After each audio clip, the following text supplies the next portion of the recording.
see. I'm going to talk a lot of trash.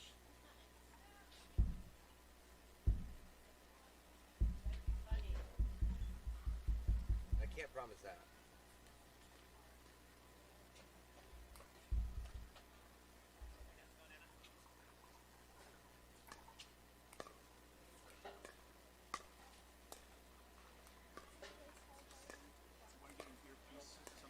You know, we were just, I don't know, are we micing them up or no? Not yet. A referee. Not yet. I think those 7 people can hear you fine. You must have counted some people twice. We were going to, dude, but we canceled it. We're going to wait till the next. Oh, yeah, sure you do. Sure you do. Sure you care.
Hello, hello, hello, hello.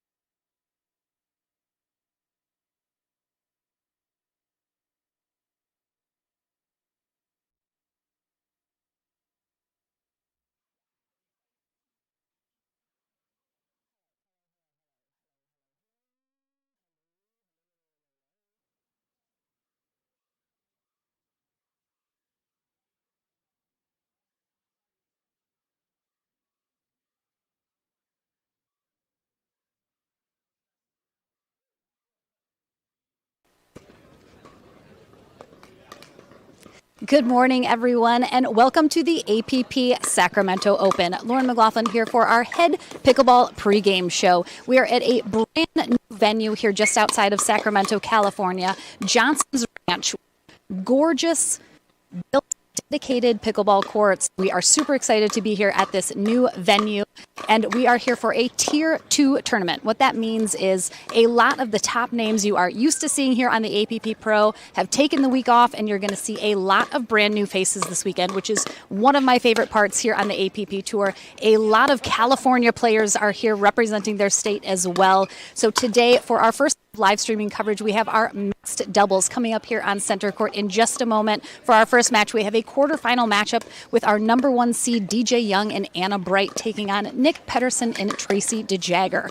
So we will be streaming all weekend long on YouTube and Facebook. Please plan to join us. Tomorrow is men's and women's doubles day, and we will conclude our weekend on Sunday with singles. So as always, thank you so much for joining. We have tons of pickleball action ahead of us. I am joined in the booth by Daniel Roditi this weekend, which is always a good time. Dan, I see you. You ready to go? He's ready. He's ready. All right. Thank you so much, everyone. I'm going to get back up in the booth, and we will get into this action here in this quarterfinal matchup right after this.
Welcome back, everyone. Once again, we are here at the APP Sacramento Open. Lauren McLaughlin here along with Daniel Roditi, courtside for our first match of the day, which is a quarterfinal matchup.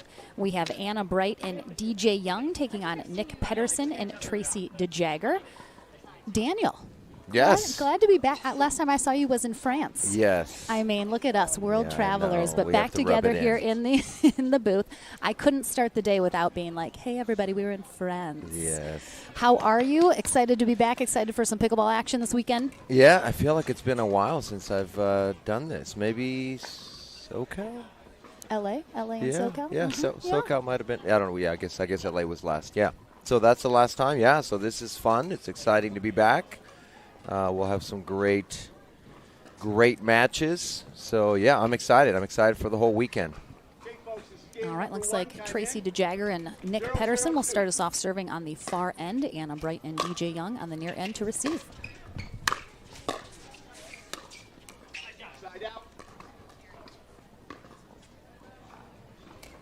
Great touch from DJ. They recognizing that DeJager was too far back.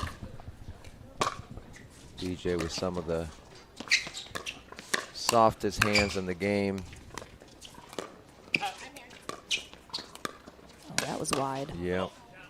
Friendly call, yeah. Anna just told herself to call it. She was right. It was out. So Tracy DeJager, 40 years old, out of Lake Oswego, Oregon, while Nick Pedersen, her partner, 32 years old, out of Boise, Idaho.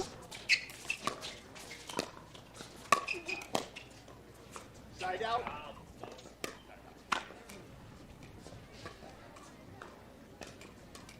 Zero, 1.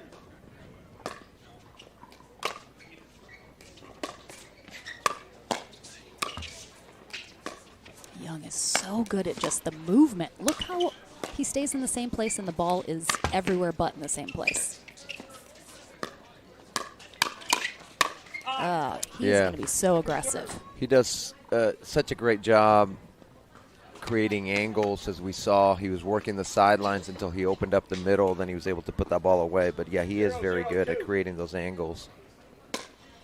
He uses his hands really well to do that. It's a bit of a miss hit there from Pedersen. Mike Kunkus is our USA Pickleball Certified referee for this match, and we are still at zeros.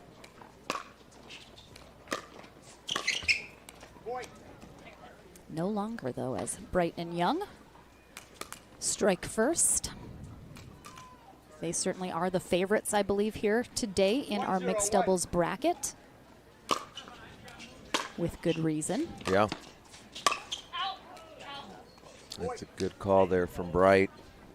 Yeah, Didn't DeJager kind didn't of miss by that much. But, yeah, I think Tracy was underneath it from a weird position. Yeah, she kind of overreached. I felt like if she waited a little more, she could maybe roll that ball a little bit. But because she was overreaching, paddle face was open.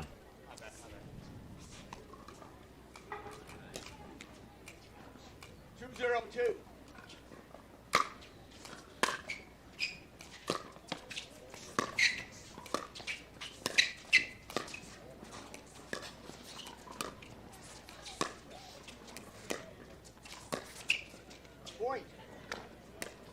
Anna Bright, 22 years old, out of Pompano Beach, Florida, while DJ Young, also 22, originally a SoCal boy out of Oceanside, but now is in the Dripping Springs, Texas area. Yeah, that's a good ball by Patterson there. Really nice holding job. it, going behind Bright.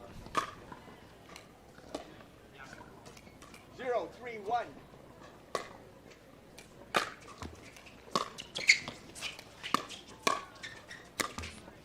Young looking for the flying Ernie, but it wasn't there.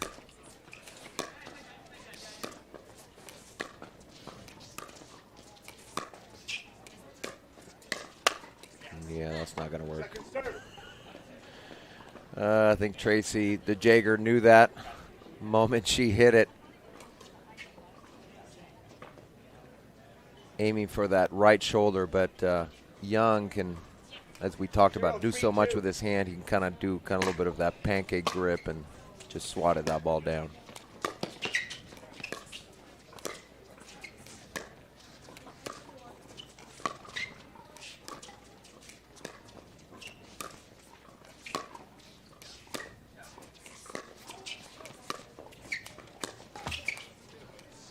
believe that shot's quickly becoming known as the DJ, Dan. What's that?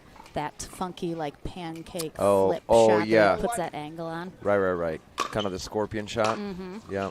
He likes bit to of a do twist. that. Yeah, he likes to do that really well. Just watching this, Dan, I'm just struck by how, we see DJ and Anna just nonstop on the circuit. They're full-time pros. They're really dedicating all of their time and energy to this now. Well, players like DeJager and Pedersen, we see them here and there, Right. but they have lives. They have whatever keeps them from traveling full-time. Yeah. And it seems the gap is just kind of widening in the pro scene between players that are now full-time versus those that can't be. 100%. And I mean, I tell people even now, because they ask why I'm not playing, and I just go, the level's getting so high, I can't train, I can't practice, I can't keep up. It's just they are getting, I mean, they're professionals. They're true professionals.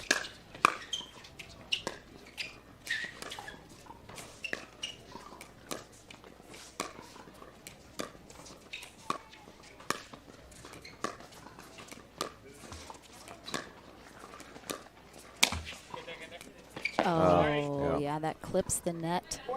She's almost there, but the spin on the ball just took it even farther out of her reach. Right. And of course, Young and Bright, two of the people on the winning MLP team Yeah. last time. Absolutely. They've had an incredible run here. Both of them have since then. And we've seen James Ignatowicz do well as well, just part of the same team. So it's great. It's great to see them have some success.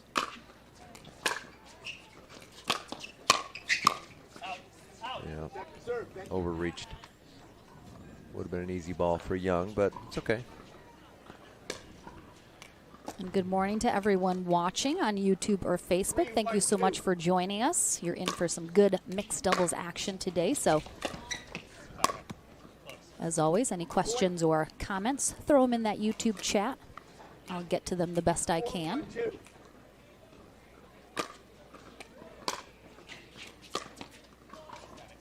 Seems so much pickleball has been played already, and we're just at 4-1 right now. Yeah, a lot of side outs. 1-4-1.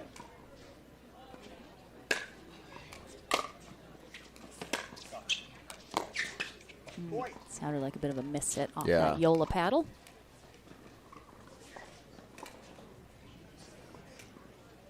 Two, 4-1.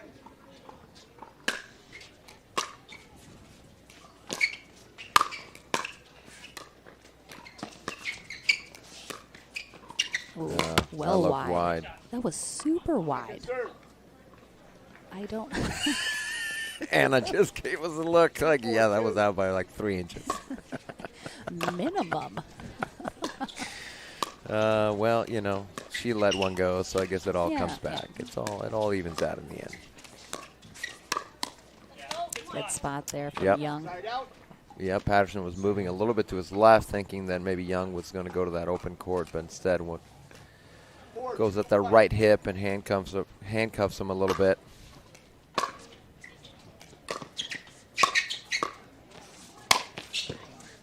Second serve. Yeah, Young had to scrape that up off his shoe tops on the Yeah, run. Pops he that up. overran it a little bit. I think he was, looking for something that maybe he could take out of the air, but DeJager did a good job of keeping that ball low.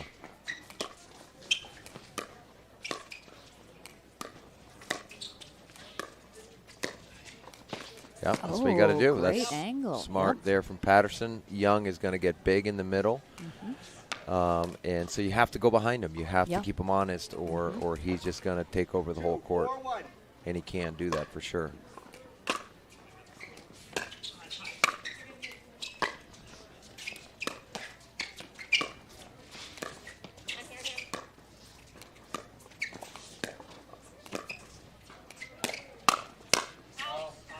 Yeah, I didn't love that speed up from Patterson. It was such a low spot, and with Anna Bright's backhand being so good, it just wasn't going to be good enough.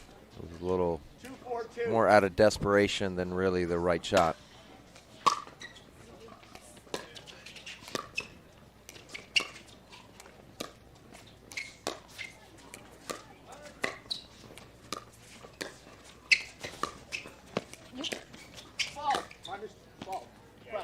Oh, yeah. Jagger went for that Ernie, but because she didn't end up hitting the ball, you cannot cross the plane of the net if you do not hit the ball. If she had hit the ball, would have been fine. Run all the way to the other side of the court if you want, but if you don't hit the ball, you cannot cross the plane. That's really tough to remember because if you're going for that Ernie, like your body's just kind of taking you over there. Through. Yeah, you're swinging through.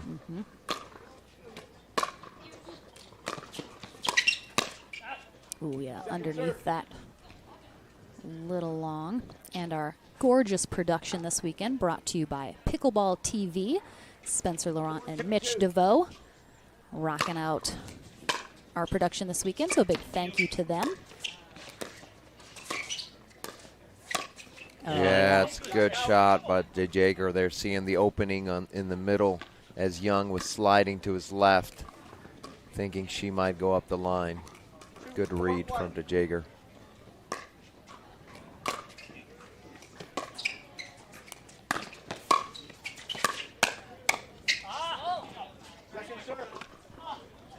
Yeah, Patterson read the ball well where Young was going to go, but just didn't do enough with it.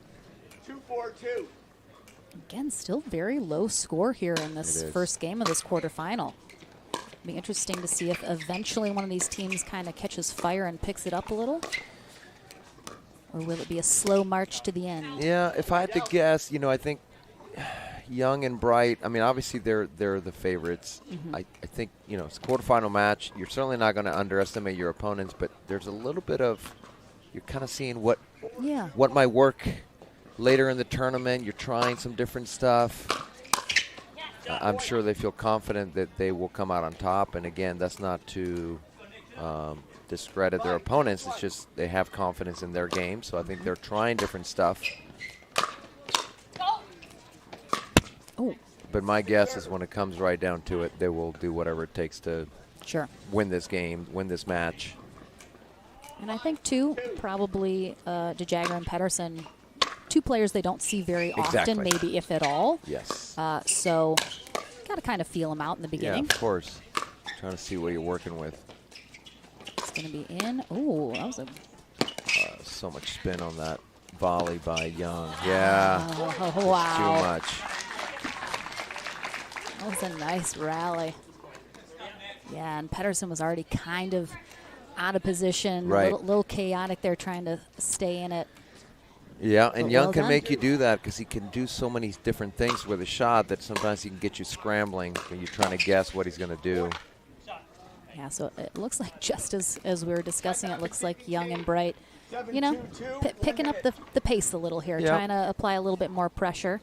And what's interesting is I was doing my notes and things last night between Bright and Young. There's not a lot of players in our mixed doubles bracket today who have even medaled in pro, which is why it's so cool for these tier 2 tournaments to have kind of the opportunity for players who have maybe never even hit the podium in a pro bracket. But Anna Bright, one of those players that she came out so hot right out of the gate in Punta Gorda earlier this year, and then it's like people didn't know what to do with her.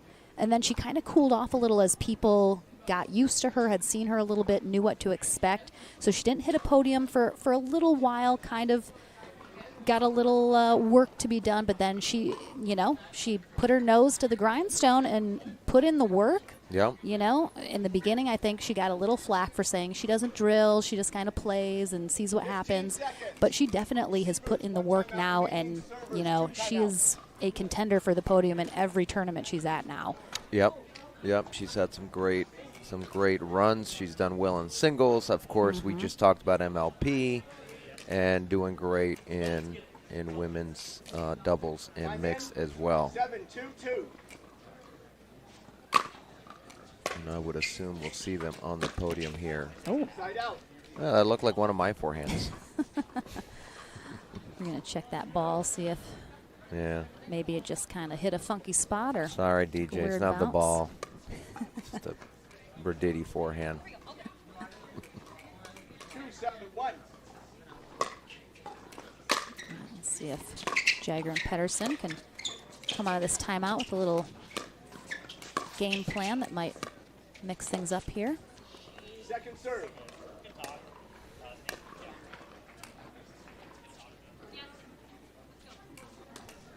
2-7-2.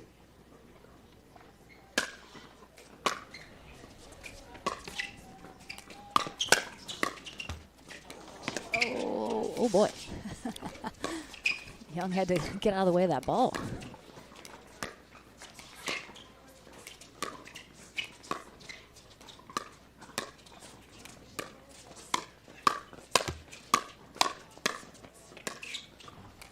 Some nice recoveries. Oh, looked like, yeah, he decided to change the pace of that. Yeah. So that's a downside when you can do so many things with one shot. Exactly. Sometimes Too many you options. can't decide. Yeah. And all joking aside, I think that is one of the challenges for DJ because he It really can do is. so many different things. Sometimes just doing 7-3-1. the easy thing, the highest percentage shot.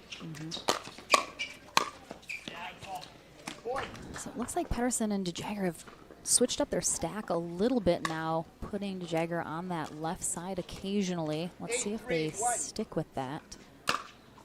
Just trying to give them something to. They do. Oh, great job, Bright. Yeah, that's an Yelling example Young to get there there. of what Exactly. DJ can do from such a low spot, able to flick it at Patterson's kind of right shoulder. Oh, it's too much. Point.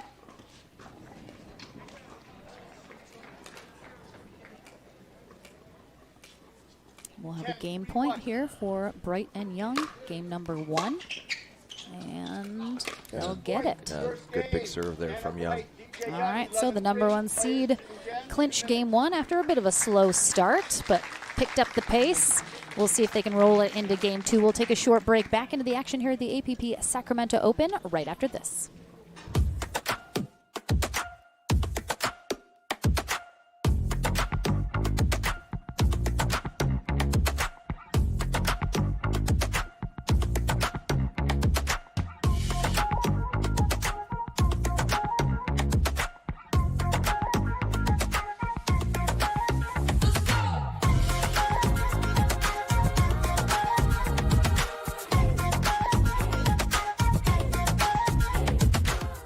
PPR is proud to be a partner with the APP Tour, which features 18 tournaments and more than $750,000 in prize money. Several PPR members play in APP tournaments throughout the year. Are you at least a 3.5 pickleball player? Then become certified to teach with PPR. Check out our website at www.pprpickleball.org. And as the saying goes, do what you love and you never have to work a day in your life. So give us a call at 843-842-9777. We look forward to hearing from you.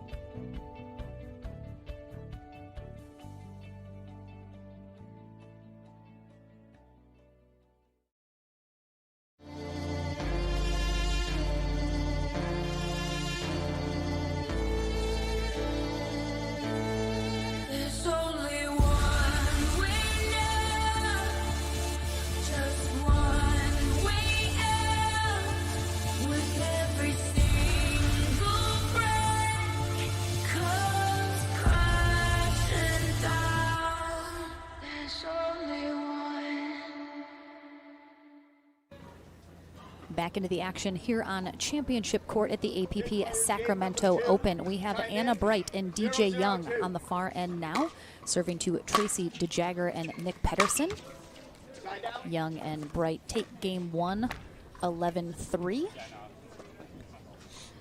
In this quarterfinal matchup, DeJager and Pedersen looking for slightly more competitive second game here. We'll see if they get it.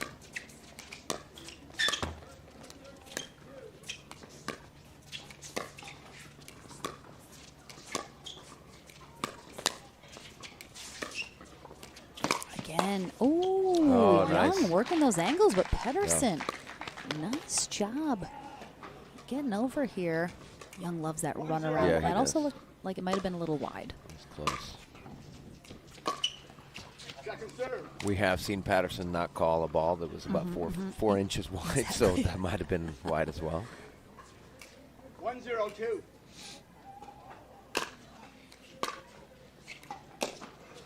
That's a good roll.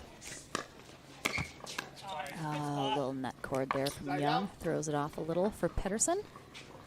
Yeah, I would have liked to see Jagger go back cross court on that ball. It's too tough to redirect up the line, especially with Young sitting right there.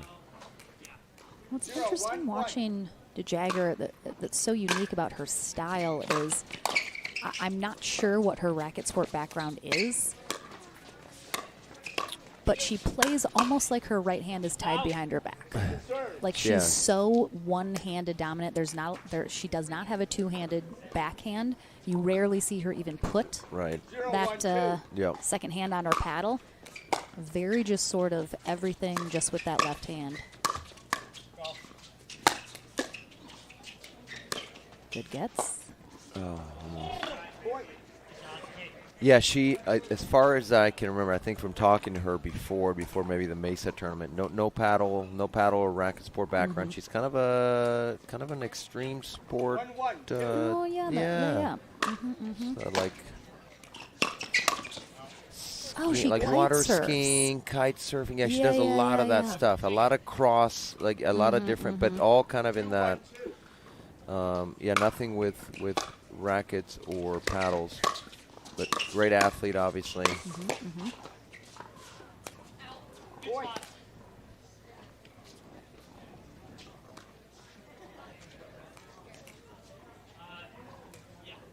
3-1-2. All right, DeJagger gives Pedersen the stay sign.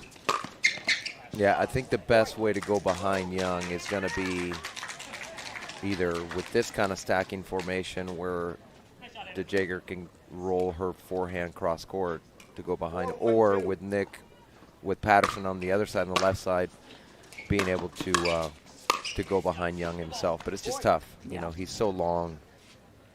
It's obviously easy to talk strategy. It's hard to execute it. 5-1-2. So a slow start in game one.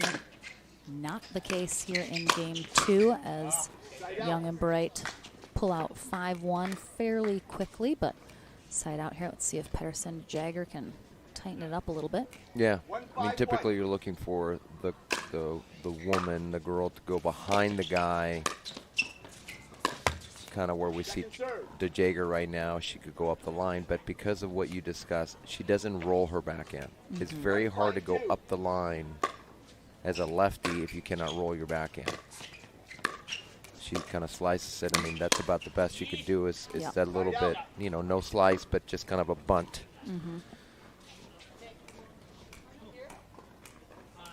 5-1-1.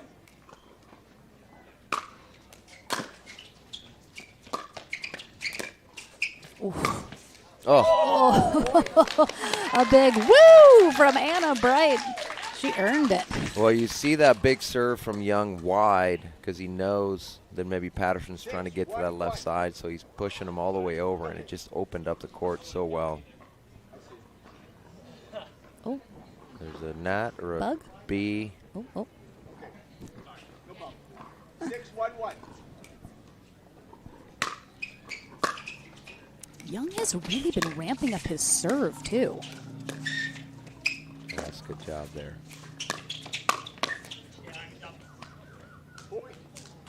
You saw what I mean there, that Patterson goes behind Young, but he's able to do it because he rolled that forehand, Timeout receiving team. keeping it low, but didn't quite work out for them. Yeah, and Young, I mean, I just feel like Young has been on people's minds and radar for several years now. He's had all the talent, and there's been sort of these moments and flashes of greatness from him. But really, I feel like not until this year has he, I don't know if it's a maturity level has kind of ramped up. His just focus is much tighter, but he's finally, I think this year now getting the results people have been waiting for him Right. to get. Because his game is so good, and everyone's like, oh my gosh, all it takes is for DJ Young to be on. We talk so much, is he on today or is he off today? And that's so dependent on the outcome he's going to get. Right. But he's been much more consistent this year, starting to hit the podium a lot more than he has in the past. And I think it's like he just found whatever clicks. Whatever works for him has finally clicked into place, and it's now starting to kind of all come together for him. Yeah, I think 100% of it comes down between the ears for DJ. I think it absolutely is maturing that you mentioned. No one has ever wondered about his game. I think everyone has always acknowledged and known that he has got I've always said he's a top 5, top 10 talent easily, just in terms of his ability. That was so odd. Nick was planted on the left side of the court, and DJ went cross court instead of into the wide open court that he gave him. I think he decided he was going to go there no matter who was standing there. Yeah, there's a little flick. There's that DJ. Great spot. I do think, mentally has always been kind of DJ's struggle, but I do think I'm starting to see it. He's been better. I agree. He's getting better. It's starting to be, he's not losing focus as quickly. He's not kind of, I'm playing bad, just give up. Right. I'm seeing him kind of lock in a little bit more now mentally, which I think is, showing up in his results. Yeah, and I think part of it, too, is, realizing, obviously he's had a few years now of experience, that talent is only going to win you so many matches. After that, you got to put in the work, obviously, in between. But it's also attitude, just mindset. And I'm happy to see it. I've always, I want to see DJ do well because you see the talent that is there. Oof. Again, he's ripping those serves. That one goes. Yeah, they're confident. 9-1. 9-1 in the second game, so you can go for the big serve. 9-1-2.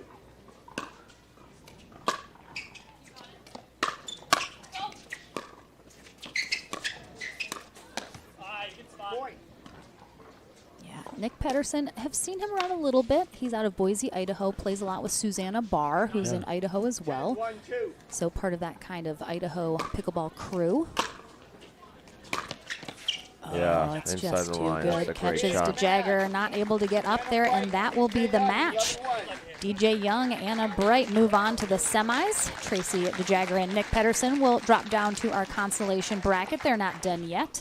And speaking of Susanna, we'll drop down to our consolation bracket. They're not done yet. And speaking of Susanna Barr, she's son Porter Barr today in mixed, 15 years old. So perhaps we'll see them today as well. But we'll take a short break. I'll be on court with Young and Bright before our next matchup, and then back into the action here in Sacramento.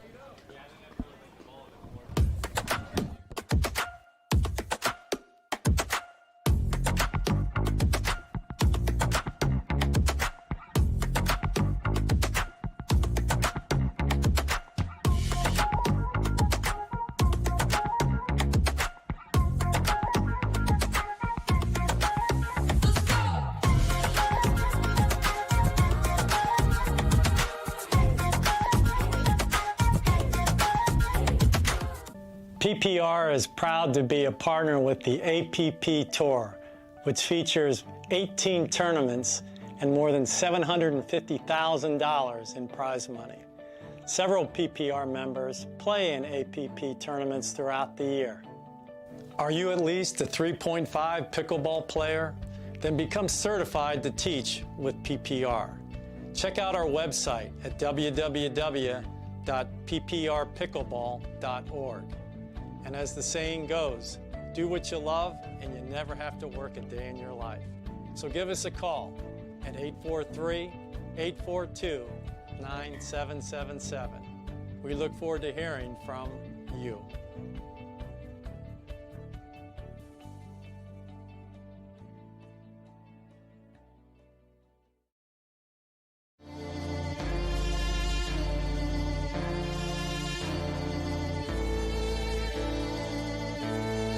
There's only one winner, just one way out.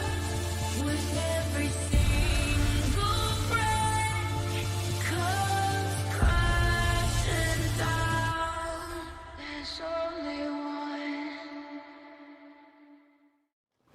Welcome back, everyone, to the Franklin studio. Lauren McLaughlin here with DJ Young and Anna Bright as they head to the semifinals. You two, of course, were on the winning team at MLP just a short time ago. You guys just starting to play some tournaments together, though.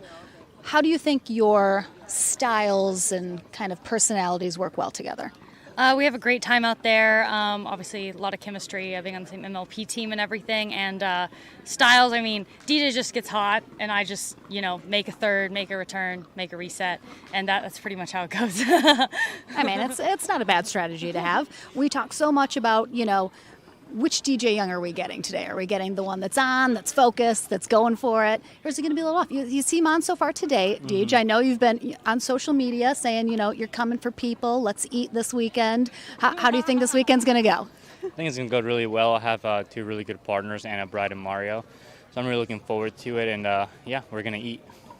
Let's get full. Let's go to the buffet. I love it. Well, you're into the semis, everyone. So we will see them coming up here just in a little bit, but we have another mixed doubles match up first here on Championship Court in Sacramento. Don't go anywhere.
Welcome back, everyone.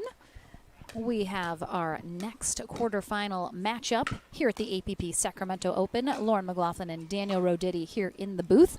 We are going to have Mary Brasha and Kai McMakin taking on Jeannie Arokina and Connor Garnett.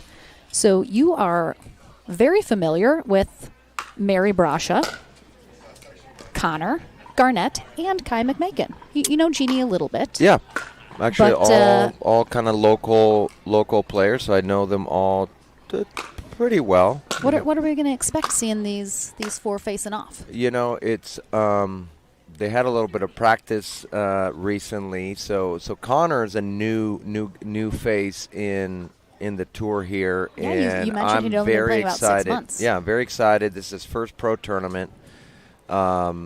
I think we're going to see a lot of Connor if he decides to. He's working full time right now in finance, but if he decides to give this a shot and gives it a good 18 months, I think we could see him quite a bit, especially in the APP Tour.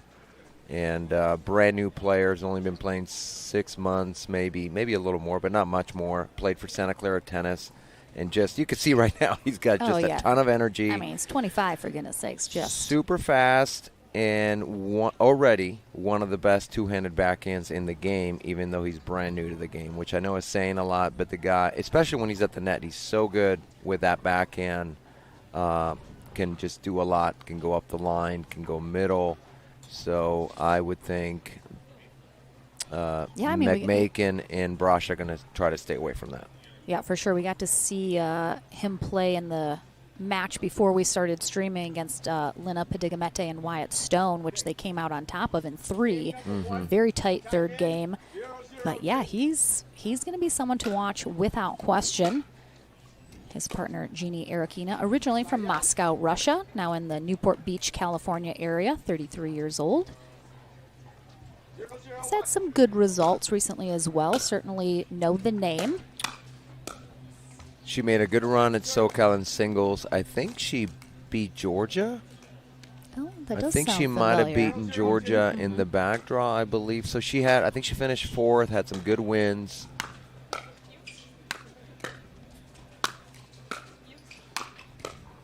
Obviously, Arokina, very long, very tall, has a great backhand, two-handed backhand, likes to counter.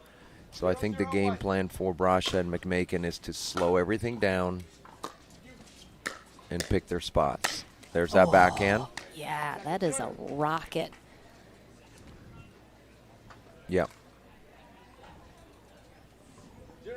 Yeah, this should be a very, very good matchup here. Cowboy Kai. As I'm sure everyone is affectionately knowing him now. Right.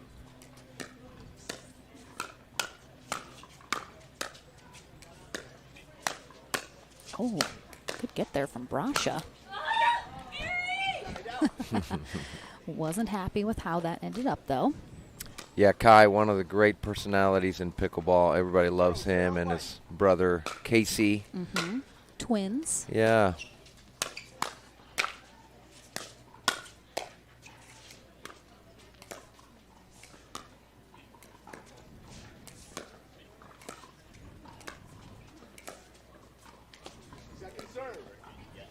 Yeah, in the middle of that rally. One of Mary Brasha's favorite shots of mine is that fully extended forehand that she just reaches out, kind of smacks the ball. Oof. Good get. Yeah, it's so tough. Sometimes when you get the ball like Mary, she goes, I mean. You have to go cross You court. I have mean, it's to. the easiest. But then, she's trying so hard to get it over the net. She just, hit it too far, obviously, to give the ATP to Arokina.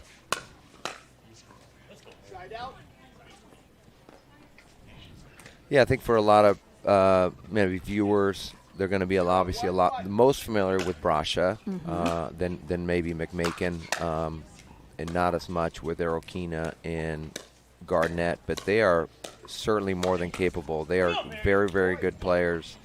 And if they're on, meaning their counter attacks and their speed ups are on. They're really, really dangerous.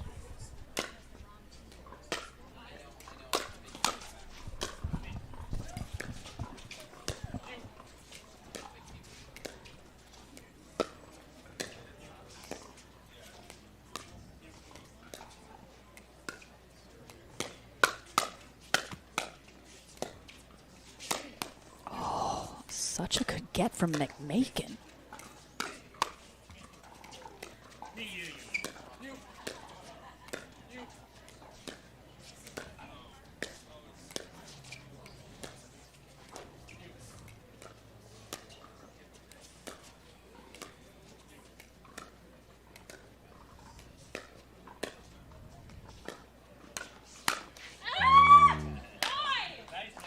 Really good patience there.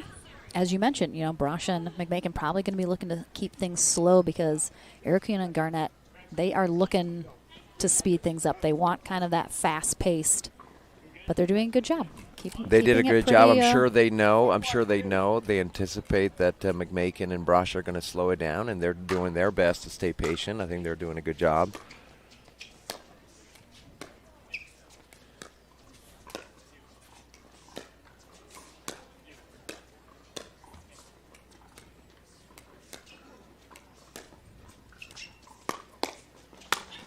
Yeah, good job there by McMakin with the ATP, and then doing a great job putting that ball away, straddling that kitchen corner. 2-1-2. All right, 2-1-2 here in game one. Don't worry, guys, we're working on that scoreboard. Good digs from Brasha. Almost. She is definitely also auditioning for the pickleball cheerleading squad that we are putting together. Yes. Send in your videos auditioning for the cheer squad. I mean, you're going to have a hard time finding a mixed doubles team that smiles more than McMakin and Brasha do throughout the match. Whether they're winning or losing, they have a great time.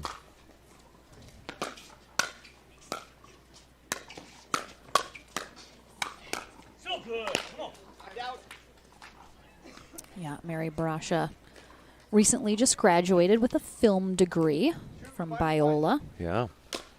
22 years old, but a lot more time to focus on pickleball, and she's got the results to show for it. What's with all these 22-year-olds? I know, right? I remember when it used to be Children. like everybody was in their 40s. Exactly. I was like the young guy. 30 was like, oof, the young one. Yeah, exactly. 3-1-1. Yeah, Mary had a big summer. She got gold in both LA and SoCal in singles. Kind of re-put her on the map. Yeah, took down Anna Bright. And then I think Anna got her in the last tournament. So, they've gone back and forth in their singles matches. No pro women's singles, I believe, right, in this event. I don't think. That is correct. So only the Just have only the men's on, men will be Sunday. playing Oh on my Sunday. Goodness. Yeah, it's a great Good angle. Almost That's caught a that, but great spot by McMakin there, right at the left hip of Arokina. 4-1-2.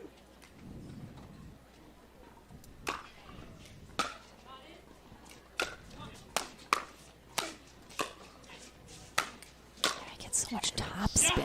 Oh, going for that drop Great volley. guess by Brasha, reading Garnett going wide again.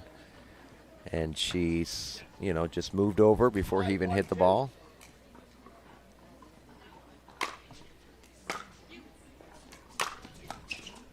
Yeah, another great attack from McMakin at Arokina's left hip. 6-1-2. I'm a little surprised because she does prefer her backhand, and she usually looks to, counter that backhand. She clearly was expecting the ball somewhere else, but great job by McMakin. And I mentioned it in the head pregame show when we first started this morning. This is a Tier 2 tournament, so a lot of the familiar faces that you're used to seeing at our bigger tournaments are not here this weekend, which is precisely what the Tier 2 events are for. To see 4 faces like this on championship court, get, you know, some new players up into podium positioning, allow them a little more airtime, if you will. I mean, just look at this. Hugs all around here. He's just Mr. Smiles out there. But so this is what I love. I love these Tier 2 tournaments when, you know, some of the top pros, they take the weekend off. They take it off. They get a rest. And we get to see these amazing, super still competitive matches with names people at home are just learning now for the first time. Right. So you have a mix, right? Oh, a little behind the back. Almost. Oh. Would have been nice. Would have been nice. 1-6-1. Yeah, so you have a good mix, right? You have some, you know, more established pros like Chuck Taylor, like, you know, Mary Brasha, I would say she's more established now. Maggie Brasha, they've been playing a lot more with a mix of those new faces, as you were saying.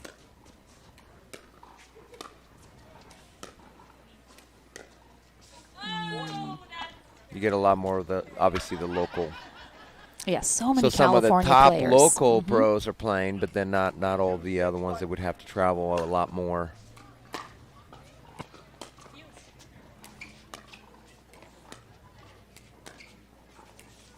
Oh, he did not have that. That's We're sitting right on that right sideline, and I watched him, and the second he looked like he was going to attempt it, I was like, you don't have it. yeah, that's an ITP, into the post, not as effective as the other. That's part of the learning process, right? As he's new to the game, he's trying to figure out what works, what doesn't work, what, you know, what is a ball that you can wrap and which one isn't. I think all of that is still happening for Connor this early in his pickleball career. And it looks like sort of similarly to our previous quarterfinal matchup.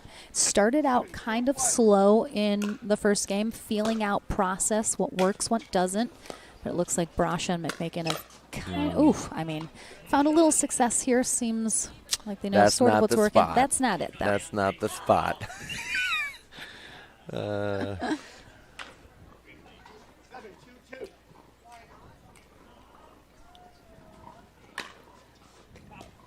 Oh, sends that a little long. Yeah, and there's a, you know, there's a little bit of nerves too, right? So I think a lot of these players aren't used to. Yeah, there's that, and then, you know, for Brasha and McMakin feeling like, okay, we should win this match, right? We're probably favored, but they know that on the other side there's really high level pickleball that Arokina and Garnett can tap into. They're just not as consistent. But you know that the potential is there, so that can, you know, that could definitely make you nervous when you feel like you're supposed to win. Definitely. Brasha making the number 4 seed, while Arokina and Garnett the number 12. So certainly on paper, Right. Brasha McMakin should win this. No guarantees in pickleball these days, especially. Right.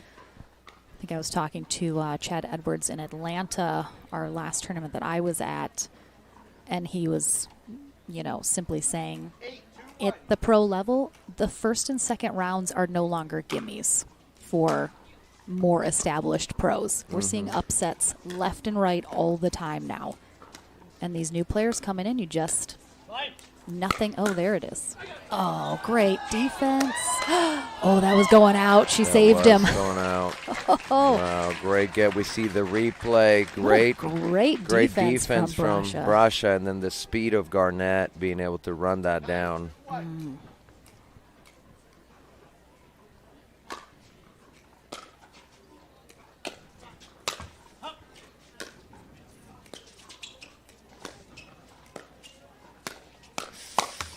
Nope. Oh. She went for that shot again. It's not there. Yeah, he's too fast. And he's not giving her a lot of room to Right. work with Well- like more established guys would. He's not coming over Exactly. a super ton. Yep. Oop. And maybe that's a little bit of what Brasha was expecting there. Maybe she thought he was going to go middle. Like right there a little bit, he leaned in, but this time she goes right at his him. chest. Yep. Yeah. That backhand, he's so quick at getting back, even when you think you have an opening. He does a great job of moving to his left. But that was a much better spot for Brasha there. This will be a game point for Brasha and McMakin here in game 1 of this quarterfinal matchup. They will have to save it for the next round, though.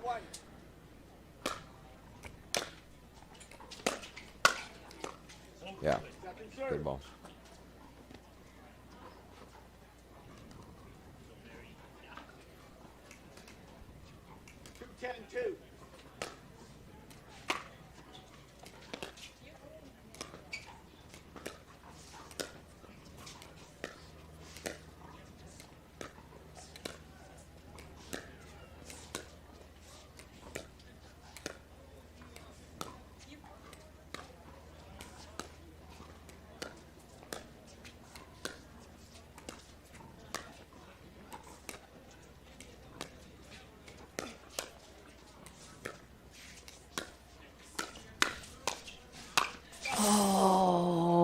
Don't mind that I love poach. the idea. Just overhit it. I think he saw that opening in the middle. You see the middle there open, and he sees the same thing, but he's a just didn't get little on top late. of it. Yeah, he's a little late on that ball.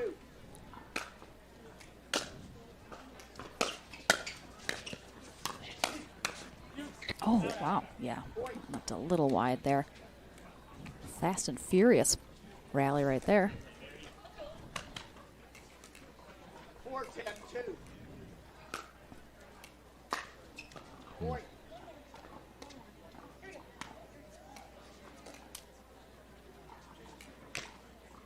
5-10-2.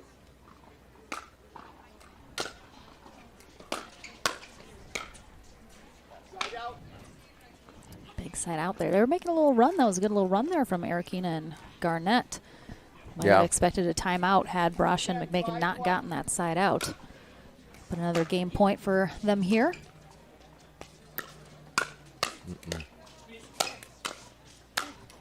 Oh, I mean, great defense.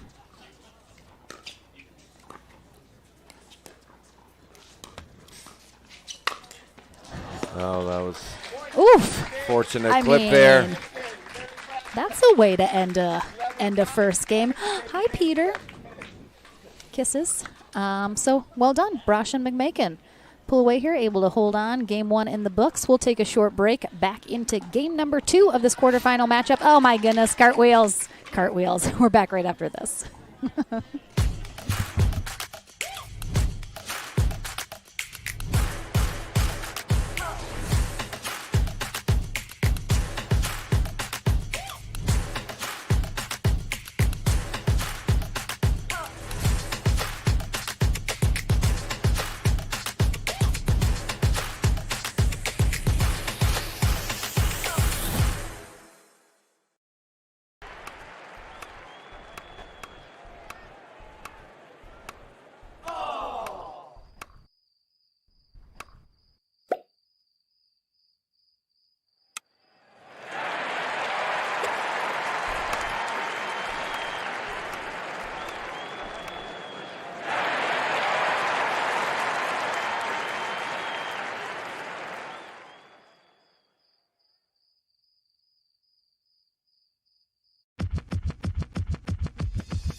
Back into the action here in Sacramento. Lauren McLaughlin and Daniel Roditi courtside for game number 2 here in our mixed pro doubles quarterfinals. We have Mary Brasha and Kai McMakin on the far end now. They take on Connor Garnett and Jeannie Arokina.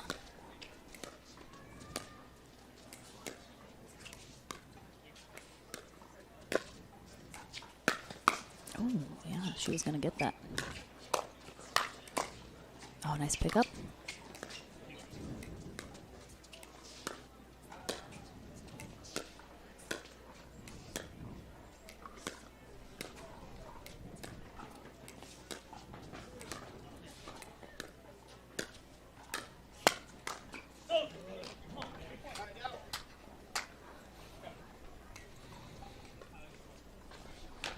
Good Nice exchange first there. rally. Yep. Yep, good exchange, good patience from Brasha, waiting for the right ball.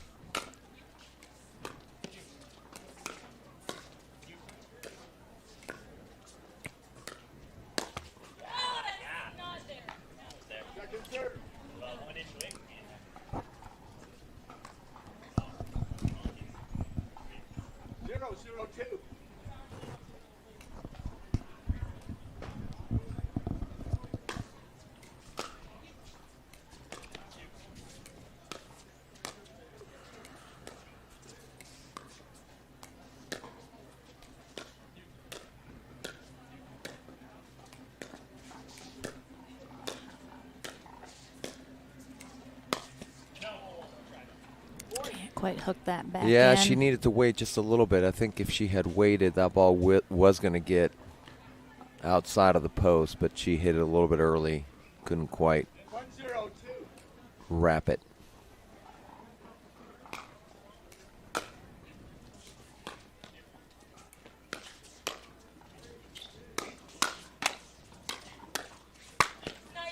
Yeah, McMakin getting aggressive Yeah. with those poaches, but I love it.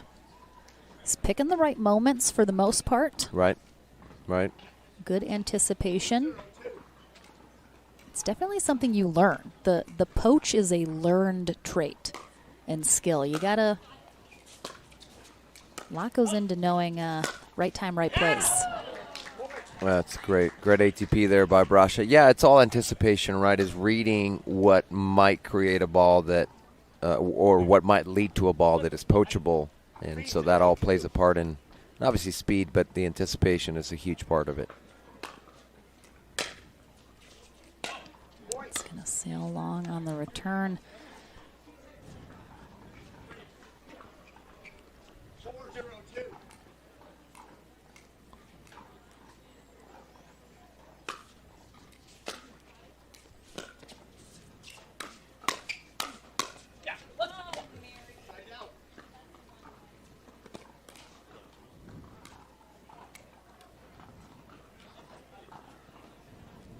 As I mentioned earlier, Arokina originally from Moscow, Russia, now in Newport Beach, California. And Garnett's first ever pro tournament. Yep. That's why I love pickleball.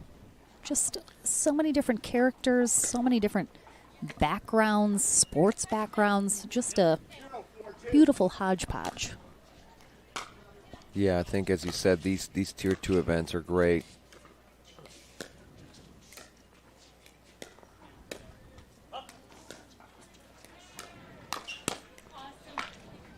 You know, I did Indianapolis Open earlier this year, and Federico Stocksrud was, you know, did well in I think all three events, but he was still kind of new to the scene, and now you're seeing him everywhere. But again, that was a smaller tournament. He came to that, did well, and has been on a little bit of a tear. He's had some he's had some great results in all three. Actually, he's starting to play with Mary Brasha quite a bit now, and they've had some good wins together. Yeah, Definitely.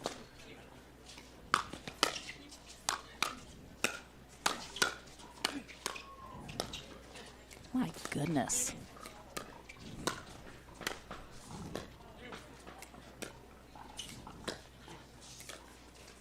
Oh, yeah, he just didn't move his feet enough. Right. Yep. He just recognized it late, and the problem with that is that Mary could have easily had a backhand there that she could have attacked, but he just read it a little bit late.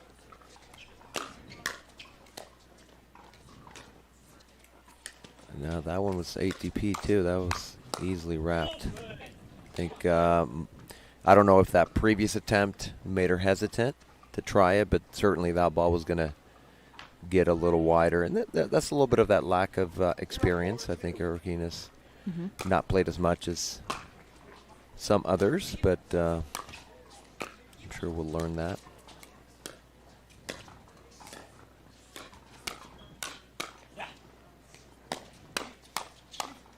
The other thing you're seeing from Garnett that is just instinctively a part of his game, he has great hands. He can reset. He can drive a ball and then reset the next one.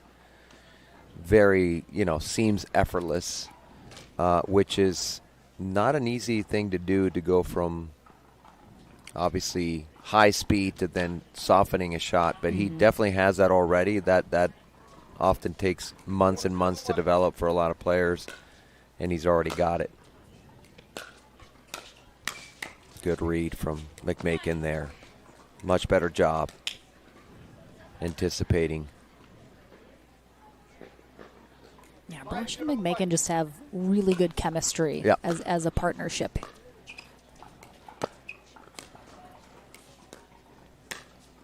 Oh, got it. Yeah, that was a great little flick there from McMakin. We see the replay here. It's pretty low, but it just fools Arokina a little bit. That's right. He went right by her head, so it's, head height, but when you take something off of it, they think because it's so high, it's going out. Yeah.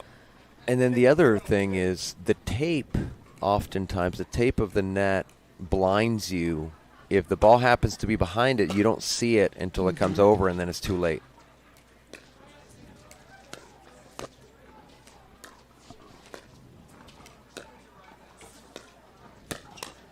Oh, great anticipation. Oh boy. Oh, that was fortunate there for McMakin. Yeah. Great poach. I mean, it was still going to be a good shot, but certainly the let court helped.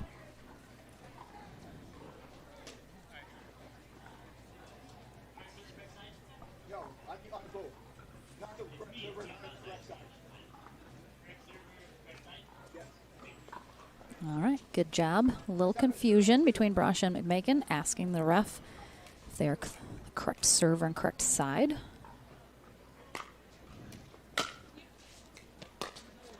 Oh, first lob we've seen that's today. a good oh boy. third shot lob.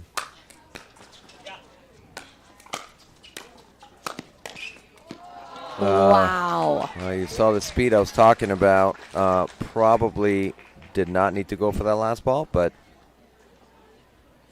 especially not if you're going to put it there. But still, you see the speed of Garnett. 8-0-2. And when you're down that much, I mean, you got to try some stuff. You got Yeah. to take some chances and see if you can create something. Wow. Good dig there from Brasha.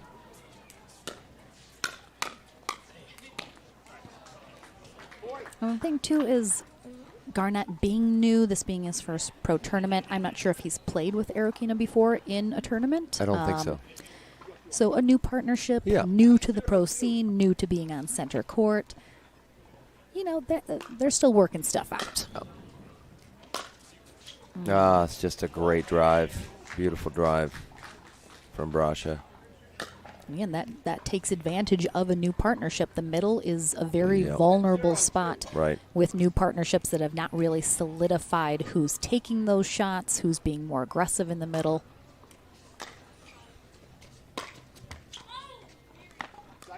Yeah, and I know one of the things that Connor, for example, is working on is being aggressive but not too aggressive. And so finding that balance of what's too aggressive in mixed doubles versus what's the right level.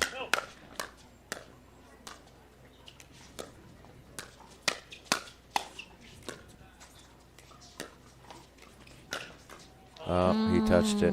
Yeah, I think it was going to be short, but he touched it. We'll get a good look at it here. 0-10-2. Yeah, it was very close. It might have gone in. That's out.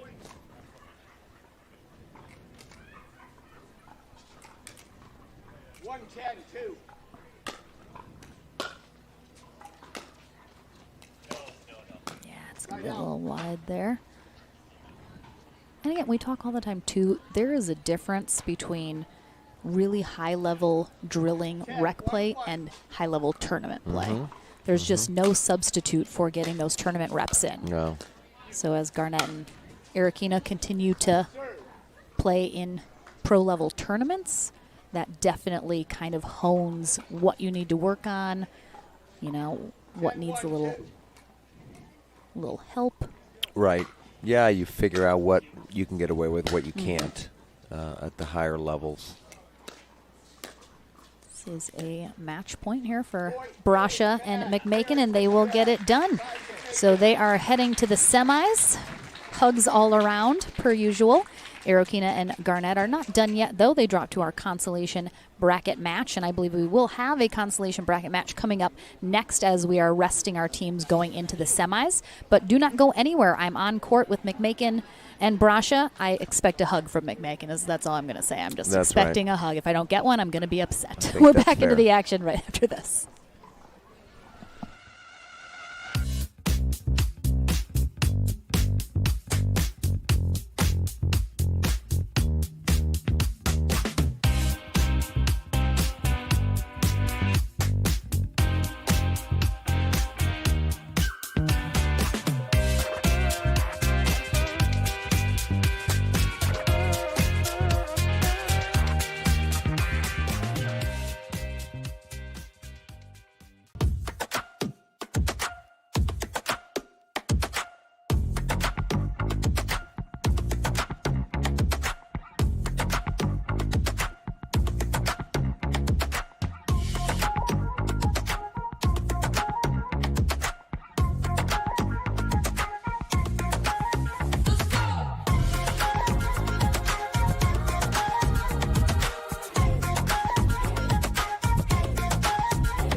Welcome back to the Franklin Studio, everyone. Lauren McLaughlin here with Mary Brasha and Kai McMakin. Kai, I think this is my first time talking to you.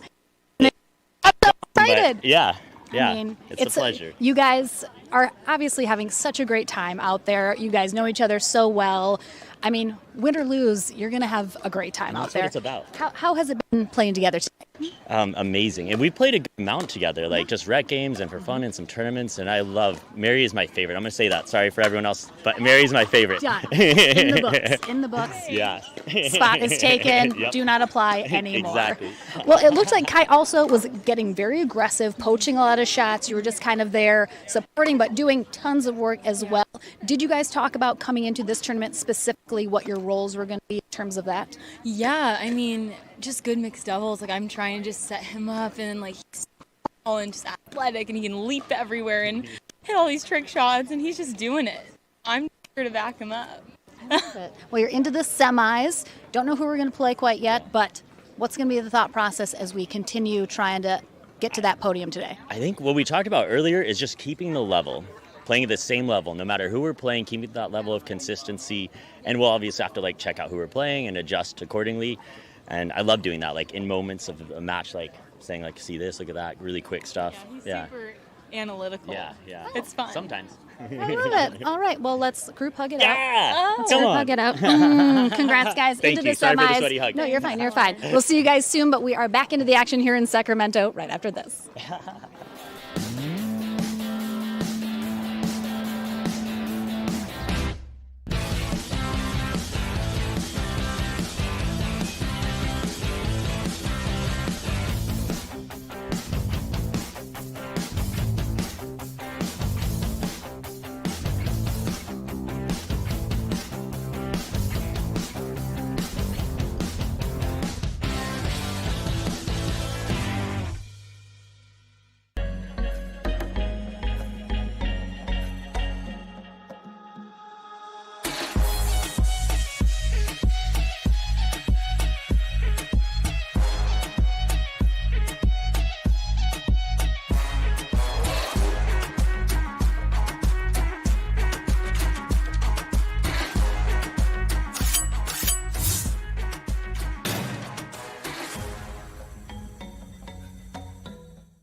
PPR is proud to be a partner with the APP Tour, which features 18 tournaments and more than $750,000 in prize money. Several PPR members play in APP tournaments throughout the year. Are you at least a 3.5 pickleball player? Then become certified to teach with PPR. Check out our website at www.pprpickleball.org. And as the saying goes, do what you love and you never have to work a day in your life. So give us a call at 843-842-9777. We look forward to hearing from you.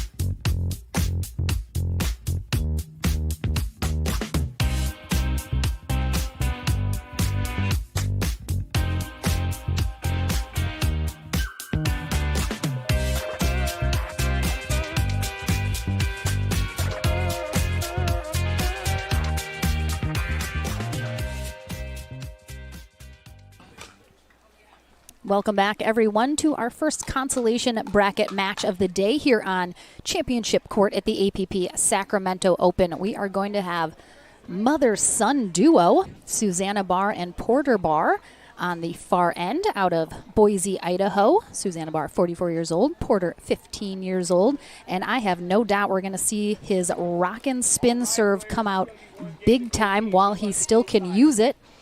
And they take on Wyatt Stone and Lina Pedigamete here on the near end. Pedigamete starts us off serving first. This is 1 match to 15. They'll switch ends at 8. James Neighbors is our USA Pickleball certified referee for this match. 0-0-1. Second serve. All right. Porter trying to rock that spin serve there, but puts it into the net. And again, Porter has been playing for a long time, does well at the 5-0 levels, but he's really starting to play a little bit more at the pro level now. And as you mentioned, comes with a little bit of pressure once you're at that level. Lauren McLaughlin here with Daniel Roditi in the booth. 1-0-2.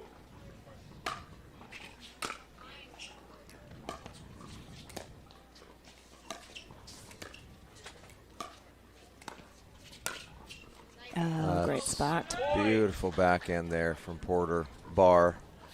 Guess I have to say his first name. I know. Otherwise, I'm just going to say Barr, but 2-0-2.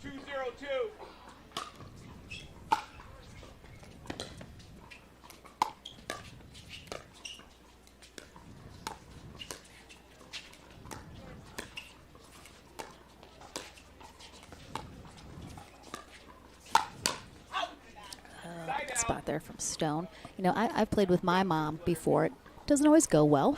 But I imagine being 15 still, he's got to keep it together because otherwise grounded. yes. Get home grounded. Yeah, you get that phone taken away.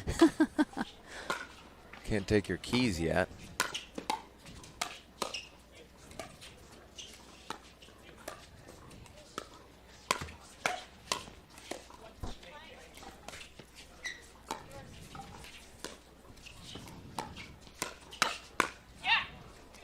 Good pull there from Pedigamete, originally from Lithuania, 29-year-old now in Austin, Texas, nickname Wonder Woman.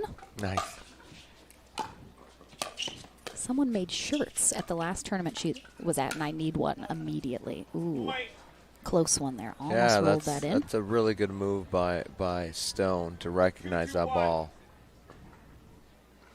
Stone, 17 years old, out of New Braunfels, Texas, which is about an hour away from Austin. So they definitely get to play. Few good players there, right? Yeah, That's where, just a couple players. You got Hunter and Yates, aren't there, in that area? They and sure are. Thomas Wilson. You got Thomas Wilson there. Yeah, there's some great players there.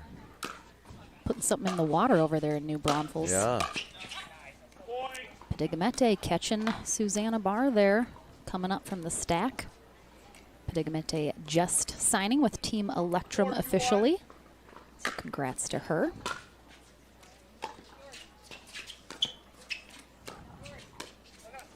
Bars switching up the stack there a little bit.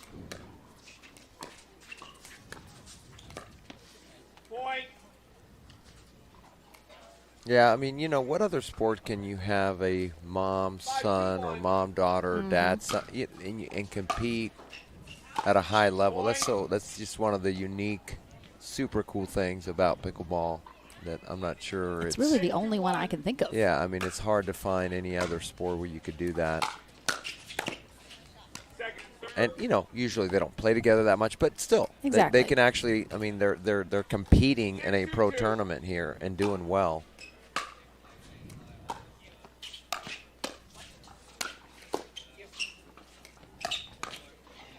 That's a great shot.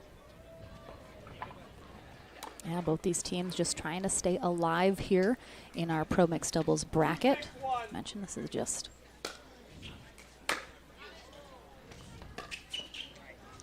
good return from Pregame on that spin serve. 2-6-2.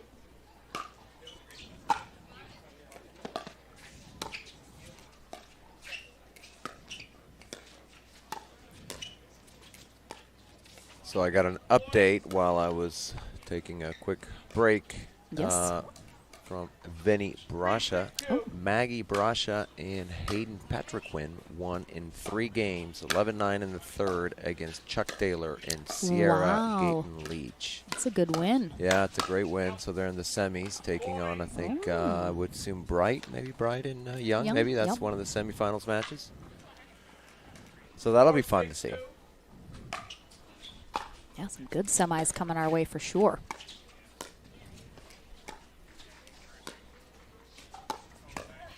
Good pull there from Stone.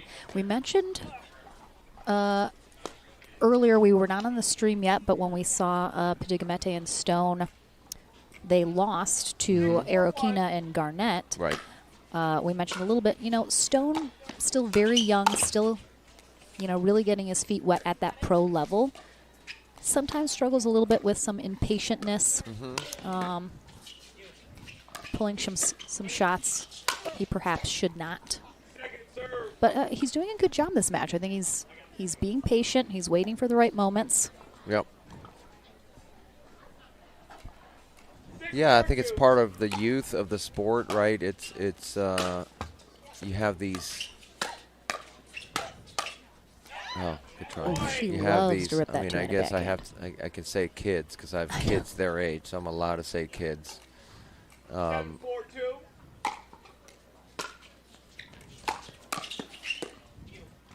Oh boy, that just sat on the tape.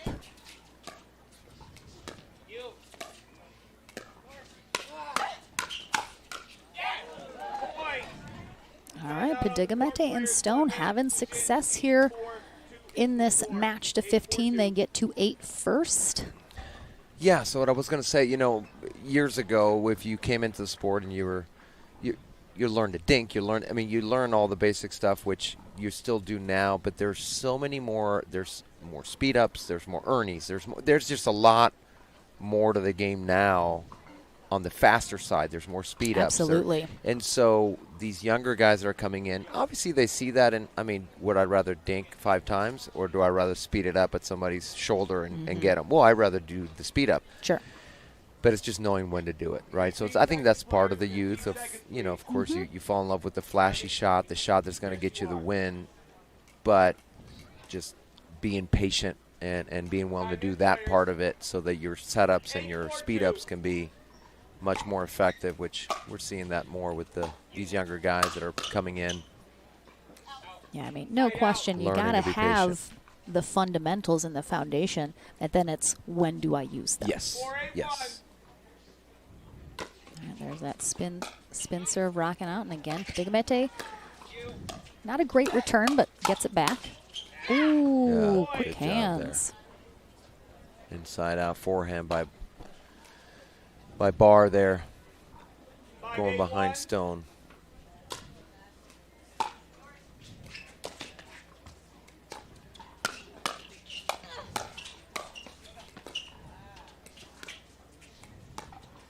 Yeah, both these ladies especially love that two-handed backhand. Good lob there. Great lob from Susanna setting Porter up there with that put away. Yeah, she does have a really great lob.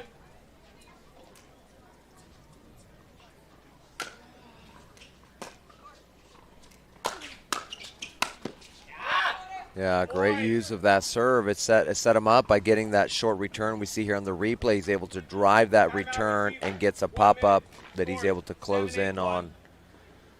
That's a full 1, 2, 3, all done by the same person there. Good job by Porter.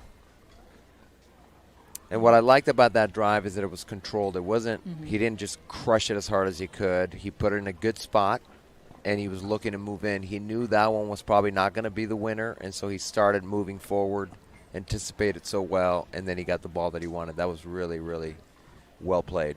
Yeah, and I mean, we talk about, the youth coming into the sport, and some of the top players in the world right now are literal teenagers. And there's part of that it's just so much more impressive that at that young of an age, you not only have the skills, but sort of the strategy and the gameplay at that young age. Absolutely. I mean, being a teenager was so long ago, I don't even remember what my mindset was. Yeah. Just like I certainly wasn't going to be playing a pro sport, that's for sure. Oh, great job by Stone. Barr going for that lob again, but he anticipated it really well. It was a little short that time. 7-8-2.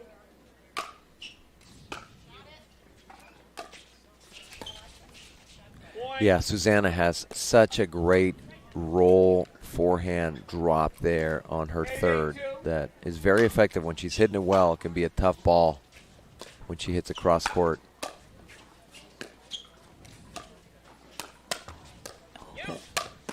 Yeah, Porter was on that speed up. Yeah, those are some fast hands. Great Those are job. some 15-year-old reflexes right there. Yep. 9-8-2. And the Bars take the lead. Oh, The from finger Stone. wag. I like it. I mean, It was a little subdued. It was kind of from the It side. was. It was. I'm not sure if I want to do it right in your face, but I am going to do it. Oh, yeah. It's a subtle finger wag. Yeah, that's from Best kind. one teenager to another. Oh. And now the body shot. Followed by a peg, yeah. Here we go. 9-9-1. Tied up at 9s.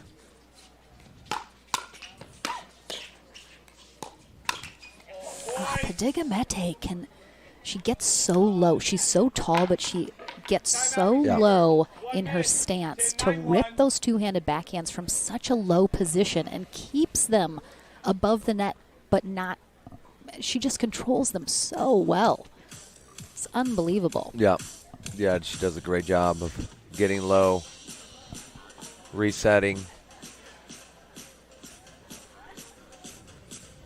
I also think, according to her Instagram stories, if I'm reading it correctly, her and her 2-year-old son, I think it's his birthday yesterday might have been.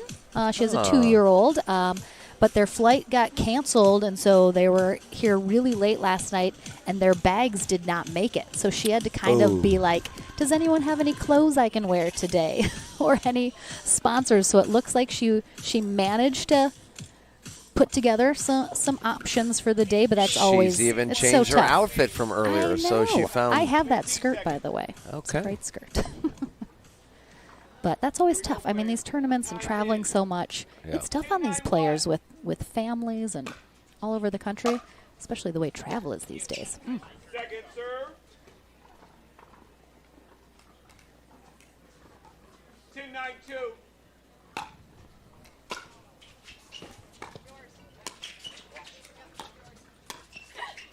Oh, Yeah, that was a very, very good speed up there from Porter. I think that was off her wrist. Yeah, that was. Yeah, that would looked a So little. I think still playable. But you got to play it because hands part of the paddle.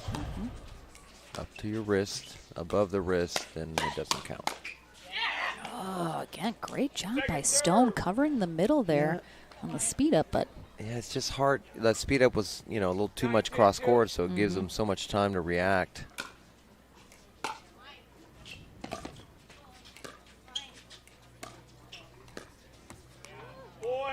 If mom says mine, you get out of the way. You sure do. That's what happens.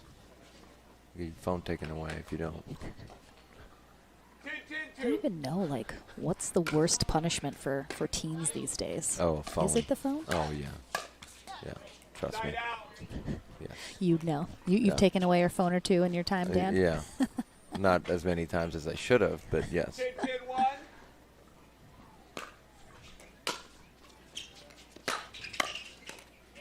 Second serve.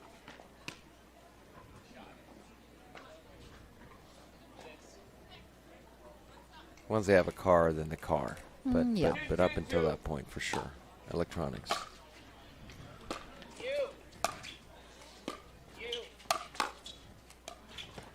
Yeah. Great read from Wyatt. Great read right there. That's, we talked about the poach, and the anticipation is so much part. I mean, he just knows right there she's in trouble. She's going to try to go back to Pregame, and he knew that. Jumped all over it. Helps to be 17. Ooh, into the crowd. They ducked, though. Good reflexes in the crowd. Because I might have seen it, but I would have been like, yeah. A younger me would. You're like, well, maybe get there. I wish I could have poached that, Like, but there yeah, it goes. that's poachable for most people. 12-10-2.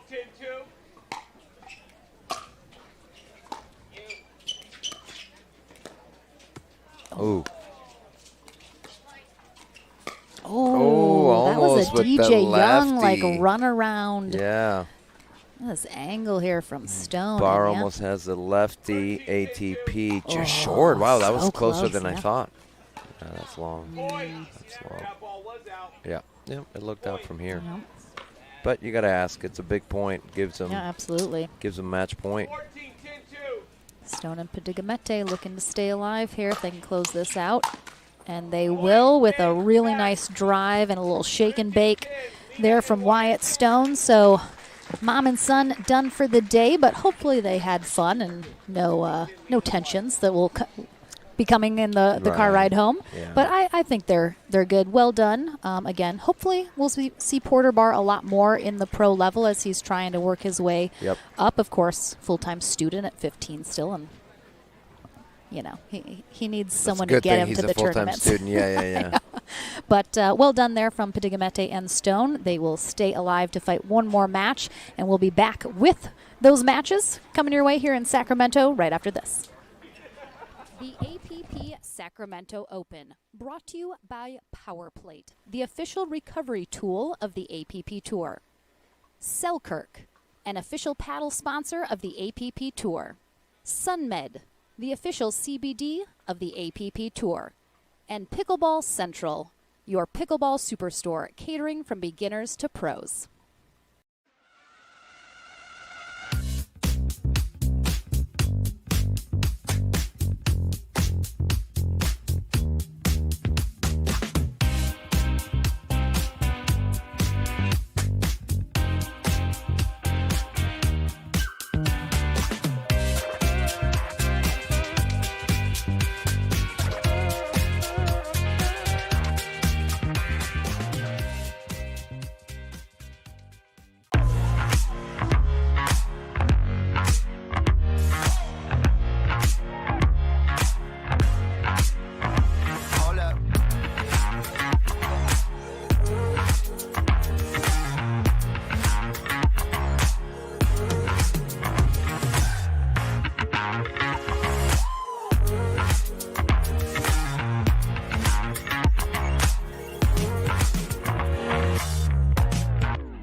put us head inside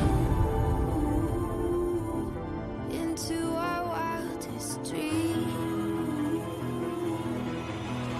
Follow me into our wildest dreams, our wildest dreams.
Welcome back, everyone. We have our first semifinal match here in Pro Mixed Doubles. And Dan, let's go. You and I this morning, we were discussing amongst ourselves who we thought might be the teams hitting the podium today. Both of these teams part of that conversation, and they are certainly both on their way here in the semifinal. We are going to have the other Brasha sister, Maggie Brasha and Hayden Patriquin. They take on other SoCal team, Lacey Schneeman and Zach Taylor. Yeah. everybody SoCal representing This here. is So it's the Cali awesome. crew here on Championship Court here at the Sacramento Open. We are here at Johnson Ranch, brand new venue for us here on the APP Tour. Beautiful venue, all dedicated, individually fenced in pickleball courts. I believe this is a private tennis facility here, so they have lots of kind of things out and about that we are, of course, not using.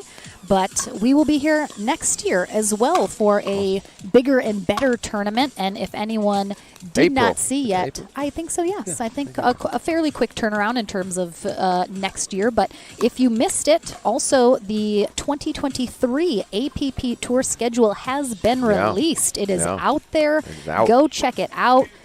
Put those tournaments on your calendar right now. Plan which ones you want to join us at. It's going to be an awesome, awesome year.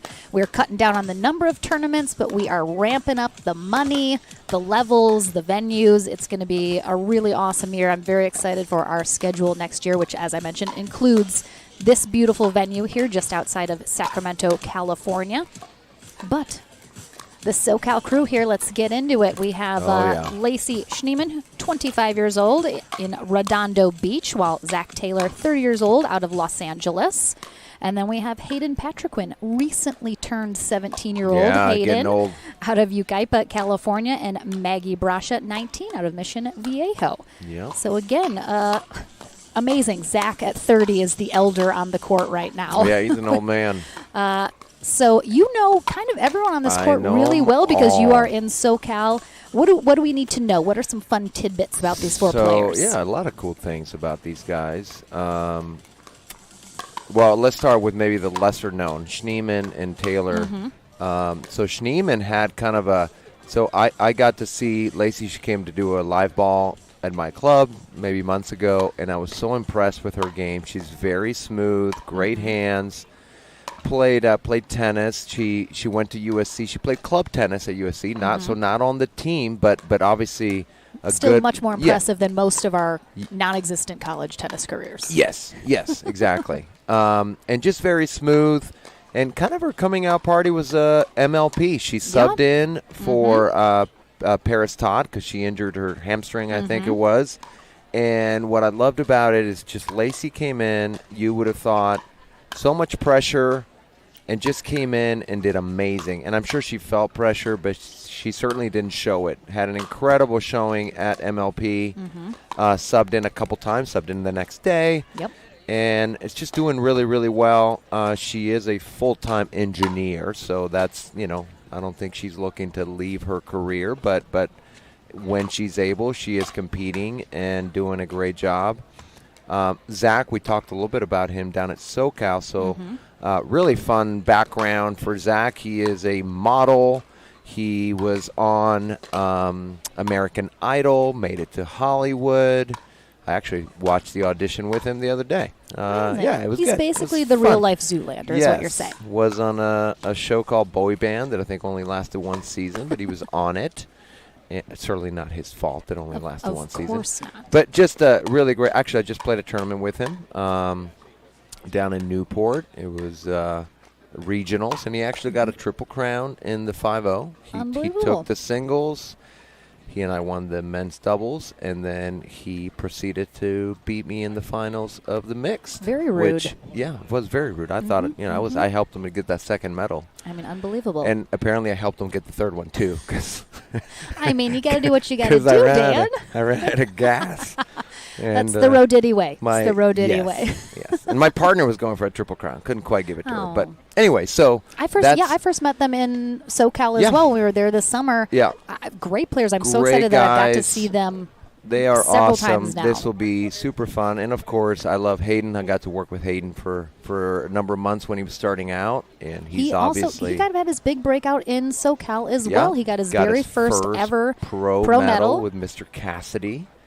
And I think it was Cassidy, right? It was, I think, Arnold. Julian Arnold. Oh, I'm sorry. Yes. Forgive me. Yes. He got a silver with Julian in LA and a bronze at SoCal. Yes. Absolutely. And they've been pairing up a lot. They're a good partnership. So he is kind of finally starting to break out a little bit as well. and of course Maggie, Yeah, and that's younger part sister of it. to Mary. Yeah, that's part of it. When you're breaking in, right, you're trying to find some steady partners. That's part of the challenge is when you're a absolutely. new player, it's finding somebody that you can team up well with. And here we go. Ooh. That was a save your life block from Brasha. Yep. So things to look out for. I'll tell you in just a minute.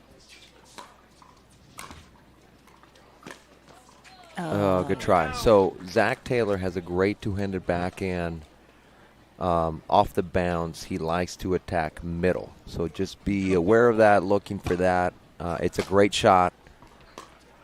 I'm sure he'll be looking to use it. One of his favorites. Good hands there from Schneemann. Read the speed up well. I think Brasha needed to jam her just a little bit more so she couldn't quite get her paddle on it. But great job by Schneemann. I think it was staying in. Taylor James. looking back, wondering if it was going to sail. James Neighbors again, our USA Pickleball certified referee for this matchup.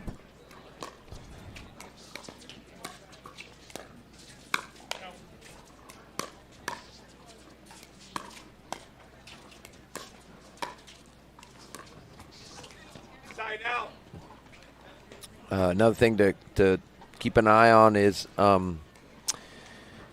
Patrick Quinn's serve. I hear he's obviously, we just saw him spin, but I guess he got a few aces against Taylor and Gayton Leach. And so, I mean, use it while you it's can. a weapon. Yeah.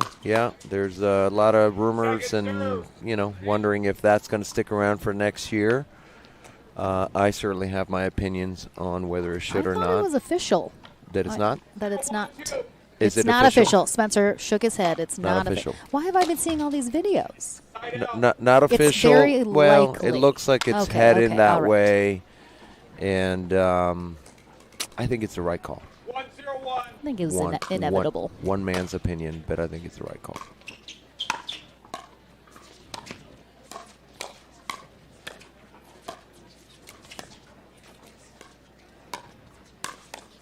Yeah, Nice pull there from Patrick Quinn. Great speed up from Patrick Quinn.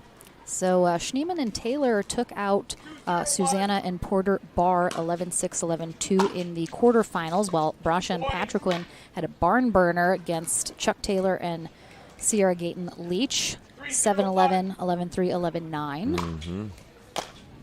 Spot in the winner bracket final on the line here for these two teams. Yeah, not seeing a ton of action on Patrick Quinn's serve quite yet. Maybe he's trying different spins and figuring out which one is working best. 4-0-2.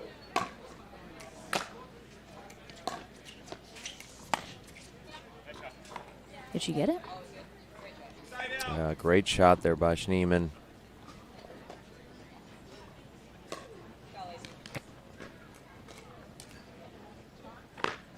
Did I see a Rachel Recker in the chats? What? Rachel Recker? She's on? Slumming it with us? What's going I know, on? right? Looks like she's rooting for Lacey Schneemann. Oh, yeah, they're good buddies.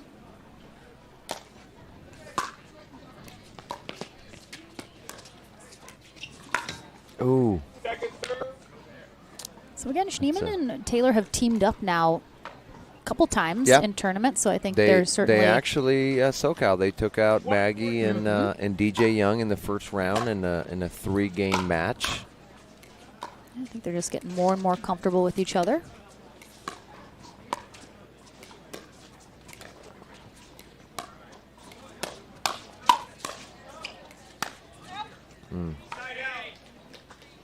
I like the idea, obviously just way too hard and way too far inside.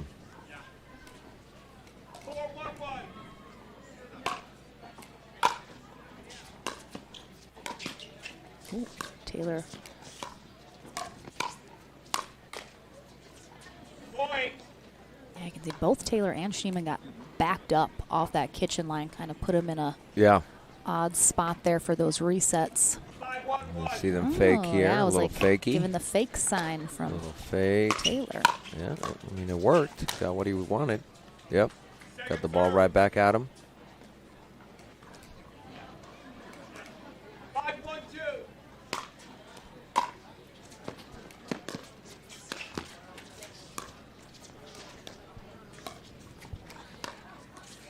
Point.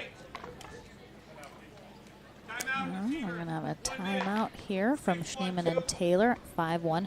What do you think Schneemann and Taylor are kind of thinking here as they're down 6-1? What has gotten them here? What needs to change going forward? Yeah, I mean, I think so.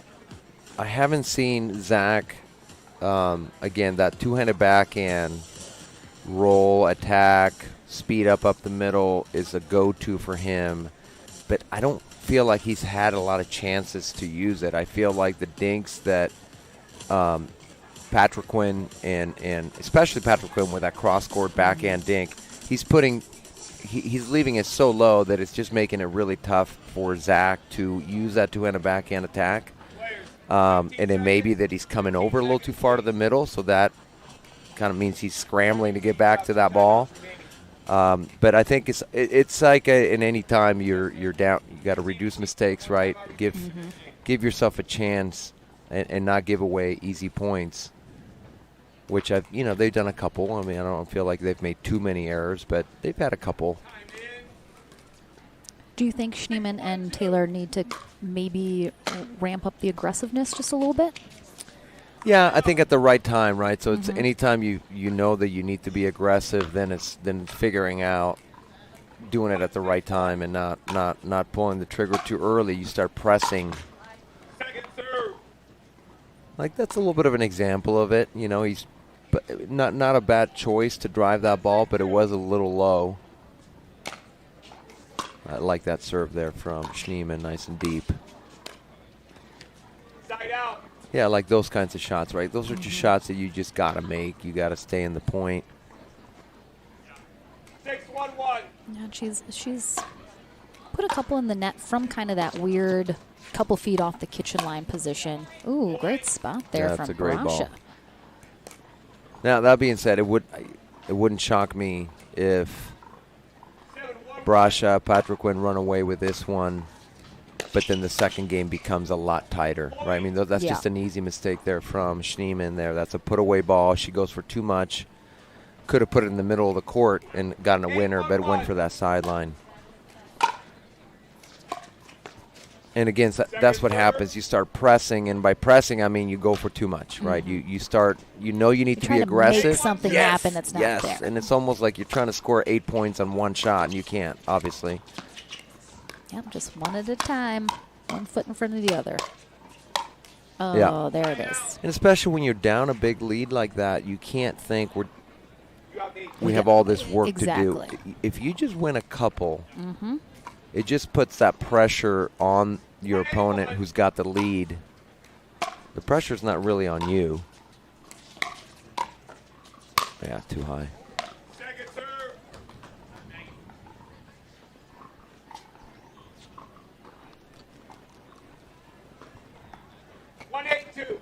Now I can see Brian Ashworth in the background Yes. there. The beard is here. He's an original, an OG. He sure is.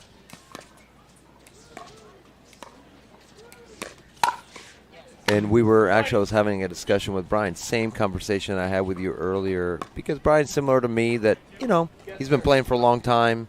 He can certainly compete, but now he's got a new baby. Congratulations to Brian, a little baby boy, 2 weeks old. Oh, that is fresh out of the oven. Ooh, nice. Oof. Yeah, again, it's a little high, and they back up, but they get back up to the line.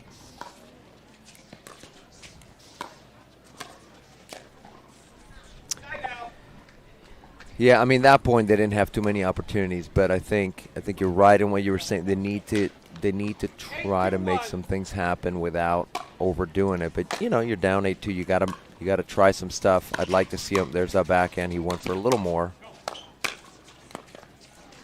Yeah, they got what they wanted. They just they couldn't quite. It almost looked like Lacey was on her heels trying to attack that ball. So really couldn't get much on it. Certainly Hayden quick enough.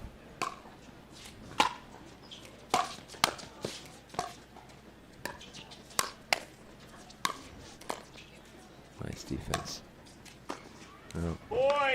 It seems very much like Taylor and Schneemann, they're playing very defensively right now. They're not trying to be the ones in control of the rallies. They're sort of letting Brasha and Patriquin dictate what's going to happen during these, which has definitely led to some errors for sure, and just a general vibe of, you know, everything's kind of falling apart. Let's wait till game 2. Yeah. So game 2 indeed will be where they're going to have to see if they can make some strategy changes here. Got to shake off that first game, brand new game coming their way. Let's see if they can make it a little bit more competitive into the action right after this.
Welcome back, everyone, to this semifinal match here in Pro Mixed Doubles at the APP Sacramento Open. Lauren McLaughlin and Daniel Roditi here on the mic. Maggie Brasha and Hayden Patriquin on the near end here for Game 2. Take on Lacey Schneemann and Zach Taylor. No. Wasn't quite Especially there. not with a slice. Yeah, not a slice to the outside, that's for sure. You have to curl it. I don't think it was enough space for even a roll, but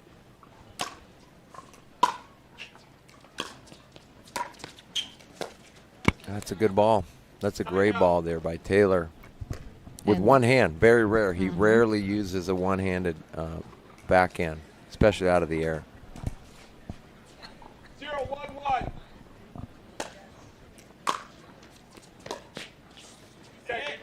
This is like super rare, random. Excuse me, not rare, random. But I feel like Schneemann has to have some basketball in her background, because when she was bouncing the ball, she did the like behind the legs, between the legs when she was bouncing the ball. And I feel like nobody caught it, but I was like, ooh, look at you. Maybe. That was a basketball move right there. 1-1-2. Was she bouncing it before the serve? Yeah. That could be an Andy Roddick thing. Well, it was she was just like Andy Roddick hanging used out. to kind of like bounce. Did he go between his legs? Yeah, I you mean, know, it could was still be a kind of tennis it was thing. kind of the cool thing to do. I mean, Lacey Schneemann is super cool. She is very cool. Yeah. Not on that shot, but she's normally very, very cool. But she might. You know, I don't know. I don't know her. I thought she just played tennis, but she might have played a little bit of b-ball. Oh, that's just a good. Such a great spot from Maggie Brasha. Yeah, that was solid. I feel like so many of the people that play pickleball, they're just all around good athletes. Like, I just feel like, even recreationally, so many of them have probably played so many of sports. And a quick timeout here from Taylor. And we talked about it in between games 1 and 2. This is potentially the farthest Schneemann and Taylor have gotten in a pro tournament into the semis. And so, you know, there is that mentality of if we win this, we're guaranteed a medal. Maybe their first ever pro medal. Right. And so that's so important. You can't let that play a factor. Right. You have to forget about that. It's hard to do because when you're in that moment, you know, you come into the tournament, in your mind, you sort of, you know, you can look at who's playing and, okay, where do I think I could, you know, I think we have a shot. Yeah. And then when it's right there, now one match away is still a long ways away in a lot of ways, right? But, you know, you can, not everyone does, but you can add that pressure onto yourself of like, this is the match to get to the medals. Now you find yourself 11-2, 4-1. You got to forget about all that stuff and just work on, let's get the next in the point. present. Yeah, we talk exactly. all the time pickleball. You play in the present moment, the present point, the present rally. That's really all that matters. You can't do anything but that. Right. And you're on center court, it's live stream. I mean, all of that adds a little more pressure as well. Yeah. Big H laying down the hammer there. Yeah.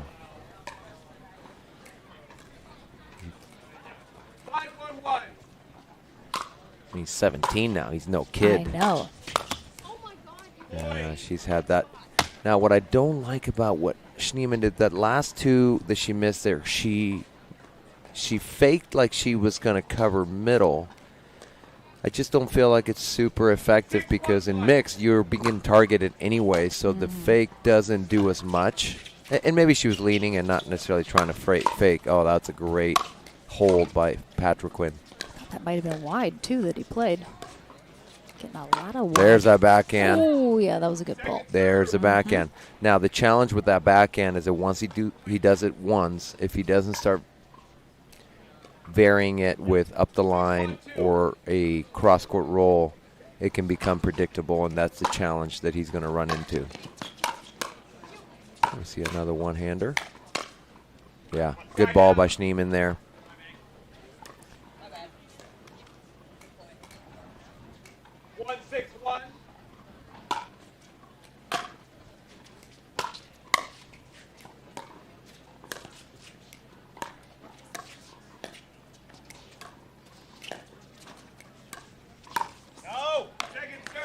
And all Patrick Quinn and Brasha have needed to do really this match is simply keep the ball in play. Yep. They've just been steady, consistent, patient. Yep. Not a lot of flashiness, not a lot of really anything to speak of. They're just keeping the ball in play.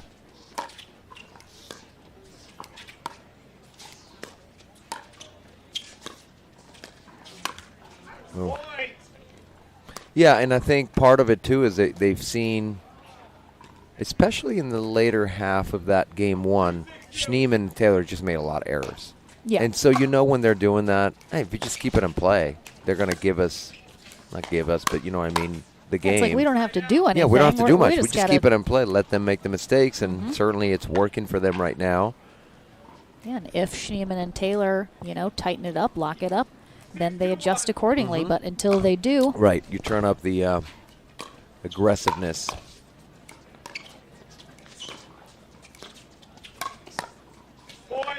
And, you know, I think most people would be lying if they said that when you know it's being live streamed, sometimes you go for stuff and you're looking for kind of those highlight reel points. Yeah, the highlight reel. I mean, I think now there's people that play on the live stream all the time, so that they don't even think about it. But when you're not on all the time, there's a little bit of that.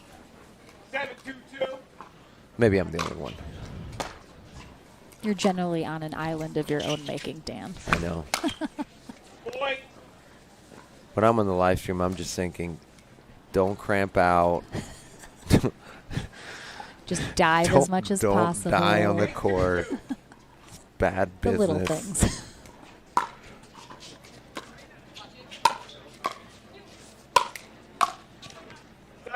Yeah, we didn't need to do. Went for a little too much there. Almost tried to overhead the overhead, but a little reset there would have been better. 2-8-1.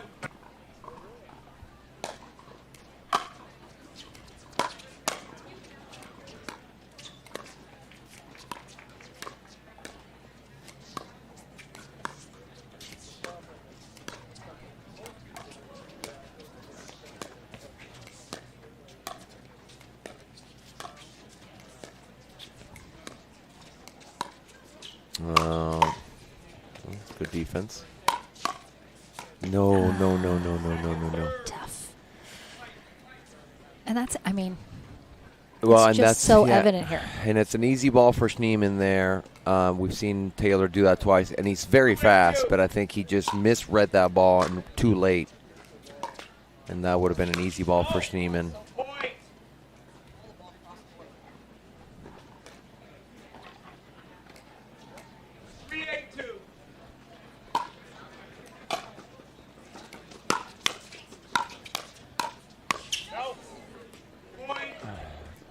Great job by Patrick when they're hanging in there. Knew that the drive was coming. That's one of the things that I've seen in Hayden. He's just fearless. He doesn't get intimidated easily.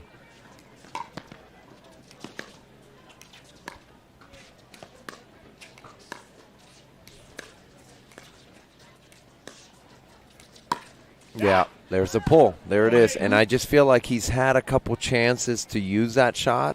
And, for example, in rec play, he would have done it probably 7 times by now. But he is playing more conservative, which, that's smart. When you're making mistakes, it makes you play conservative because you're so hesitant and your confidence is shaken in your abilities, even though, he can, of course, make those shots. Yeah. And we saw him right there. I liked what I saw on that last point. He missed it, the put away, but when Zach is aggressive like that, he's playing at his best. They did make a little run there on that last exchange, but they're definitely going to need to get the ball back and do it again if they want a shot at pushing this to a third game. Right.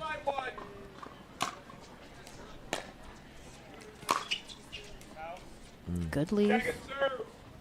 Yeah, I want to see Brasha just be a little more aggressive with that serve, especially at 9-5. Oh, that ball didn't even spin.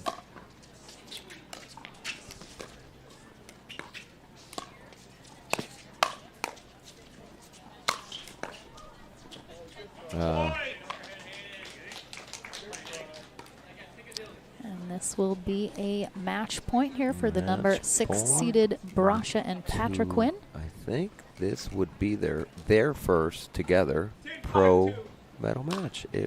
Pro For medal sure. if they get there.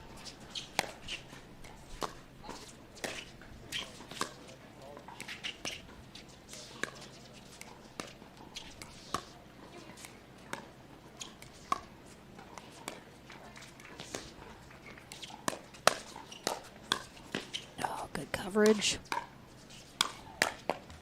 Oh.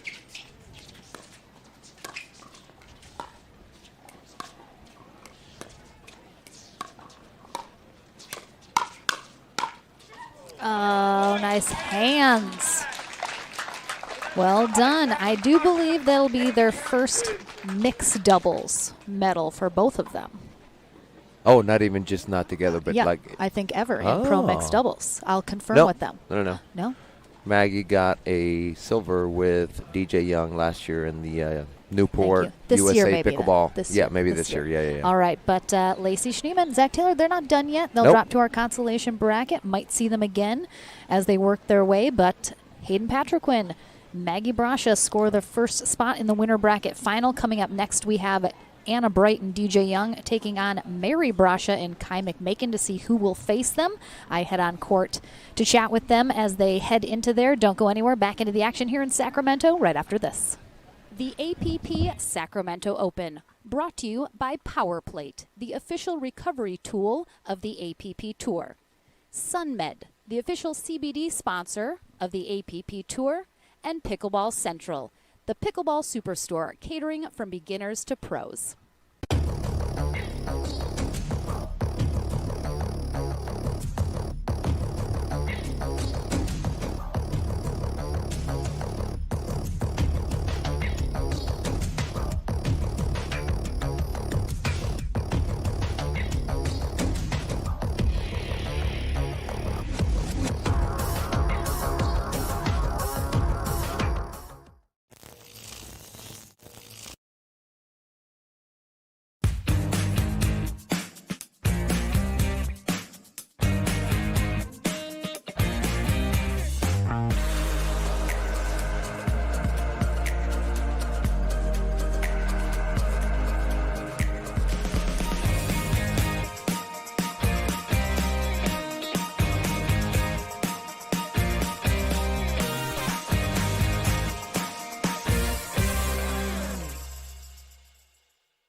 Welcome back, everyone, to the Franklin studio. I am here with Meg Brasha and Hayden Patriquin as they have secured the first spot in the winner bracket final. You two know each other, played together a lot. It seemed like in that match specifically, you guys just need to stay consistent. You didn't need to do too much. You kind of just let the win come to you. Did you feel that was how that match went? Yeah, I felt like we were playing very confidently. Like we were just feeling really solid on our drives, and we're getting along really well and just know each other really well, like you said, so it helps with team chemistry. Big H, this is going to be your first ever pro mixed doubles medal. You got your first ever pro medal earlier in the summer. How are you feeling now as you're kind of like breaking now onto the podiums a little bit more? You know that's within your sight. How are you just feeling about your game in general as you're here this weekend? It feels great. It feels great to hit the medal stand. You know, my parents are just shelling out money, so it's like we're finally doing something with this. So they're finally getting a return on their investment? Yes, it feels good. So all right. Yeah. Well, we are still going to find out who you guys are facing. It could be the sister. How are you going to feel about facing her if they come out in the winner bracket final? I would be so happy for her if she wins this match, but also, you know, having to play against her is pretty difficult. Playing against siblings is hard because you're rooting for them, answer. But you also want to win, so it's tough. I mean, they have a hard match ahead of them, though, so we'll see you guys in that winner bracket final in just a few minutes. Congratulations. And that we have that second semifinal match that's coming up next. Don't go anywhere.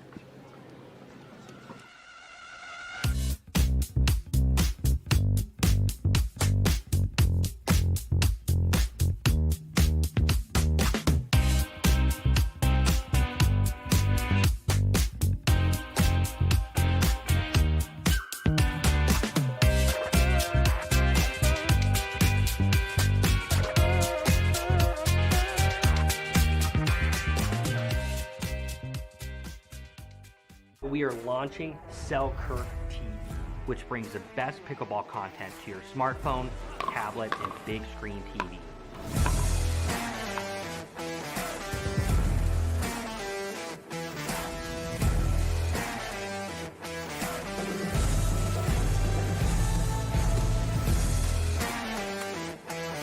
This is 24/7 Pickleball, proudly brought to you by Selkirk.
Back into the action now for our second semifinal matchup here at the APP Sacramento Open here at Johnson's Ranch in Roseville, California. It's about 20 minutes from downtown Sacramento. We have Anna Bright and DJ Young, the #1 seeded team here today in Pro Mixed Doubles. They take on Mary Brasha and Kai McMakin in the quarterfinals. Bright and Young defeating Tracy DeJagger and Nick Pedersen 11-3, 11-1, while Brasha and McMakin took out Arokina and Garnett 11-5, 11-1. So both these teams have fairly easy road into this semifinal matchup so far. And again, just looking at this matchup, Anna Bright and DJ Young, certainly I'd think the favorites to head to the winner bracket final and face Hayden Patriquin and Maggie Brasha, but not impossible for Mary and Kai to come out on top here. What would it take for that to happen, Dan? Yeah, it's certainly not impossible. I think less people are familiar with Kai McMakin. He's probably the lesser known of the 4 players. Obviously with Bright, Young, and Brasha all playing MLP. But Kai is a very, very good player. And certainly if he is playing at his best, they are more than capable of winning this match. But, it's going to come down to, as it always does, execution, right? You can have a great plan, you can have the ability, you can have the potential. In the end, it comes down to who's making shots, who's making less errors, and who's controlling the nerves best. And so, yeah, I think it's going to be a good match. It could easily be a very one-sided match, or it could be a 3-game match that goes 12-10 in the third. It could go really either way. That's pickleball. That's part of it. But hopefully we'll get the latter, right? Hopefully we'll get a very competitive match. I think DJ and Anna, they have partnered up one time previously to this tournament. They said it did not go well. This one's going a little bit better for them. So perhaps some learning experiences that they took out of that last partnership. But I definitely see a ton of potential in their matchup. And I've said this before, I think DJ Young can match really well with a lot of players. I think his style can fit, like there's certain pickleball players that they can fit with a lot of different people. And there's others that they have a very specific style that doesn't mesh well with a lot of people. Yeah. But I think DJ, he's a very particular type of person, perhaps. His personality and such will mesh better with others. But I think his style of play can work with a lot of different ones. Yeah, absolutely. I think in terms of style of play, I don't think there's anybody that can't play with DJ, because he could play from any side of the court. So it never comes down, as we've talked about before, it's never about playing styles, but it's more meshing in terms of chemistry, energy. It can go, I think both Bright and Young, very fiery players. Absolutely. So that can go incredibly well, or just a fiery ball it of has the downward potential spiral. of just consuming itself. But which maybe that's what happened last. I don't know. I didn't watch the tournament they played, but my guess is there was a little bit of that. But as far as ability, as far as playing styles, I mean, you could put them on the court with anybody in pickleball, literally anybody in pickleball, and they could win. They could win. They could win that match regardless of who they're playing in terms of ability and fire. And so they feed off of energy. So if the energy is positive, it's great. For sure. And I mean, speaking of positive energy, you will get nothing but that out of Brasha and McMakin. They are going to be balls of sunshine no matter how this match goes. Yes. So there's something to that as well. I mean, not everyone, I think there's very specific people in pickleball that people talk about being always smiling, always happy, always having, fun out there. You don't generally get two of them together, right, like you do with Brasha and McMakin right now. So they are going to be blinding us with their pearly whites this entire match. But we are into the action now. James Neighbors, once again, our USA Pickleball Certified referee, Mary Brosh and Kai McMakin on the far end. Start us off serving to DJ Young and Anna Bright on the near end. Yeah, and I think one of the things that you get from 0-0-1. Bright. Wait here after this point. Boys. Of course, Young and McMakin, though some people may be unfamiliar with McMakin, Young and McMakin know each other really well. Young being originally from Spain, but growing up in San Diego, where that's where McMakin is from. So they have played a ton together. I'm sure they get along great. They're good friends. We saw right there what we were talking about, just the ability of Young. I mean, that Ernie, he made it look incredibly easy, and it was not. It was not. I mean, he made that jump from near the center line and hit a forehand Cross-court, yeah. Cross-court put away.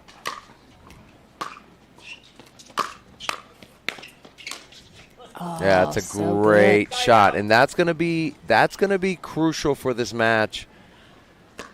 If Brasha and McMakin are gonna find a way to win this, they have to go behind Young. We've said it every time we broadcast one of his matches, but yeah, you cannot be.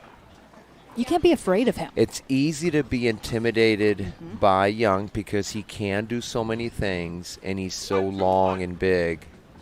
But you have to be able to go at him and behind him.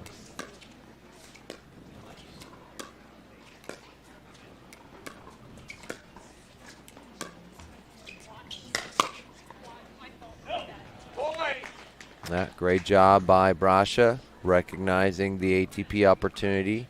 Young doing his best to. 2-2-1. He does get it back, but floats long. Second serve. Yeah, I like the idea. Brasha told him he was on it. He was on it, but he was a little late. The ball kind of dipped a little too much for what he was trying to do.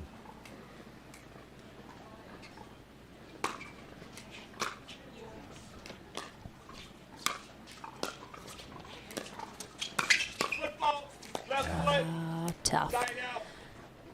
Good lateral movement there from Yeah, McMakin. no, I like that.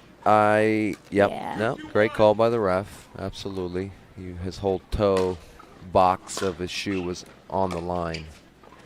Second serve.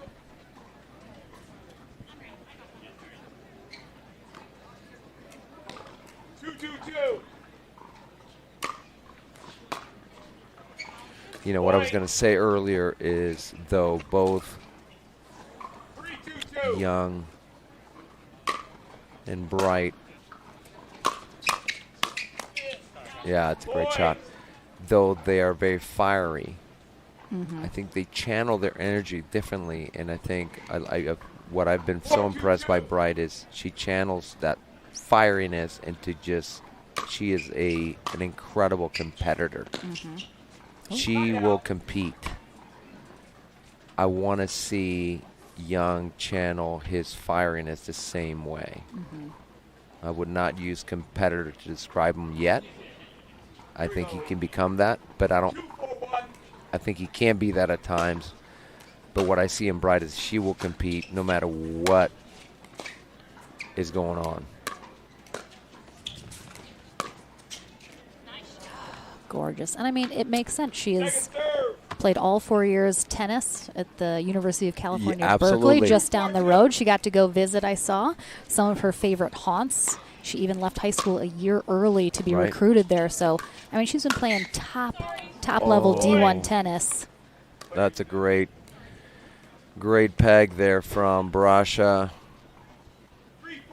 She said sorry. I don't believe her. But anyway, that's a great shot.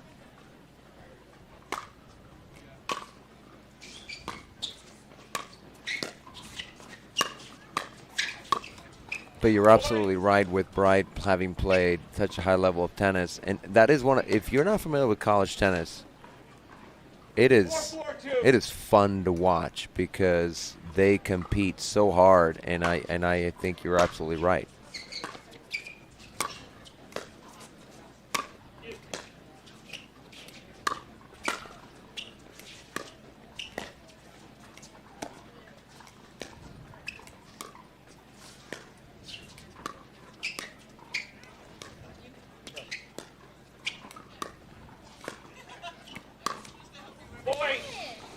I mean, we talked about I like it the earlier. idea.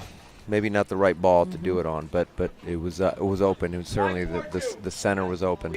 Sorry.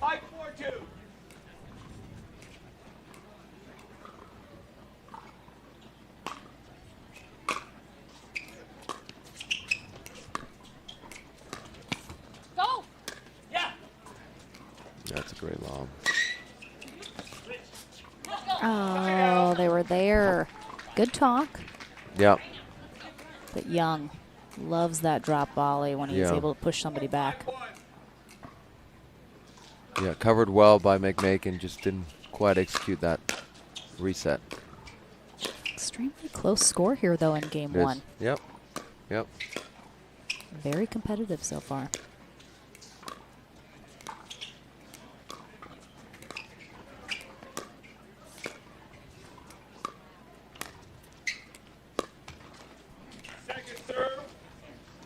He's going for a little change up there. Yeah. Said it was there, just didn't hit it hard. I thought that's what he said.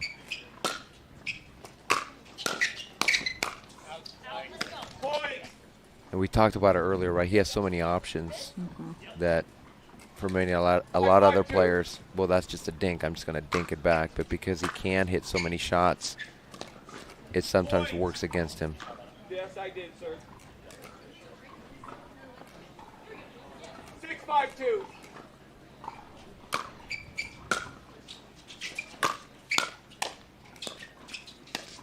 Oh, I mean, thought he easily had that, just kind of. Yeah, that's one of those. So that's a challenge with that scorpion shot, that as the ball gets lower, that becomes a much lower percentage shot because your paddle face is facing down naturally.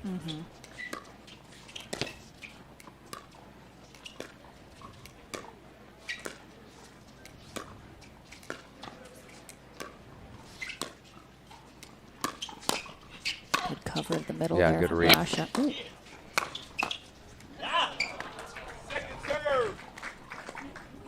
Good rally. And we have three 22-year-olds here on court. So we have Brasha, fresh off of her college tennis career as well, out of University of Dayton is where she started, finished at Biola.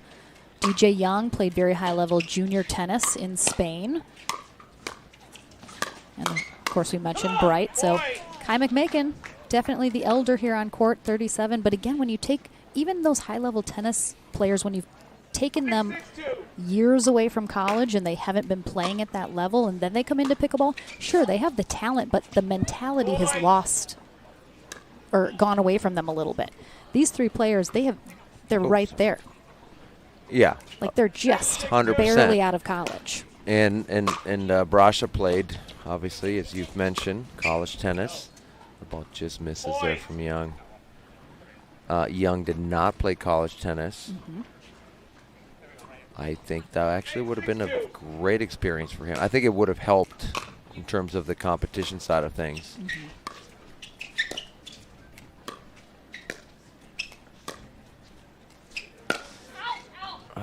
Yeah, good call there from. Good call from Bright, and good job by Young to just not to fight the urge to lift that paddle and block that ball.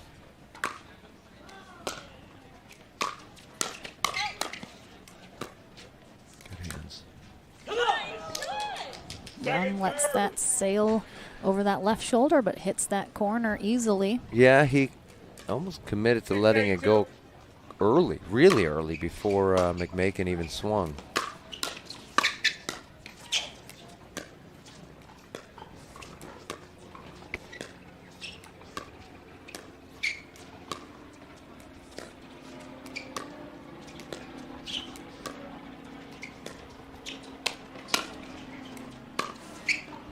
That was a great lob from Brasha. She is really good. She's gotten really good at lobbing.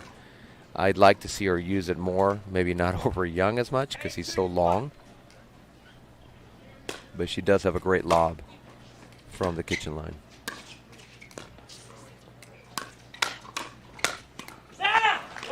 I mean, both the Brasha sisters, they're so unassuming because they're so They're so nice, nice. they're so smiley, and then they're just like, wow. Yeah, then they'll hit you in the chest.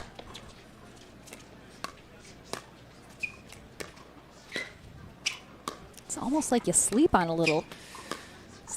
a little bit. Yep.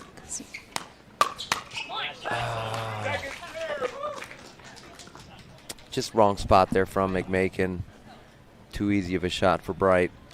But it is Brasha and McMakin out in front here, 9-6. I think a bit unexpected, perhaps, for anyone that tuned in to the start of this match. I like the drive. Wrong place. You had Bright still moving forward. I would have loved to see McMakin drive that ball at Bright as she was trying to come up.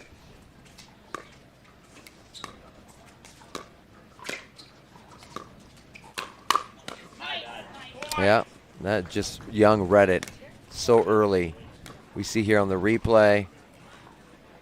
If you watch Young, he's already moving with his paddle out to the side on his forehand, reading that attack by McMakin. Oh, it's just unfortunate.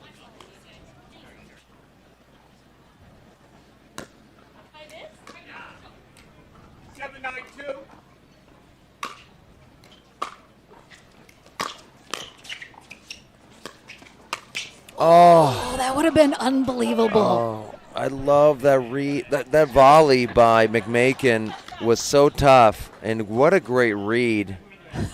And he did clear the kitchen. It's he did because he clear went for it. so much angle. Had he just put it like a Well, little more in the middle of the court. Yeah, and I think he expected Young to go up the line, back at what he would have thought would be Brasha.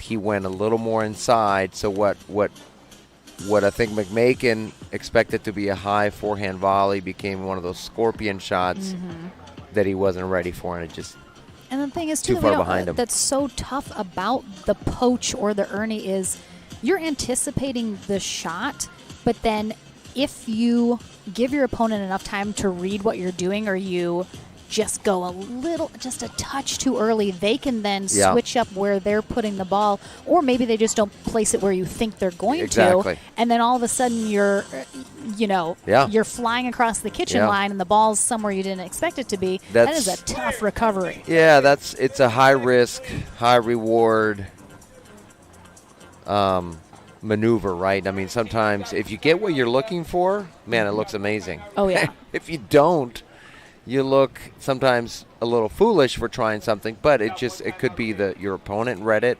saw you, anticipated you trying it, or without knowing went to the wrong spot or to the other spot.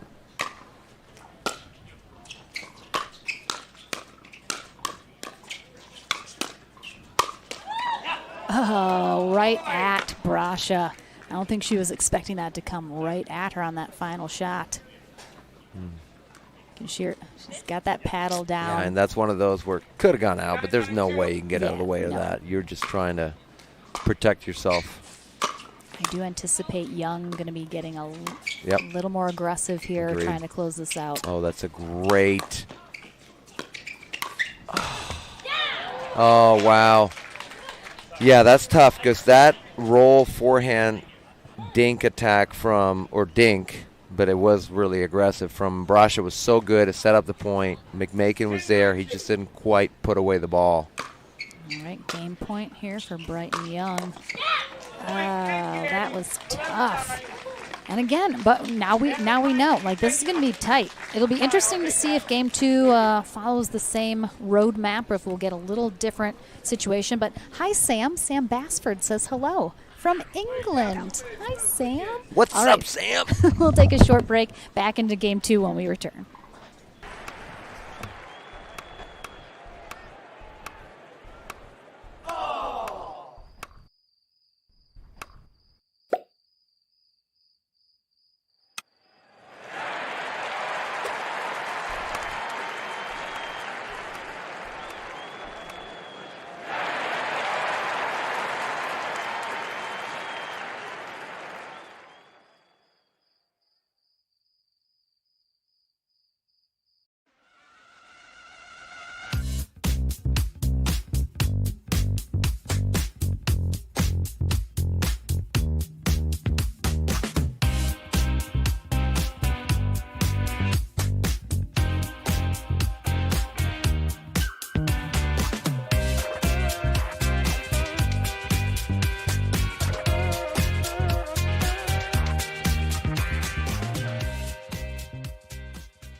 Welcome back, everyone, to game number 2 here in our second semifinal matchup here in Pro Mixed Doubles at the APP Sacramento Open here at Johnson's Ranch. Brand new venue that we are at for the very first time. Gorgeous facility. Excited to be back here in 2023. But we have game number 2 underway. Anna Bright and DJ Young coming from behind to overtake Mary Brasha and Kai McMakin right at the end of game 1. Ooh, oh my gosh, DJ Young thought that was done. He thought that was done. Yeah, that was an incredible dig from Brasha. He was like, wait, what? That's certainly one of her many strengths, but yeah. Oh, good pull. Love there. that attack there from McMakin. So again, spot in the winner bracket final on the line. Hayden Patriquin and Maggie Brasha already have secured one spot. So we will either have sister versus sister, or we'll have to wait a little longer to see if Mary can come back. But again, got to get to a game 3 here first for Brasha and McMakin, as they must win this second game.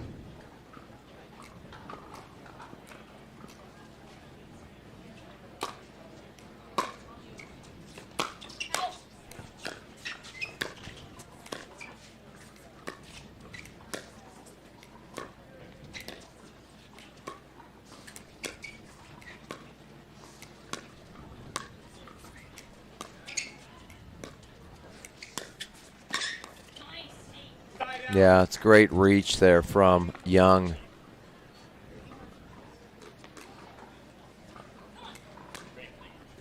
I do suspect we saw a very aggressive DJ Young at the end of that first game when he knew they needed to close it out, and I think we'll see that continue here in the second game. I agree. I think Brighton Young thought that first game was a little too close for their comfort. Almost lost it, so we'll see if they come out of the gate firing here and try to get an early lead. But Brasha and McMakin, they're going to have something to say about it, that's for sure. No, I mean, they're, and I'm not certainly accusing them that they were overconfident, but there could be that, right? You feel like, okay, we should have this match, and then, the other team came to play.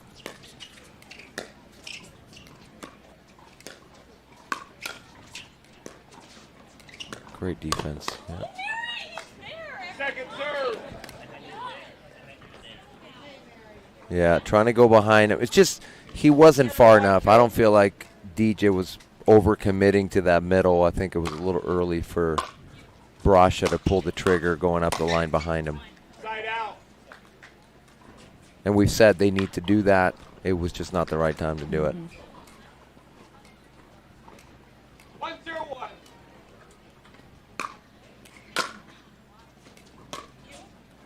Nice deep return there from Brasha. Yeah, great block. Notice the block was with 2 hands on the forehand side there by McMakin, and did a great job of resetting that ball and then putting it away.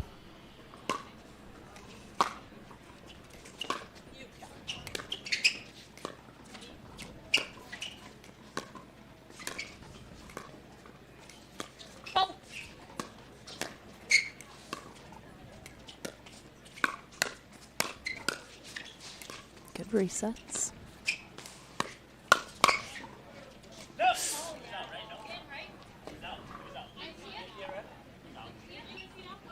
Don't worry about him. Yes, I saw the ball. Are you asking me? Yeah, it does look like it. All right. Ref thought it caught the line. That's one of those. That's a tough call to make. That's tough. For anybody. And where I'm sitting, we're on the wrong side. And the baseline was blocked for me, so I couldn't even see it land. But certainly, McMakin and Brasha are very fair players. So if they missed the call, they missed it. But certainly not intentional.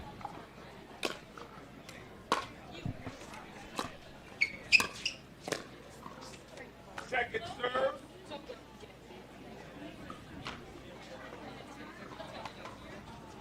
0-2-2.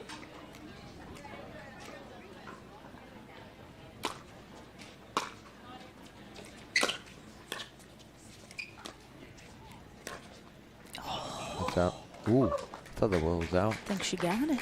Well, based on McMakin's body language there.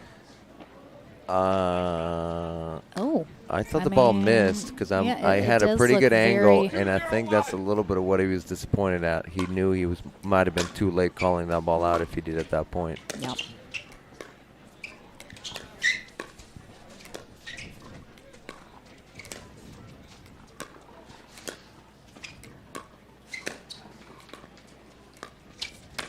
Yeah, it's tough. Goes for the good shot. Switch. Good movement of the ball, but leaves it up just a little too I like high. the idea. You see Young's right foot was on that center line. He just didn't keep it low enough. Gave Young a chance to use that scorpion shot that he loves so much. Oh, that's nice. The fist pump. She got him. Fist bump. She got him. Yeah, big smile. Big smile. She liked it. Breaking ankles out here, Mary Brasha.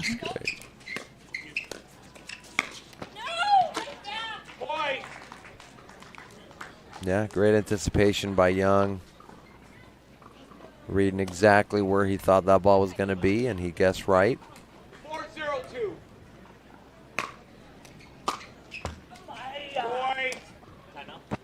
Timeout receiver.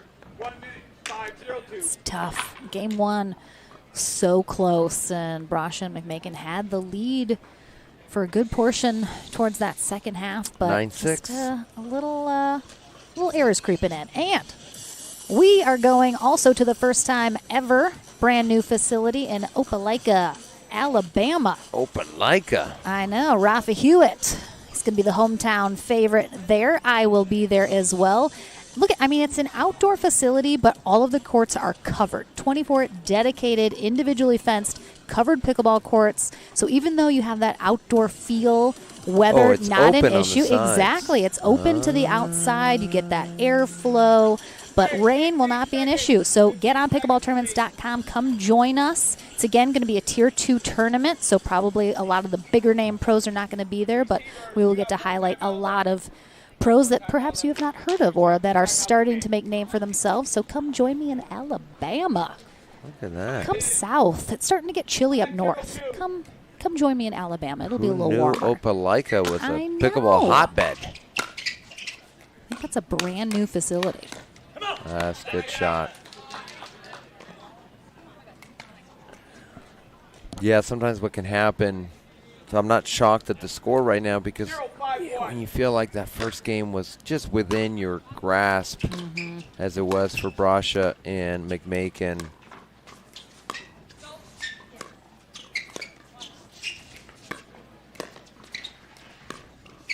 Yeah, it can sometimes take a little bit to shake that off, right? To not let that creep into game two and not keep thinking about how you could have had it, should have had it, would have had it. And the thing is, they don't even need to change anything. They were right there. Their strategy should be exactly the same, but if Brighton Young make an adjustment, start to come with a little more heat, that then puts a little bit more pressure.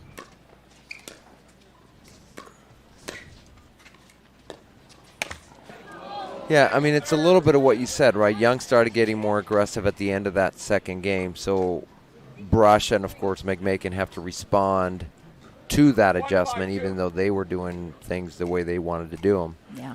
And they got what they wanted right there. McMakin just missing with that forehand volley that he would normally make.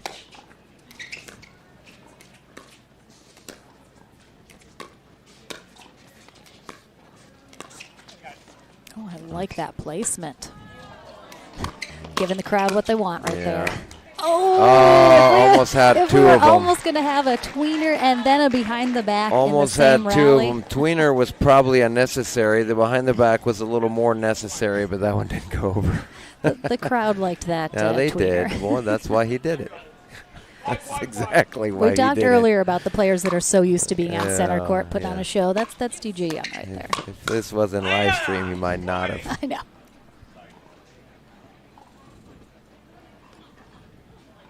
Although, Mr. Young only needs an audience of one himself to do those trick shots. Savage, Dan.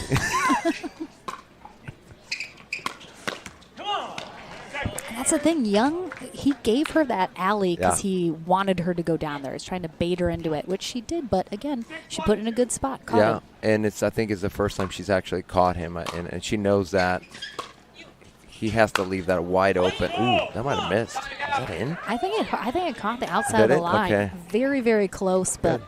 Oh. Young gave the nod of Yeah. approval. Yeah.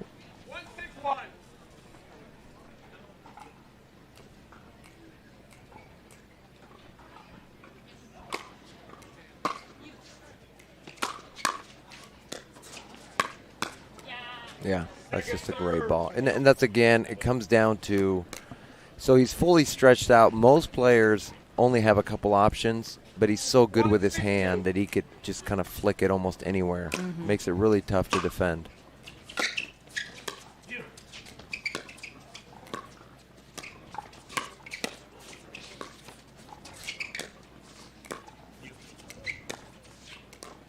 Oh, that's just a Oh, that was filthy, Anna Bright. Why you got to do him like that? That's a nice read by Anna.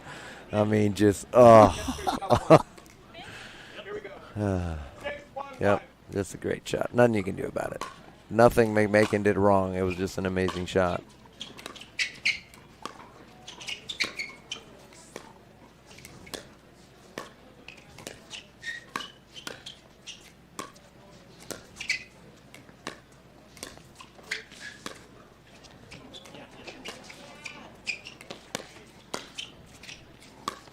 Oh. Will we see a third? We will not. Exactly. Wow. Well, you know. What? The double line. No one lobs Kai McMakin 3 times in a row and get away with it. No one does it. Here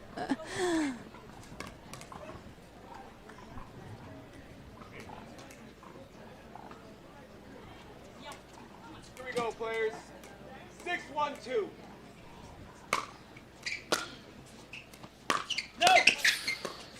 Yeah, that was definitely out.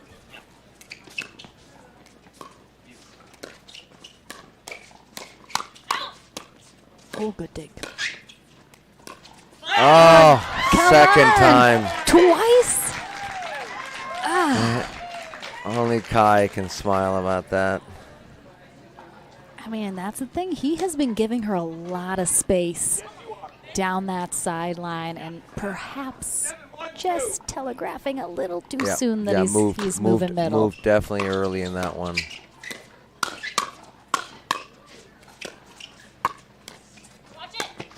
Oh. Took a lot of heat off that shot, though. If you watch here, he almost just rolls it so much. He's over the top of that ball so much. That's Not a lot of power, but great angle. Again, his hand, it's just, there's, you know, JW, there's a very, very, very small group of male players that can do with their hand what DJ does. He's just very gifted at it. He's just so good. We have a timeout here from Brosh and McMakin, who find themselves a little worse for wear here in this second game, looking to try and get back in this.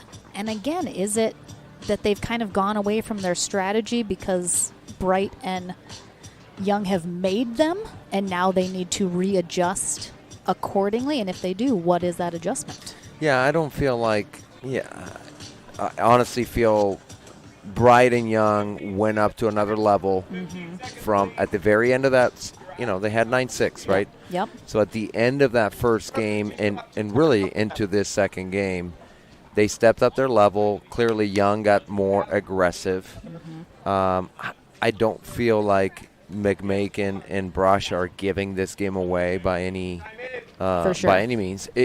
You know, sometimes the other team steps it up, forces mistakes. They're not unforced errors; they're forced errors, and then they do a good job applying pressure. And again, when you are forced into those errors, it just kind of, it's tough to shake off. You know, you make a few of them, and then it's like, what can I do? Yeah, and I think you got to try some different. I mean, sometimes giving them a different look, even maybe even stacking the other way, just for no other reason, not because you feel more comfortable in those positions. Obviously, you feel comfortable in the ones you're in now. That's why you chose to start that way. But you have to try something different to try to change the momentum. Yeah. And then you could always switch back, of course, but just giving them a different look.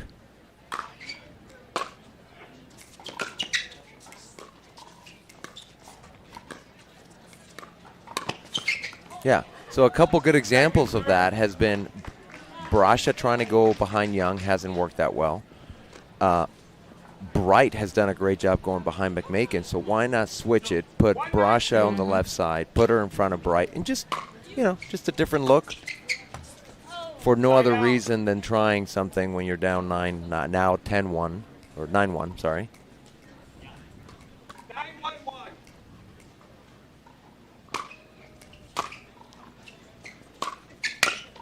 Ooh. There we go. There we go. Yeah, Bright gave her a lot to work with there. Yeah, she did. Well, and Young also, by moving in on a high ball, just gave her too much open court.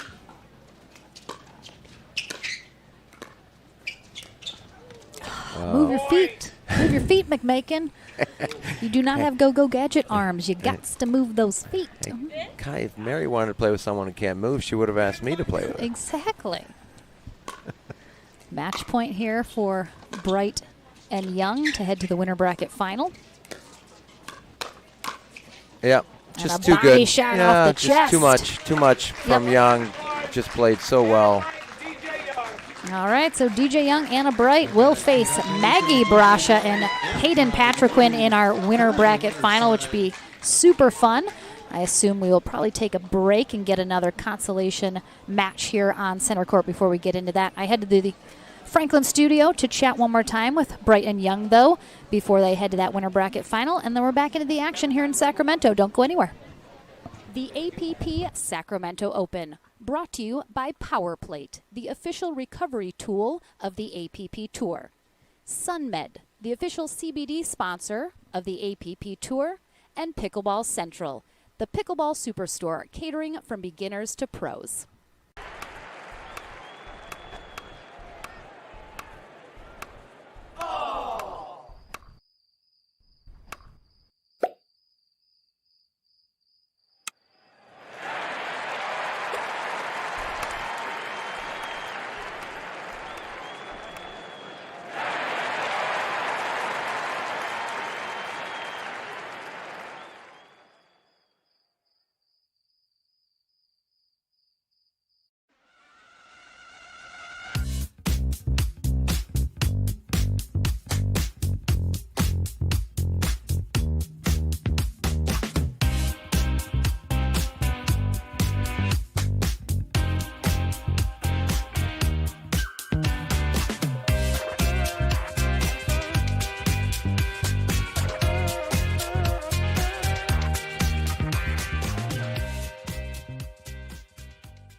Welcome back to Franklin Studio. McLaughlin here with DJ Young and Anna Bright. They're all smiles as they head to the winner bracket final. So that first game, very competitive there with Mary and Kai. Seemed like they were giving you a little bit of trouble, but managed to make some adjustments at the end of that first game, roll through game two. What were you thinking in game one that you knew needed to change for you to come back out on top? one big thing is we wanted to play pretty aggressively. We thought we were favored when the ball got fast, and so one thing I was backing up off the line a little too much, and so DJ, was like, stay on the line, look to reach in, and so that's an adjustment we made, just so I was thinking a little more offensively. But Mary and Kai, great players. Mary especially, you never want to play Mary in mixed, no matter who her partner is. She's just so solid. Mary's really great, and Kai played great too. Kai always makes it fun. They are a good fun team. So you're playing good friends, Maggie Brasha, Hayden Patriquin, in the winter bracket final. You've played with Maggie in some tournaments, had some success. What's going to be the thought process as you face those two to head to that gold medal match? Well, I think Maggie knows my game a little too much, so I might have to go to Hayden a little bit more than usual. But yeah, I think using our hands, using our speed, and just good power is going to be better off than just kind of dinking and playing slow. So I'm hoping to bring some pressure to the game for sure. Well, we're excited to see you guys in that winter bracket final and already on the medal stand. We'll see in which position you end up today, but congratulations. And we're back with another Consolation Bracket match here in Sacramento right after this. Don't go anywhere.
Welcome back, everyone, to the APP Sacramento Open. We are here at Johnson's Ranch Sports Complex in Roseville, California.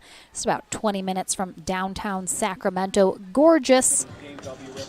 Over 20 dedicated, individually fenced pickleball courts. Lauren McLaughlin along with Daniel Roditi here all weekend long. Today is Pro Mix Doubles Day. Tomorrow, men's and women's doubles, and Sunday is our singles day. Because this is a Tier 2 tournament, we do not have Championship Sunday this weekend.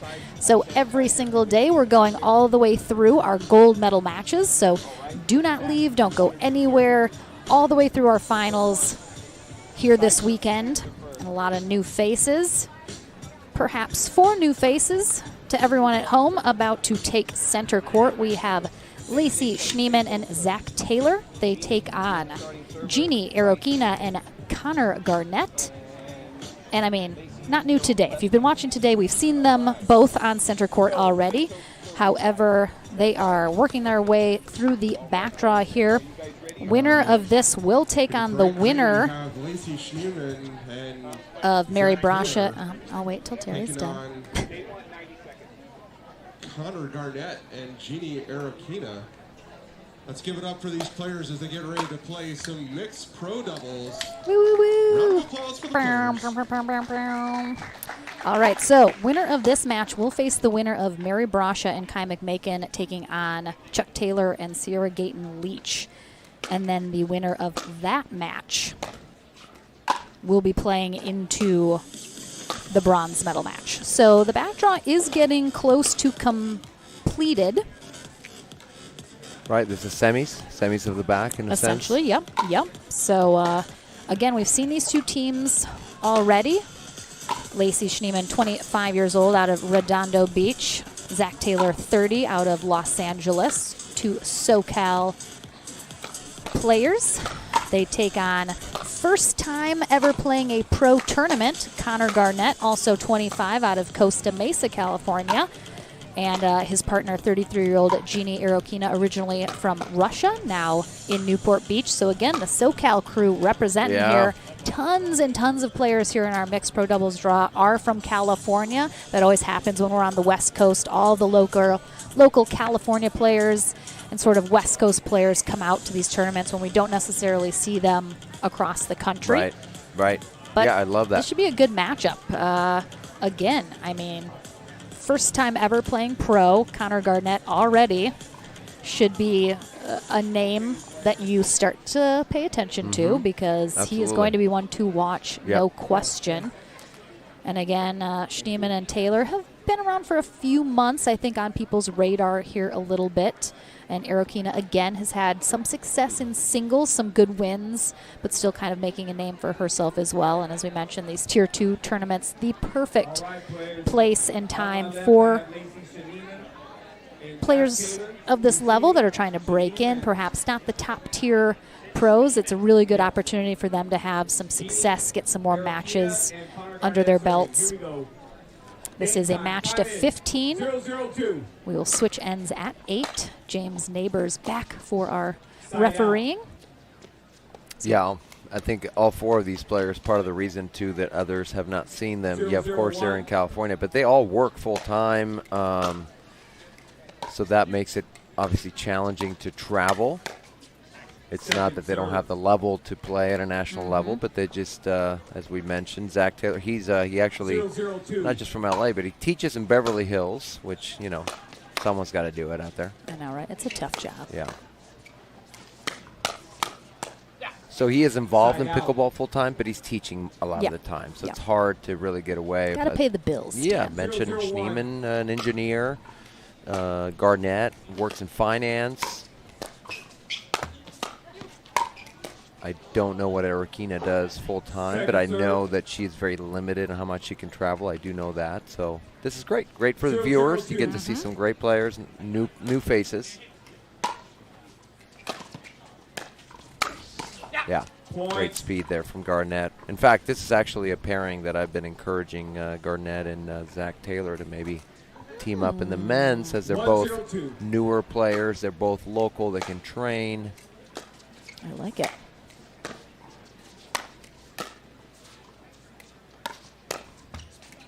Side out.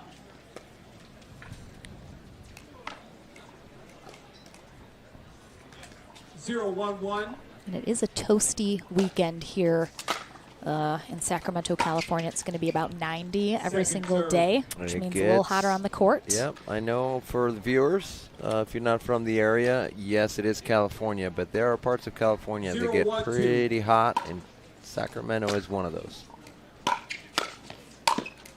Yeah, like what I saw there from Taylor moving in on his own drive, using his speed. Great job. 1-1-2.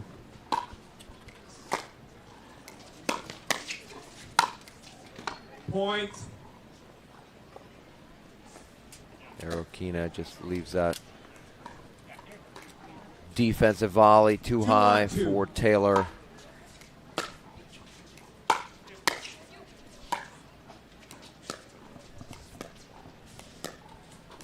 Point.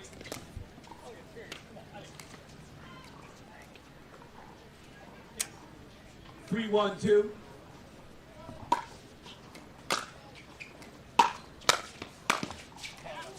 All right, so already I was a little concerned right out of the gate. Schneemann and Taylor, last time we saw them play, bit low energy. They seemed a little defeated at the end of that match, but they turned it around here. I was a little worried that that was kind of carrying over into this, but it seems they're starting to light back up again here, up 5-1. 5-1-2. Yes. I spoke to Taylor just right after his loss in that previous match against Hayden and the Hayden and Maggie they played. 1-5-1.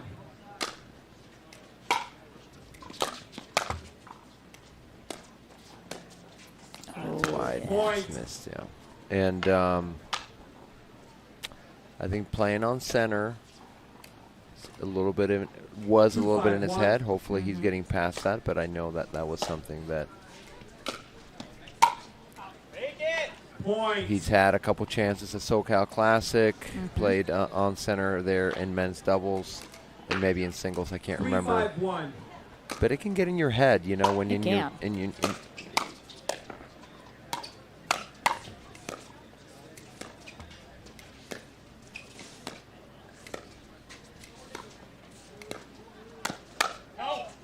may not be legitimate, but if it's in your head, it's real, right? As a player, right? That's as an athlete. If it's in your head, now it's real. And so I'd like to see him get past that.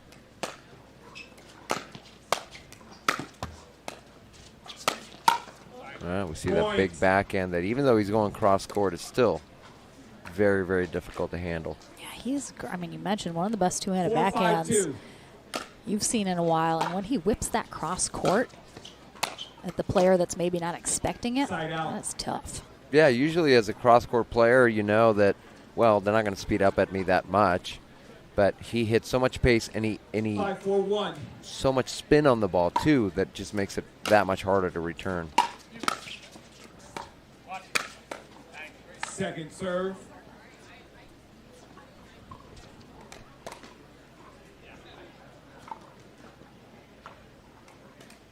Five, 4-2.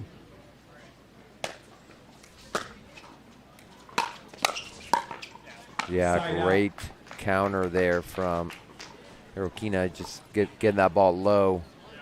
I think Taylor expecting a pop-up, 4-5-1. didn't get it.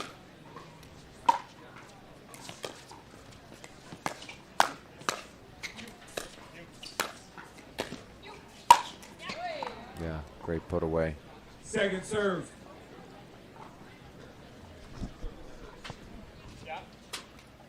Four, 5-2. Garnett looking to tie it up here.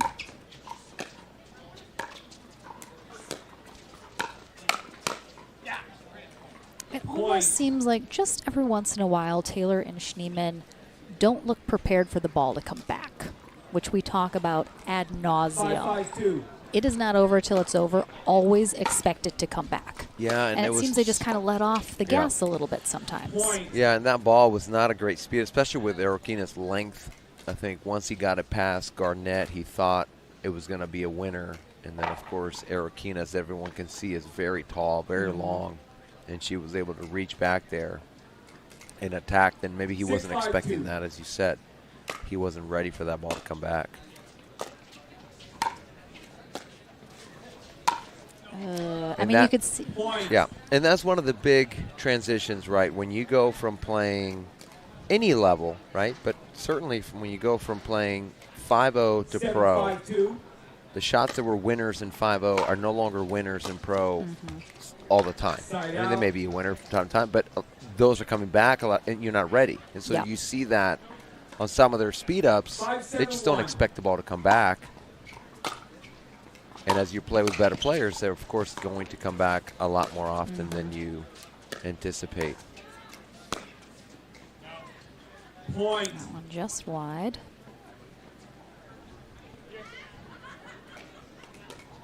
Six, 7-1.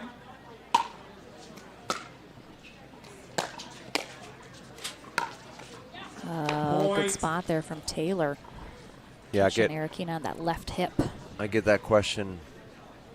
I mean, it's probably one of the questions that I get asked most often is the difference between one level to another. And I get the question specifically about 5-0 to pro. What makes somebody a pro? What is the difference? A self-shake and bake right there that for was Taylor. nice. He likes to do that. He's done a couple of those, and he does a good job moving in on his own shot. Gets him to 8 in the end change. And I think my most common answer is the top pros, they just don't make the easy mistake that the rest of us do, right? Like, I am not a top pro. I played pro, but that's the difference. That's the difference between me and these. Consistency, always. I mean, it really is what it is. They don't miss drops. It's very rare. And coming up next, I am going to be in Dallas, Texas next weekend for our next Gen stop. And then we'll conclude the year in November in Kansas City. But so excited to be. It's our biggest Next Gen stop we've had so far in Dallas. Over 55 young players. And those tournaments are just so great for player development, for seeing these new up-and-coming junior players that have never got to be highlighted on a stream. There's $15,000 on the line for these kids. It's an awesome 3 days of play, senior pro mentorship. Paul Oland is going to be in Dallas with us. I'm super excited. And are these different levels? No, so it's all just everyone's all in one. All in one group. level. Okay, so like an open division. Essentially, yes, and for Next Gen. It's up to 23 years old. Okay, and we've had players as young as 12, possibly 10. That's great. Yeah, and you think sometimes you look at it and you're like, well, a 12-year-old can't play against a 21-year-old, but they can. Like, some of these young kids are so good. And yeah, maybe they're not going to win, but it's such valuable learning experience, and they love it. It's just such an awesome time to be with all of your peers, people your own age playing. So fun. So that is next weekend. Tune in. That's exciting. That's future of pickleball right there. It really is. It's awesome. And I could name you several 16-year-olds that can beat a 46-year-old. Exactly. From personal experience. I have a friend. I'm saying it for a friend. It's definitely not you. No. For a friend. Not me. Never you. All right, so that's a great job. That was a tough ball for the viewers. That is a very difficult ball. Zach Taylor got pushed back, made a great dink cross court. Oh, that was interesting. He kind of did that side step to come over with that two-hand backhand on that third. He went away from his forehand so he could hit a backhand. That's how much he likes his backhand, which I don't blame him. He's got a good one. And the easy point. And it's the same with Garnett. He, really favors that backhand side. Oh, yeah. There's been just a couple times. Well, it's one of those you're expecting a pop-up. So you go over there, you don't get the pop-up, and then you're kind of there, but you really should let that ball go. Let Lacey have that.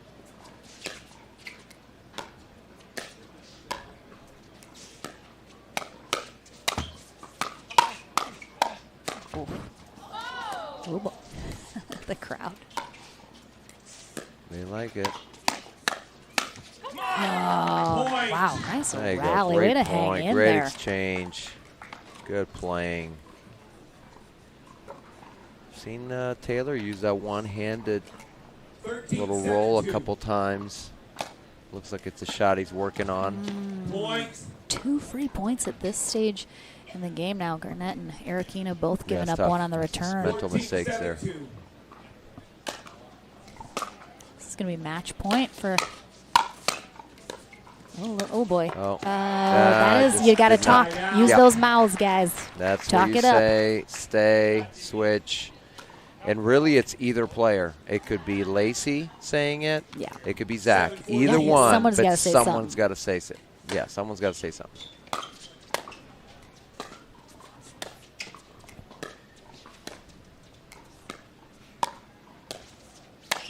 Yeah, you see that flick of that hand. She didn't take a big swing. I don't think we'll get a chance to see that replay, but she hit it really hard because she just flicked that hand right at the ball. That's a great pickup by Taylor. Side out. Nice job. Sometimes it is hard for the viewers to realize how difficult a shot is because, you know, they can make it look so easy. Oh, yeah. And it plays a lot slower when you're watching Yes. than in person. Point game. Oh, there it is. All right, They take so it. they take it, and they will face either Mary Brasha and Kai McMakin or Chuck Taylor and Sierra Gayton Leach. We'll find out after that concludes. But they live to fight another match. Taking a look at our bracket, we will have our winner bracket final coming up next here on Center Court. Anna Bright and DJ Young take on Hayden Patriquin and Maggie Brasha. Don't go anywhere. Coming up momentarily here in Sacramento. Back right after this.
We are launching Selkirk TV, which brings the best pickleball content to your smartphone, tablet, and big screen TV.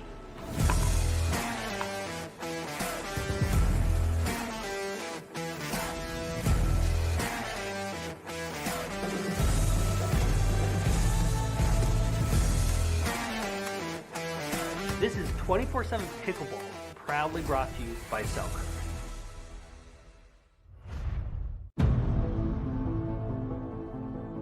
No time to waste under the setting sun into our wildest dream. Follow me into our wildest dreams, our wildest dreams.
Back in. Oh my gosh, we're on camera.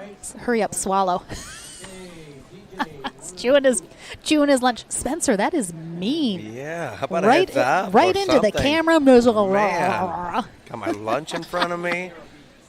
Welcome back, Yeesh. everyone. Lauren McLaughlin and Daniel Roditty. We are not stuffing our faces as quickly as we possibly can in between matches. Right. That definitely doesn't happen. Yeah, and if you know me, that's very rare for me anyway. We are back with our winner bracket final here, determining who is heading to the gold medal match, who is heading to bronze. We're going to have the number 1 seeded team, Anna Bright and DJ Young. They are taking on Maggie Brasha and Hayden Patriquin.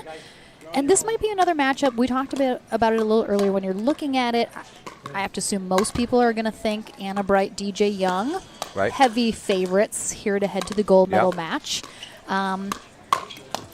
What is going to be the key for Patriquin and Brasha to have a shot at that gold medal match? Well, I think Patriquin is, as we've talked a lot about Hayden, obviously great young player, very aggressive, and it has gone well for them today. Obviously, they wouldn't be in this position if it hadn't. I think if Hayden can stay aggressive but pick his spots, right? Be very good and precise at picking his spots, at being aggressive. I think that can be the key for them being able to pull this off. And certainly they can. I mean, we talked about it. Same with Kai and Mary. They were the underdogs, but, they were very close to taking that game 1. And I believe that would have been a very different match if they had, right? I think there was a lot to say of DJ stepping his game up and then that rolling into game 2. And that momentum, which makes a huge difference in pickleball. The games go so fast that literally 5-7 minutes of real time is an eternity. It could be 7-8 points in real time. And so really it's anybody's game. Certainly Young and Bright, if they continue to play the way they played at the end of Game 1 and Game 2, then it's going to be really tough for Patrick Quinn and Brasha. But And Bright mentioned in their interview as well, they just felt very confident. Yeah. They were very confident in the We way that saw they were that. We playing talked today, about it. Yep. how it was going, and that is evidence by, them being here in this winter bracket final. I'm sure they are coming into this 100% with the mentality, this is ours. That gold medal match is in our sight. We just got to get through this, do what we needed to do, get the job done. And I think it really is going to be, Brasha and Patrick Quinn in a bit of a tougher spot here coming up against this team. But we'll see kind of as this plays out what their strategy is here facing these two. yeah, we've set this probably every time we have broadcasted a DJ Young match. He is one of the toughest people when he is ahead. When he's confident, he's very difficult. Yeah, right foot. I did. Yep, he landed on it. Hit the line when you Good call. He did. Yeah. He looked over here. Confirmation. Yeah, dude, you were waiting. 1-0-2. But as we said, if he is ahead and confident, he is really difficult to play because of what we've been talking about. He can do so many things that if he's ahead, he feels confident enough to do it. 1-0-2. Bill Plesha is our USA Pickleball Certified referee for this match. Side out.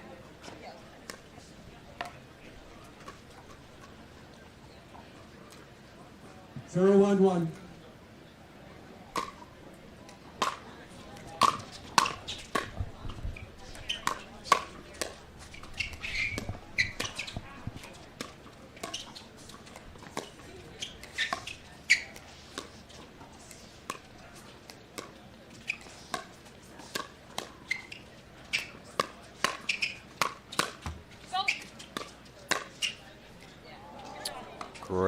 Great flick there from Patrick Quinn.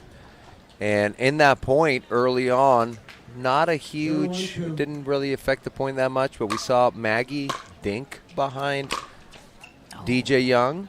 And again, probably for the viewers, maybe you might have not noticed it. That's a big deal because how willing you are to play behind DJ Young can play a part. Yeah, that's a great serve. So yeah, we'll see. It didn't get a lot of action before. Maybe he's getting more action on some of those spin. Yeah, we two in a row. 2 in a row.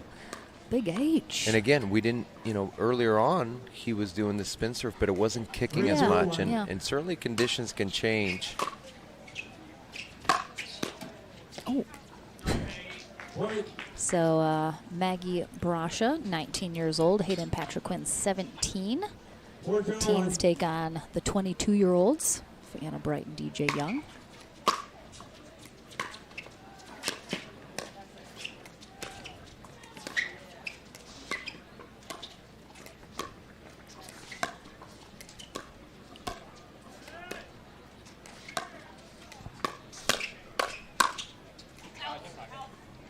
What's interesting is we talked during their last match how Brasha and Patrick Quinn, they just played so steady. They just kept the ball in play. They didn't do anything crazy, just kind of methodically played fundamental pickleball. And that seems to be what they're doing here again. And maybe that is going to be the answer because Bright and Young can be hot and cold. They're a little flashier. They're a little more aggressive doing things. And they've forced them into some mistakes here early on, simply keeping the ball in play. Yeah. Let them try to make something happen. We're just going to keep the ball in play. Yeah, and I think that's and matchups are super key, right? So your approach to one match could be completely different than your approach to a match right after, depending on who you're playing. And it could be their styles, and it's also your mentality about those players.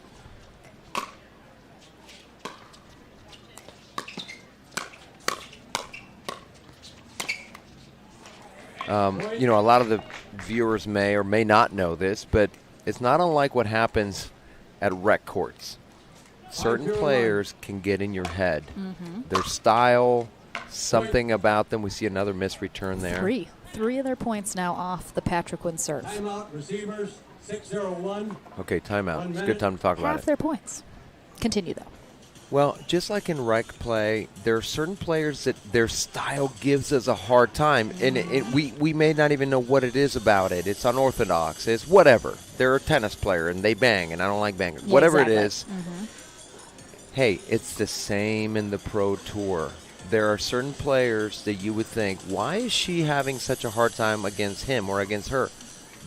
There are things going on in that head that we may or may not be aware of that play a big part into how someone plays.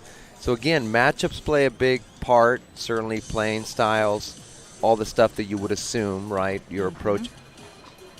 But don't underestimate what those head games can do to somebody in a match. Absolutely, and there's even, there's ego that goes into it. Oh, I'm not going to let that, I got to show this person up. There's personality clashes behind the all scenes. of that. You So play much each other every It's week. people, For goodness yeah, sakes. exactly. And that plays a big part. All right, and from this timeout, let's see if Brighton Young tighten it up a little here. Yeah, too much from Young there. Good lob, good use of the lob.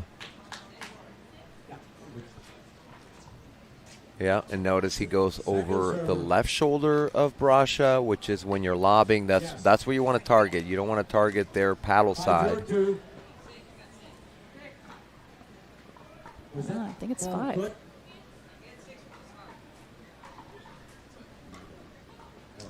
Oh, they do have 6. All right. 6-0-2. All right, just making sure we got the score right. 6-0-2 here in game 1 of our winter bracket final.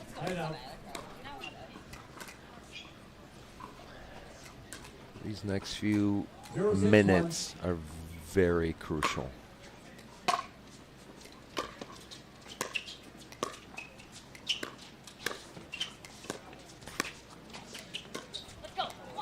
That was a very interesting sort of mini Ernie there for Bright. She backhand sliced that Ernie attempt. Huh? Yeah, and a little bit sometimes that, you're looking to, as we've talked about before, threaten so that it forces the ball to your partner.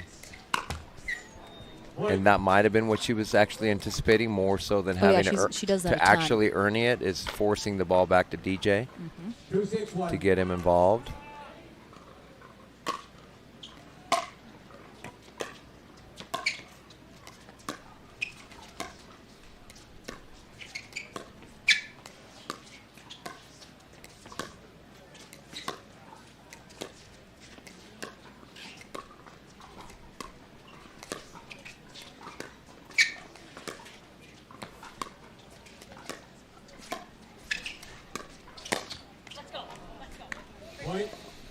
Not a bad pull. It's just a little bit of a reach. I think if had that ball been a foot closer to him, would have been the right spot. A little overextended. He was a little overextended. Yeah, hard to flick that left hand enough to put pace and accuracy on that shot. Just a missed third there from Young. 3-6-2. Brett Young creeping back in here, though.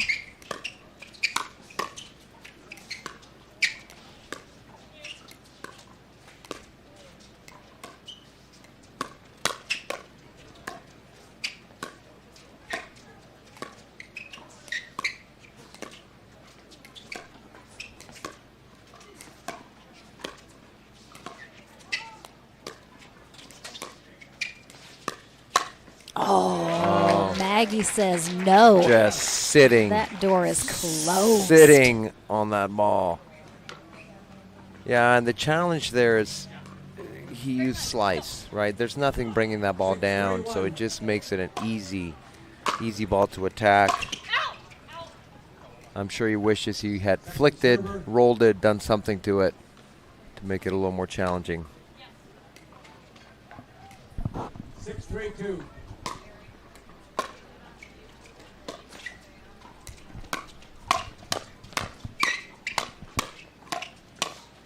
Oh, yeah, that's just a great reach. I mean, Maggie everywhere. Brasha did not hit a bad shot. we're going to see here on the replay.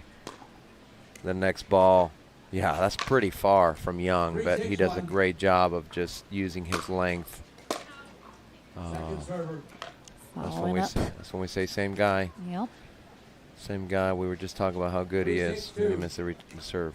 We've all Everyone's done human. it. We've all Nobody's done perfect. it. I do it even after. Some more than others. I do it after I don't even hit a good shot. You know, I mix it up. So I like to just throw in a good shot every once in a while in all of my errors. Yeah, I go bad, bad, bad. Then a really good one. 4-6-2. All right, tightening up. Yeah. Oh my goodness. And that's just part of why smacked that's part of why I said that the next 5-7 minutes, obviously is now less, were crucial because we saw this a little bit with Brasha and McMakin. McMakin. Thank you.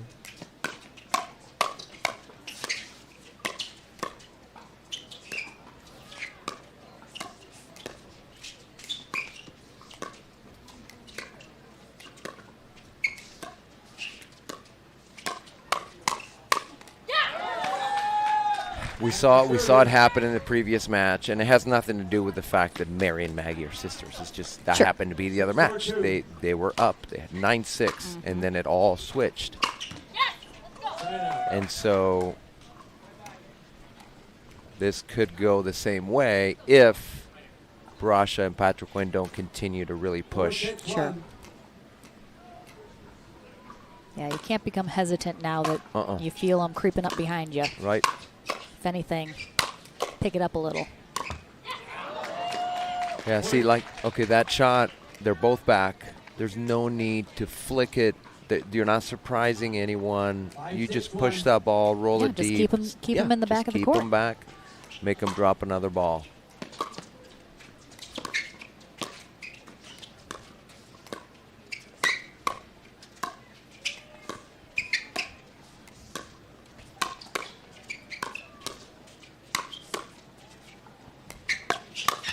Yeah, wow. Great job of Young and Bright to stay in that point so many times, but just as 5-6-2. just as well, Brasha and Patrick Quinn doing a good job of applying the pressure. Point. Yeah, Young got a short return on that. Just hit the nitro. 6-6-2. And they're tied up at 6s.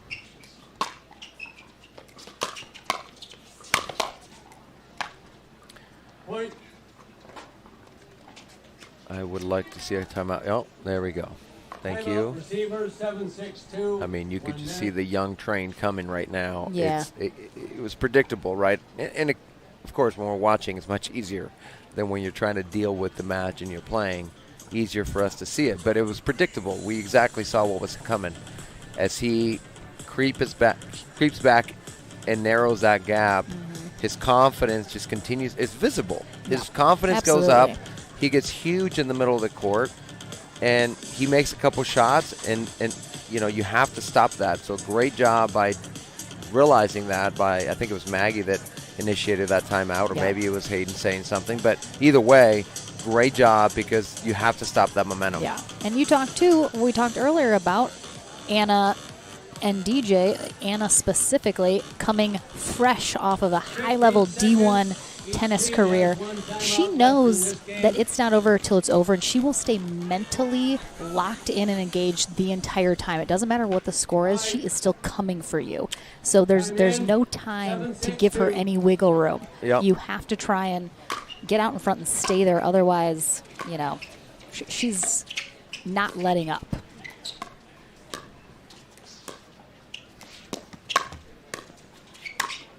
She is what coaches like to call a competitor. It doesn't matter if she is ahead by a ton, if she's down by a ton, she is going to compete, and we've clearly seen that.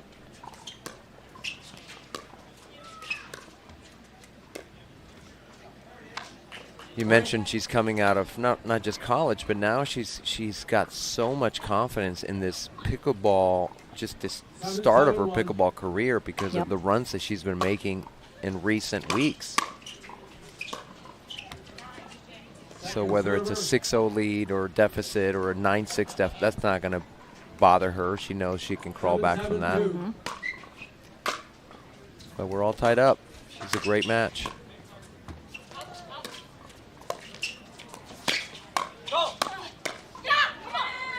Yeah, when the ball is tied to the net, and I feel like I almost saw Maggie lean in.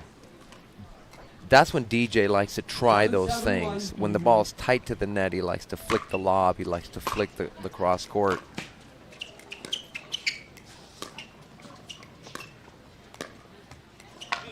So to me, that's the worst time to lean in on DJ Young. If he's got a ball that is close to the net, that's when he likes to try stuff. So you step back so that you can see what he's trying to do.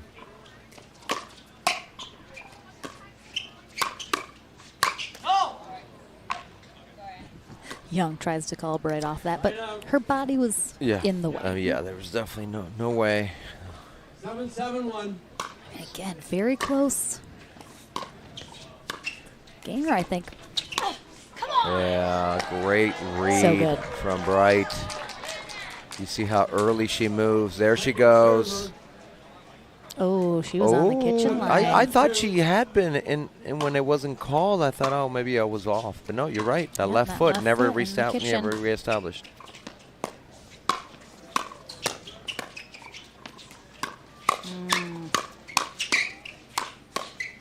That's gonna be out. Yeah. Oof! I was a little worried when Patrick Quinn just, decided to take over here a little, but well done in controlled chaos. If you take over in the middle, you better finish it. And he did.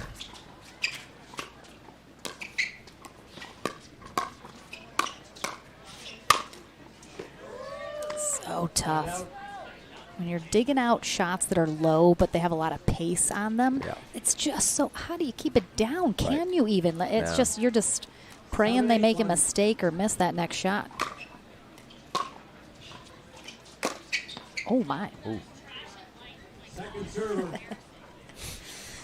I do enjoy Anna Bright's self-talk as well. We won't repeat it because we don't agree with. I know, that was a little harsh on herself. On herself. We don't believe that.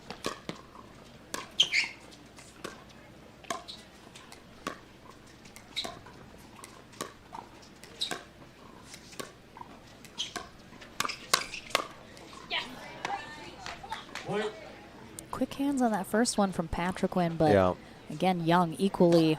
I think he's upset. He's upset that he wasn't on it as early as maybe he wanted to be, so he could put a little more pace on that ball, knocking it down.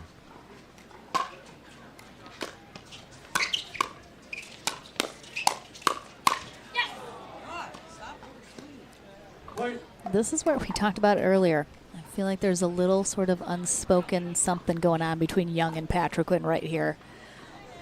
It's a little like, nope, I'm gonna get you on one of these. Like, I'm gonna make it happen. And again, is that the smartest play? I don't know. It's tough to not let sort of that emotional, non-playing component get filtered in. And I honestly don't know if there is or there isn't. There might be, but that happens so much. I mean, it's, these guys are playing each other all the time, especially the touring pros, like Hayden. He's now traveling and playing everywhere. DJ certainly plays everywhere. So some of these players, as we've mentioned, are more local. They're certainly not. Though they know each other locally, they travel. And, it just takes one match when someone makes what you perceive to be a bad call, and that can really trigger those little rivalries. So coming up still this year is Houston Open. First time going to Houston. Registration is now open. In October, come join us. It is a golden ticket opportunity for the 2023 Nationals. Get on pickleballtournaments.com. Sign up right now.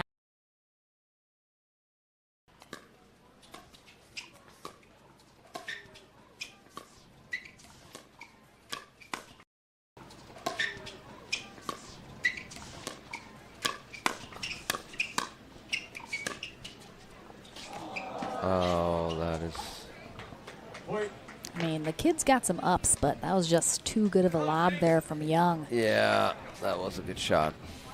It was a very good shot to give you match point. I mean, that is a tough.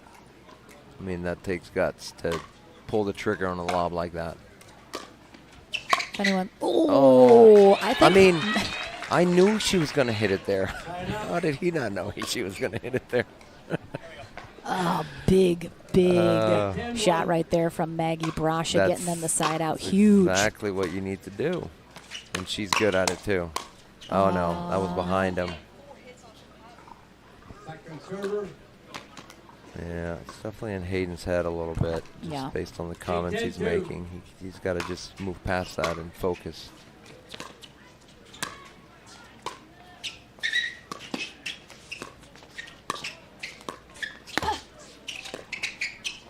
Ooh, that was a risky Ernie.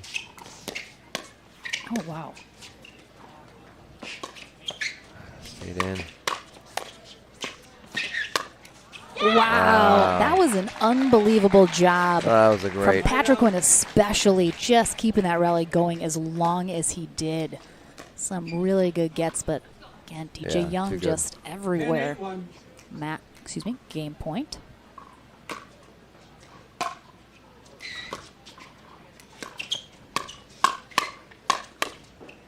Oh, a little miscommunication about who was going for that one, as Brasha and Patrick Quinn both thought they were. But again, very similarly to when they faced Mary and Kai McMakin. This first game, very close. Will that be the story in game 2? We'll find out. We'll see. Right after this.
Back into the action here for game number 2 in our winner bracket final here in mixed pro doubles.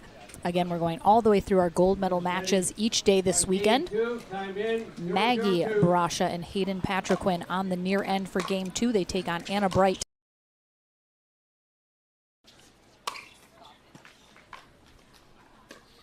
Will be, I think, very critical for Brasha. Will be, I think, very critical for Brasha and Patriquin to make some moves early here in this second game, like they did in game 1. Kind of show they're here. Yeah, the start of the second game is crucial. I know, sounds like a no-brainer, but it's just because of how close it was in the first, having lost the lead. If you are Brasha and Patriquin, you need a quick start, or it can get in your head really quickly and get away.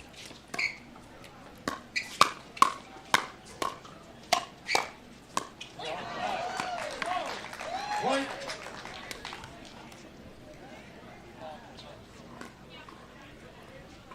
One.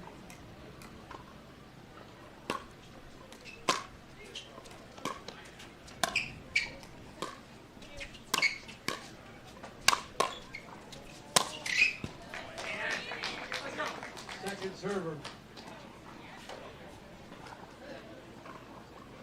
1-1-2.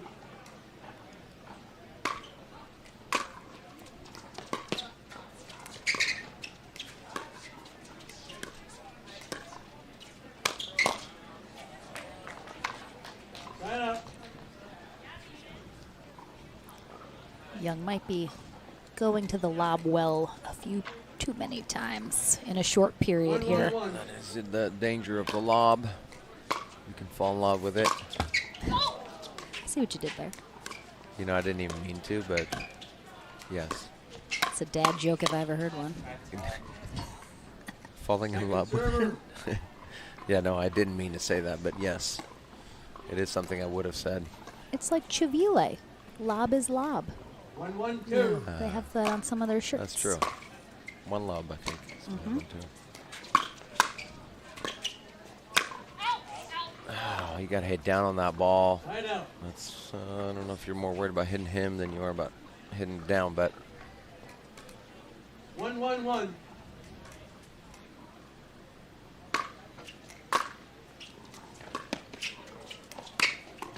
Oh. yeah, I mean, he's going out, but Second server. Yeah, right at jammed that her right enough shoulder. that she couldn't get couldn't get out of the way. It's almost interesting because you obviously have to tailor your game based on your opponent's games. But at the same time, they almost have to be kind of nameless, faceless opponents in terms of your mental thought process. Certainly, I mean, there's certain shots that they're just good shots to make regardless who you're playing, right? And so you focus on making those elementary shots. What you can't let get in your head is the potentially the emotional side of someone's, you know, who you're playing versus their strategy versus their what they're good and not good at. That, of course, you have to think about. Point.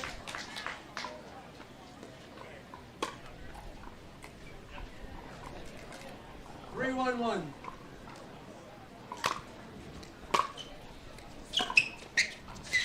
So something interesting here. I'll wait to this point.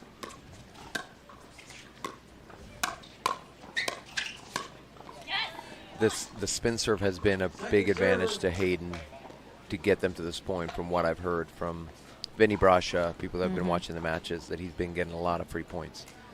When the wind starts picking up, Hayden does not love doing the spin serve because he feels unsure of the toss. 3-1-2. And we saw that in the previous point. He just caught the ball and served it normal because it was a little windy.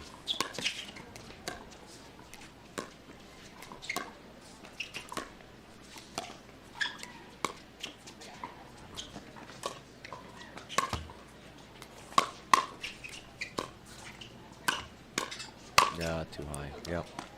They did a great job of staying. Yeah, they did a great job staying in that point. Just bad luck there.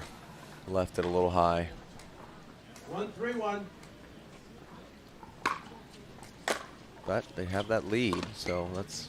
Yeah, I mean, they are starting similarly to game one with a little bit of a lead, but Patrick Wynn's gotten burned a little bit on the back door. I'm not sure if he's just giving them too much to work with, if he's not mentally prepared to cover I mean, he that. kind of rolled that ball up the middle. It just makes it too easy to angle your paddle to go behind him.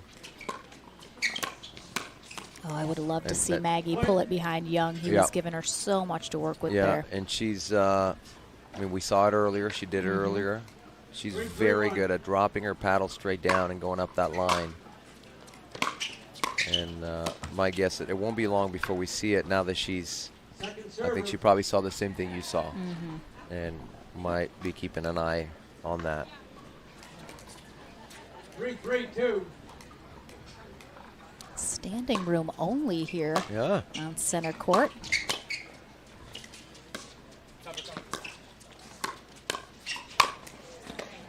Yeah, Hayden's got to be careful. They're starting to go behind him a lot here, and just when it happens that many times in a short period of time, you know, obviously it's a strategy, it's a target. 4-3-2.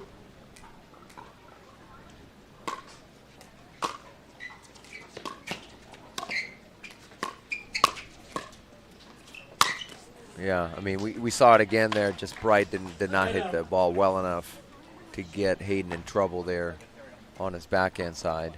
But it seems to be a focus for Bright and Young to go behind him. You see the spin serve.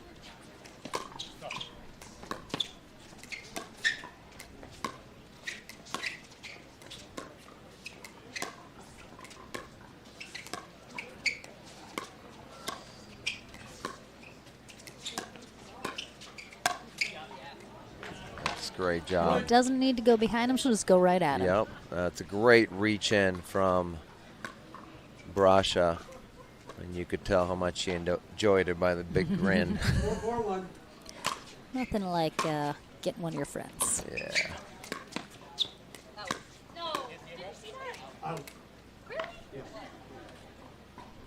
I didn't see it bounce. Hayden was blocking me, but they seem it looks pretty. out. Yeah, it's out. It's out. 5-4-1. I mean, that's not a good he's angle right from on there, top but the of other it. angle was good, yeah.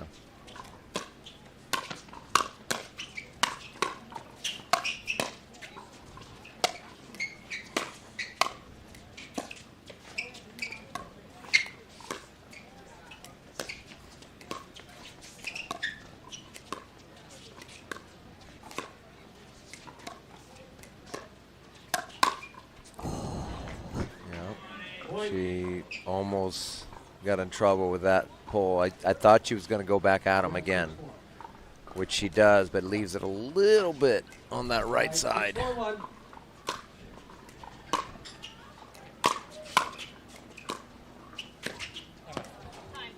Timeout. Timeout, receivers. We got a little run here from Brasha and Patrick Wynn, leading to the timeout. Again, I think, we mentioned it in game one. I think kind of slow and steady is what is going to win the race for them here if they're able to stay with it and stay on track, because you're seeing, obviously, Young made 2 errors there in a short amount of time. Clearly frustrated, called that timeout immediately before it kind of gets away from them. But yeah, I don't think Brasha and Patrick need to do too much. They don't need to force anything. They don't need to speed up when it's not there. Wait for your correct moments, and until then, just keep it in play. Yeah, it's kind of like the length of the point. If the point goes really quick, chances are Bright and Young won it. Yeah. If the point... Let's see if they can keep this going. Oh. Well, quick point, and it went Bright. They can keep this going. Oh. Well, quick point, and it went Bright and Young's way.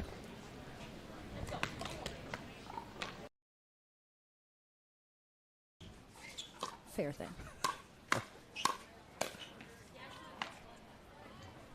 Side out.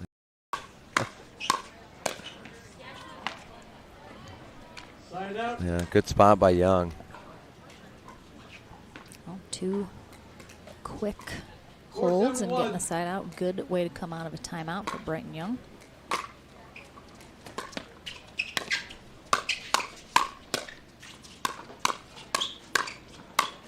I mean, that entire rally, Patrick Wynn and Brasha on their heels. They were not in control at any point of that rally, and I think that's they're trying to do a little too much. Just let it come to you.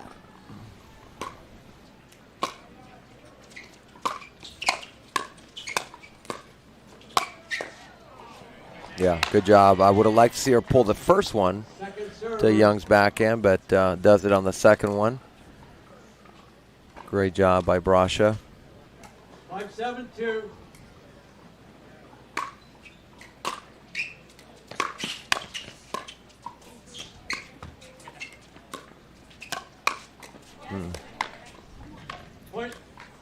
No, the one that was effective was closer to Young's left hip.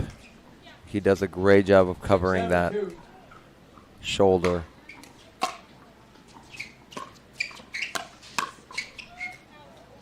Ooh. Good lead there from Patrick Wynn. Yeah, that's good eyes or slow hands, but whatever it was, 7-6-1. well done.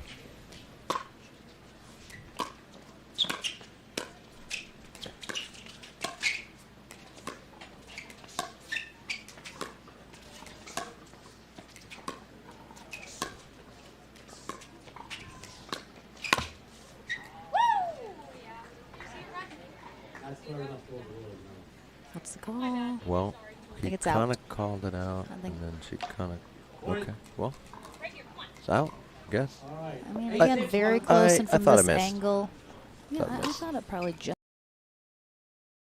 That third, but recognizing the possibility of the ball popping up. And if he hadn't moved in, there's no way he could. The possibility of the ball popping up. And if he hadn't moved in, there's no way he can attack that ball. We get another timeout called. I mean, I think another good quick second timeout because they haven't been able, they weren't able to tie it up. They didn't pull away, so I think a good move. And look at the score. It's 9-6. I think we saw this earlier. We did. We'll see if it has a different result. Yeah, I mean, Brasha and Patriquin. And the thing is, too, they know they have to win this second game. Force a third if they want any shot at that gold medal match. Again, loser of this just heads to bronze. They still have a shot at gold, but one extra match they have to play. Absolutely. Well, there's Nick Patterson. I saw Porter Barr in there. Yeah, some of our pros that we saw earlier Jennifer, today. Hayden's mother. Another local player. Oh, you know all the Cali players. Yeah. Oh, you know all the Cali players. Yeah. Servers, you still have both timeouts left in this game. Receivers, you've used up both of yours. All right, Patriquin and Brasha both. Right. They have their 2 timeouts left. See All right, this time Spencer. in, 9-6-1. Big time to use it. Oh, and it goes long. Second server. I mean, they've got a second serve. I don't mind it. They know they got Yeah. that to fall back on. It's just tough when you have 6-2. one person that can really spin it and you can Yeah. get some free points. Side out. Well, great. Both times that they called a timeout, they got 2 quick. Well, great. Both times that they called a timeout, they got 2 quick points to lead to the side out. I'd Great love use to of their see timeouts. Patriquin and Brasha, if Brighton Young even get 1 here. 2 for sure, timeout immediately. Right. I mean, they got 2 to burn at this stage. Don't let them get any momentum.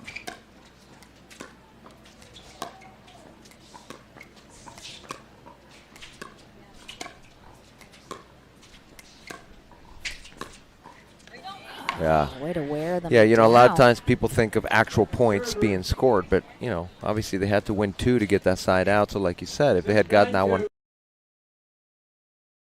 that line on Patrick Quinn's backhand, 7-9-2. and he's got to be careful. Quinn's backhand, 7-9-2. and he's got to be careful.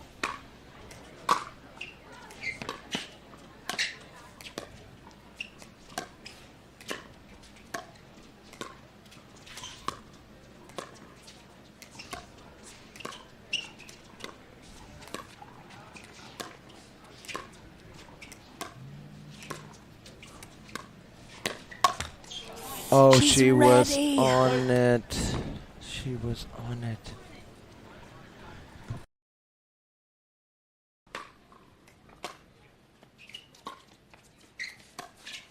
Basketball.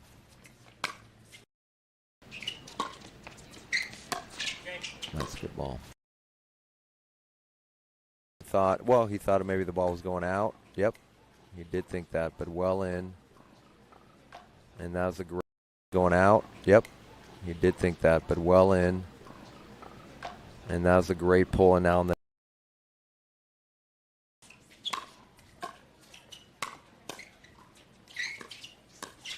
great resets.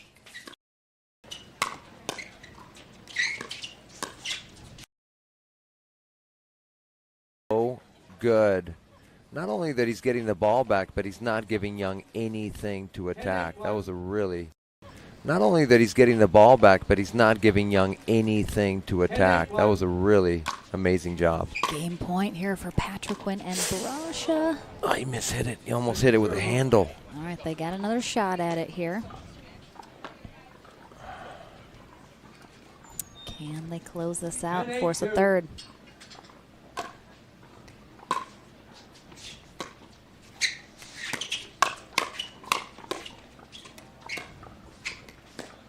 Oh, they can. Wow. Look at game 1. 11-8, 11-8 the other way.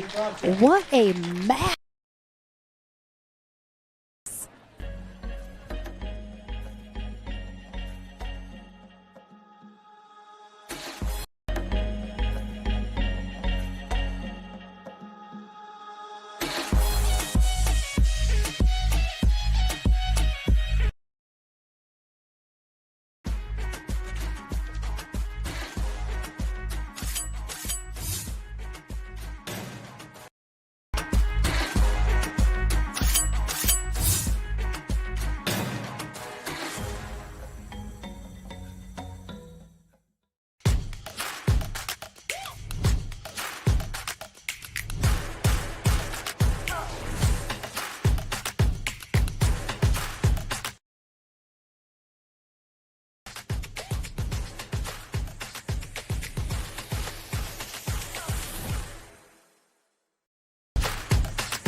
Welcome back, everyone.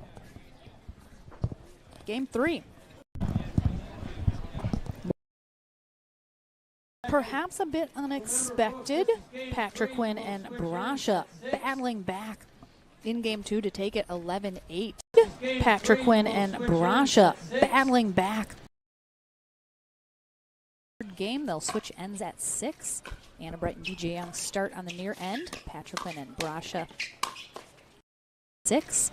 Anna Bright and DJ Young start on the near end. Patrick Quinn. Bill Plusha, our USA Pickleball certified referee for this match. Bill Plusha, our USA Pickleball. Second server. Zero, 0-2.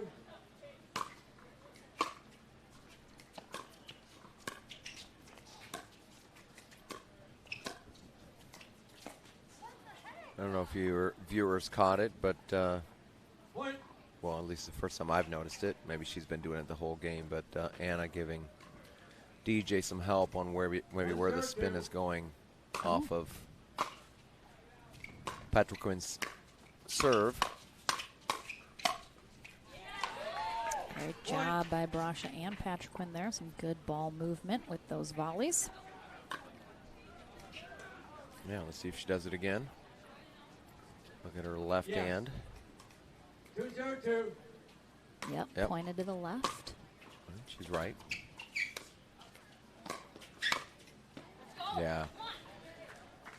Good job by Brasha getting there, but of course just left the ball hanging way too much.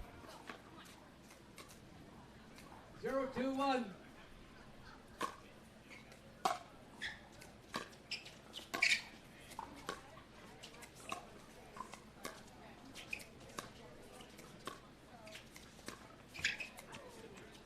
Point.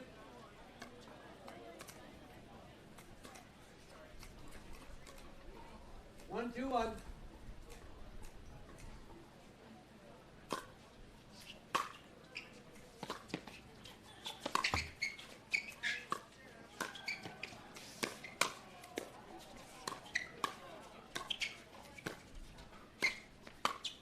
Oh, such a good spot there from Bright. Again, she's going to keep going backdoor on Patrick Quinn until he proves he's not going to let her. Yeah, and she cut that ball almost like inside out, which is... Yeah, she did. It was up the line, but she carved it from right to left.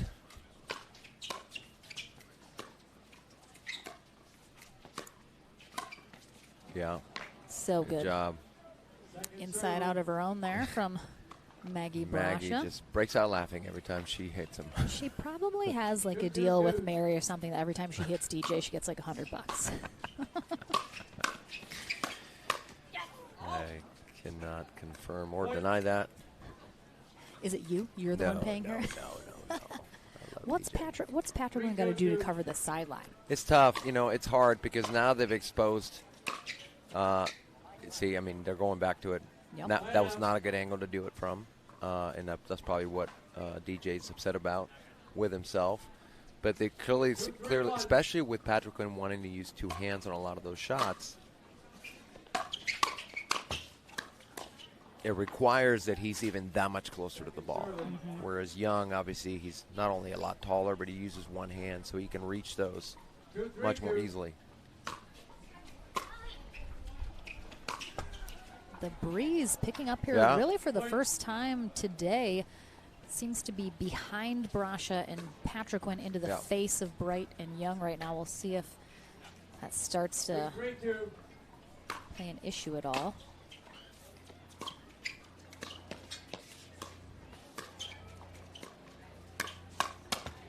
I said play an issue. Play an issue. It was like play a part or become an issue, and I just mashed them together into something that no one says ever. You know what? what? It's a fun thing that I do. You just did. Hashtag play an issue. Start it now. We don't know what it means. Nobody does. But it gets the people going. That's a great cross-court ball by Patrick Quinn. Got a little help from the net, but it was still already a difficult shot. It's a little windy. He's still going to go for the spin serve, though. Yeah, that ball had some good action. Spun to the right. 5-3-2, 1 minute. Can't switch hands in 5-3. I'm sure he means 6. Yeah, I'm sure he does, right? They all seem to know what he means. So, Brasha and Patriquin looking to do the unexpected here in our winner bracket final, which is upset the #1 seed of Bright and Young into that gold medal match. In this kind of situation right here, in the past, this would be a big hurdle for DJ. Because he is a favorite player, and he's down to a team that, at least on paper, is not supposed to beat them. But I think that's part of what he's been working on, right? Being able to close out matches mentally strong. We'll see if he can do that. Certainly having Anna on your side helps because she is very, very tough. It's a good start. Good start on that switch for DJ to get that shot. 3-6-1.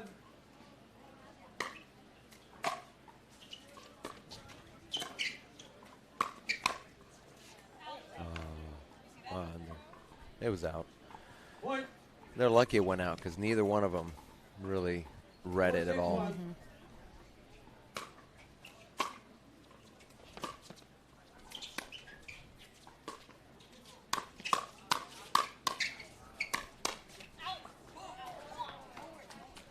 Yeah, Anna Bright, great job. She saw that attack coming early and she slid to her right. 5-6-1.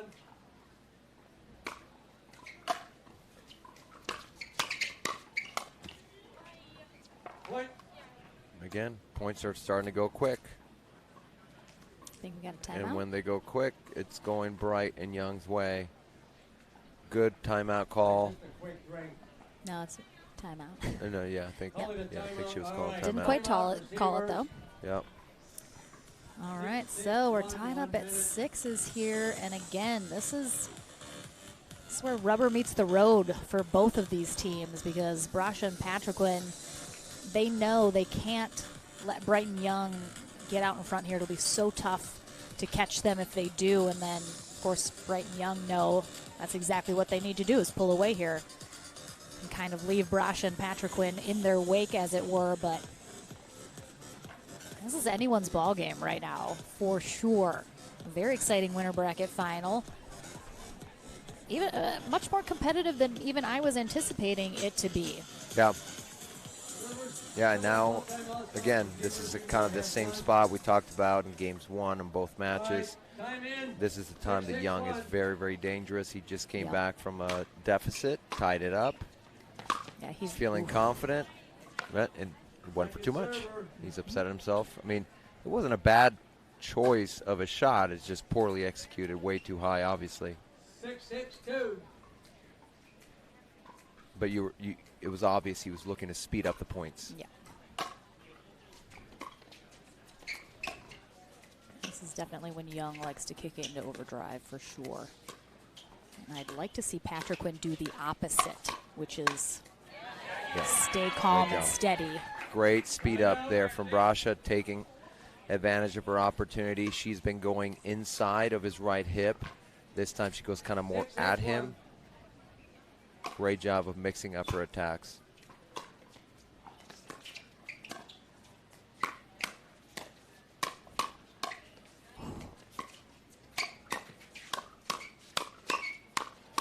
Oh my goodness, what a rally. The other thing to keep an eye on Dad, is Vinny Brasha in the background there. Yeah.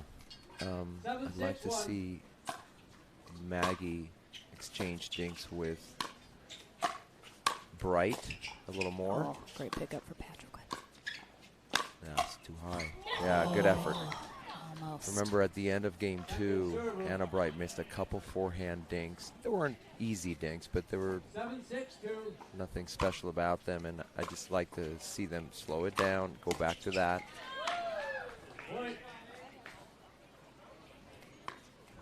Bright just contemplating life there for a moment. Yep. 8-6-2.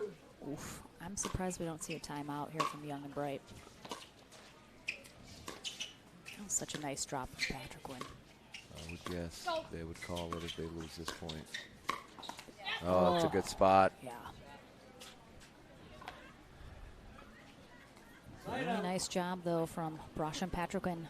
Getting a 2-point lead back, that's huge at this stage in the game to be out in front just a little bit. We saw where the scorpion kind of hurts you. Patrick Quinn looking for a scorpion way too low. Should have just hit a backhand, probably would have been able to block that.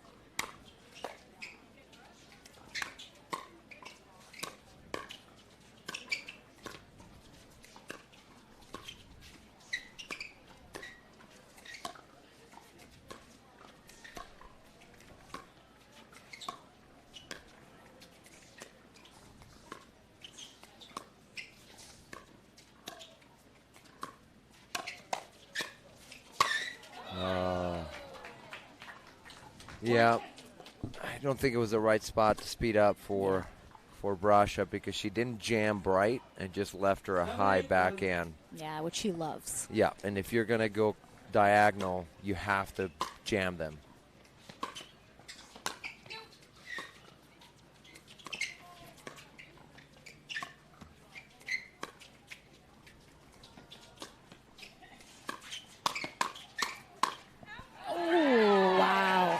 Nicely done there from Patrick Quinn. He's handling these lobs really well. He's, you know, staying nice and calm. He knows he's got it. Just run back, he's not doing anything fancy. Exactly. He's just playing the drop. Knows he can make that shot all day. Holds on to a 1-point lead.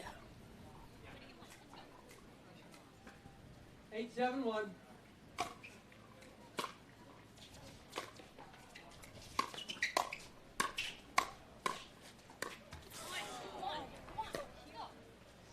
Yeah, I agree. Hayden said, why so cute? It was too cute of a shot to try. Just a simple dink inside out would have done. Just a good volley. Yeah, great spot. Good volley from Young to get that ball back, and fortunate to go right at the feet of Brasha there. 7-8-1.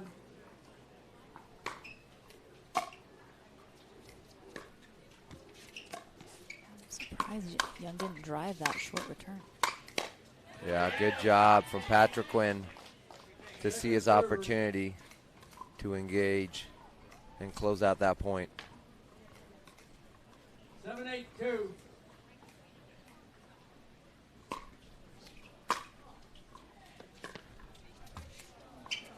Side out. It's a big side out there for Brasha. Patrick Quinn. 8-7-1.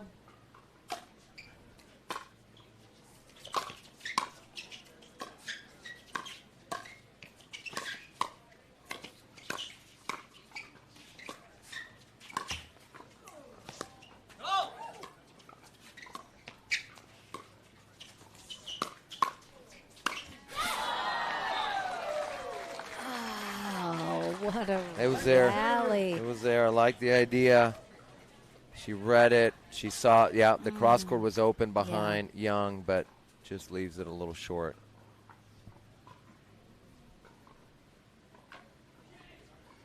I wouldn't mind an offensive timeout here. 8-7-2. Especially when they got the side out before their first serve. Yeah. I think if they get the side out at the same score, I'd like to see Patrick Quinn and Brasha call a timeout. 7-8-1. Regardless who comes out on top here and heads to gold, there's a good chance these teams meet up again in the gold medal match. Certainly. Oof, just underneath that.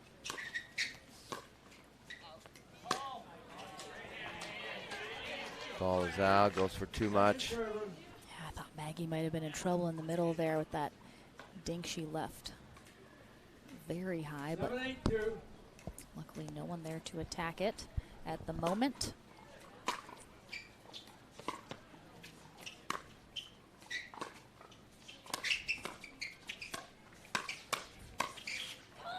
Yeah, that pull by Patrick Quinn. See how far back Brasha is on that replay. It's just, you're not going to catch them with a speed up when they're that far back, especially someone who's such a great counterpuncher like Anna Bright. She's just going to take that attack and rip it back.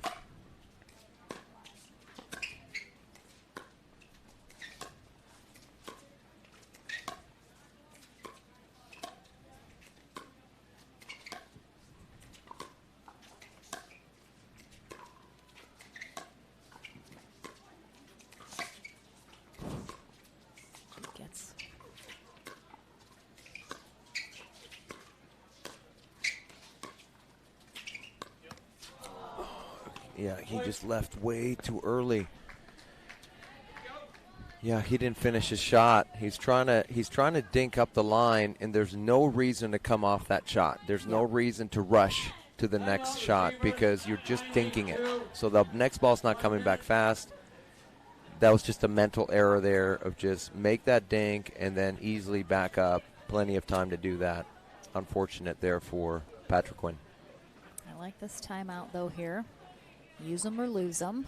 And Brighton Young take back a 1-point lead here, getting into critical danger territory here at the conclusion of this winter bracket final. But this could not have been a closer match between these two teams, which... Look at those scores, 11-8, 8-11, 9-8. That's what makes these so fun for the viewers to watch.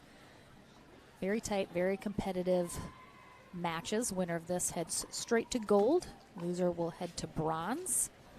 Coming up next, I believe we were going to have our Senior Pro Men's Winter Bracket Final, followed by our Mixed Pro Bronze and then Gold medal matches. So again, playing all the way through gold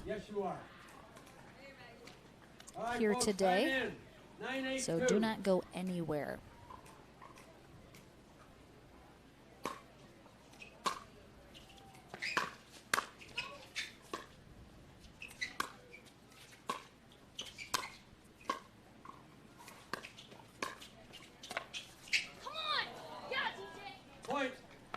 Talk. Yeah, that's just unfortunate right there. 10-8-2. Match point here for Anna Bright and DJ Young. Bosch and Patrick Quinn just need one stop.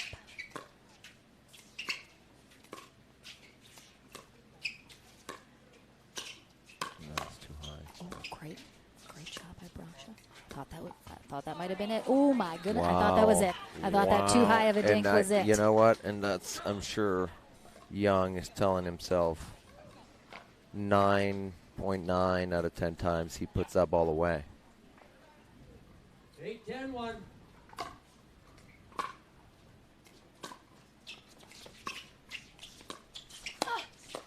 Wow. Wow, that is a very risky.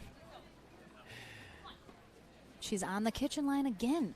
It's that Her left foot is not. The issue too is, at least on that side, her body is kind of blocking the ref from seeing that. Not that, it's a reason, but she's gotten away with 2 of those today. We've seen worse. We have, definitely. No names will be named. No names. Lee. Oh. So tough. I mean, such a great hold to get the ball back and then to not even be able to put 1 point. That's unfortunate. And that's just, it is a very tough dink, and it looks like an easy miss. It's not an easy dink, but for these guys, they can make that all the time.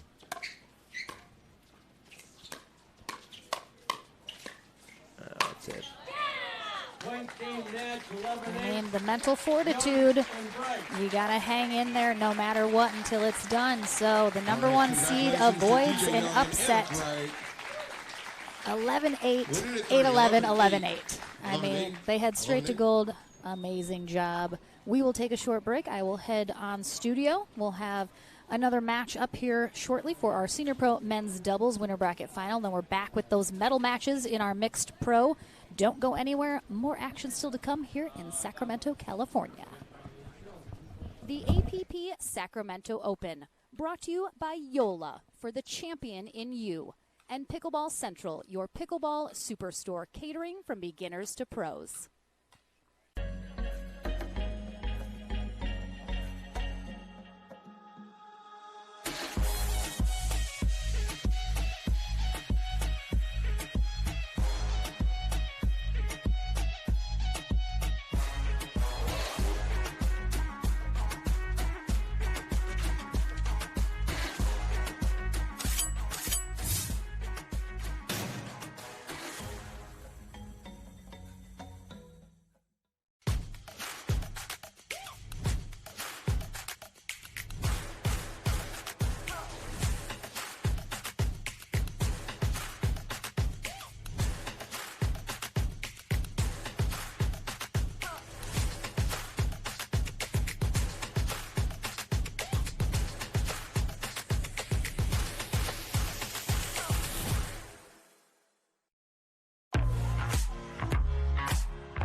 welcome back to the Franklin studio. Lauren McLaughlin here with DJ Young and Anna Bright as they have secured their straight path into the gold medal match. But that was a tough one there against Maggie and Hayden. 11-8, 8-11, 11-8. Doesn't get much closer. What are you guys thinking after you lose that second game? What did you discuss going into that third game to try and make sure you were going to win it? We just talked about still playing our games and, like, for me, like, going for shots when they're there. You know, if we were going to lose, you don't want to lose, like, being really passive and stuff. So I was trying to stay on the line a little more, reach in a bit. But, you know, I felt like a lot of the points we lost, like, they played great. Maggie is, like, a really solid dinker, really good at poking in. Like, a lot of the points we lost, we're kind of on our paddle, so just kind of wanting to clean that up a little bit. You mentioned you guys have played together one other time in a tournament. It was perhaps just a learning experience that first time, but after you guys did play together, did you guys figure out some things that maybe didn't work in that first time out that you have fixed coming into today? Yeah, totally. I mean, first time we played, 20 minutes after the tournament, I texted her and I was like, hey, I think it's just overall like a lack of focus, lack of, you know, just staying in the match the whole time because we're always winning. And then I think after that, just going back to MOP, just staying focused the whole time and playing good pickleball and just supporting each other the whole time, I think is really important. So I think we're figuring it out for sure, and we're looking forward to MOP as well. Absolutely. And going into that gold medal match, still, of course, not going to know who you're facing quite yet, but good chance you may have already seen them today and defeated them. So what's going to be the thought in that gold medal match? Is there anything from this match that you were kind of like, hey, we need to definitely fix that, clean that up a little before going into gold? Nothing too specific. You know, I'm just trying to set DJ up, trying to help him just take over. Not really. I think one thing is Hayden was doing the Spencer. I think he's debuted that yesterday, I saw, but he was hitting it better today. So for me, I think sometimes DJ's telling me big return, and so I started hitting him a little harder towards the end, and so just still got to swing through it, even though I'm like tight as a board and stuff. Yeah. All right. Well, good luck in that gold medal match. We'll see you there in just a few. Go rest up. And we have that men's senior pro bracket final coming up right after this. Don't go anywhere.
PPR is proud to be a partner with the APP Tour, which features 18 tournaments and more than $750,000 in prize money.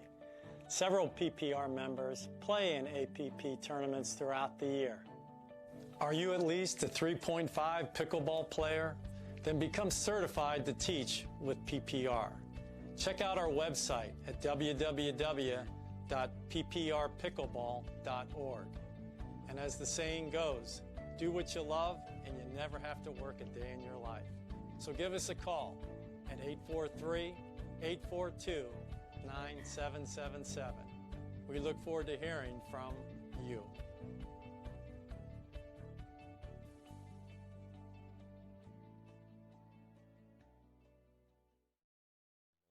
Welcome back, everyone. We have a treat. We got our Senior Pro Men's Doubles Winter Bracket Final. Should be a fiery one. We got 4 competitive guys out on court here. We have Rick Witskin and Dane Gingrich. They take on Kevin Booth and Chris Mills-Miller. Lauren McLaughlin and Daniel Roditi here in the booth. As I mentioned, we'll be into our medal matches for our mixed pro doubles following this, but this match will determine for these gentlemen who is heading to gold and who is heading to bronze as well. Oh, yeah. This is not going to be a quiet match. All right. There's going to be some emotions, I think. I'm not a betting man, but if I were, I don't know what the over-under is on challenging calls, asking the ref, and I think we should do an over-under and miniature arguments on the court. But I would put it at, I'm going to go 4.5 is the line. I'm going to do an over-under. Are you going to go over? Are you guessing over 4.5? I think definitely over. Okay. But my over-under is how many times Rick Witskin is on the court, like full body on the court. I'm going to say 3. Okay, that's it. Well, you got to go half. That's how you do the lines. I can't do a half with how his body is on the court. Ooh. See, I want to explain betting to you real quick. Okay. You say 2.5, so people have to say over 2.5 or under. Well, I thought it was just over 3. But what if it is 3? Okay, well, we'll do it the gambling lesson later. Ding, ding. That makes sense. Yeah, good shot. All right, so Rick Witskin in the white, Dane Gingrich in the red on the far end. They are the number 1 seeded team in the Senior Pro Men's Doubles. Kevin Booth in the light shirt. Chris Miller in the navy on the near end. They're the number 2 seed. He ran right into it. Wow, yeah. There's also not going to be a ton of very long points, I don't think. Yeah, you see a lot of speed ups. Yeah, Witskin and Gingrich definitely are looking for that fast-paced game for sure. Miller loves to attack straight ahead. Very good straight ahead player. Booth, of course, comes from racquetball background, so overheads are not difficult for him. See an example there. 1-0-1.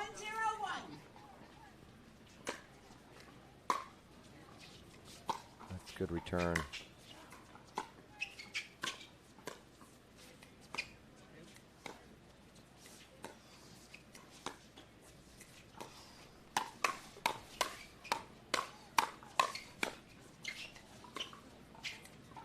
Great gets there from Gingrich. Yeah, well, and we saw Gingrich squat down and do that scorpion-type shot. He's played Miller enough times, and he knows Miller loves to attack high at your chest. So you have to get low to be able to hit a ball. We'll switch up in the stack for Witskin and Gingrich. They have played together quite often. Yeah. Had a lot of success. Yeah, usually they've done great. Dominant team when they pair up.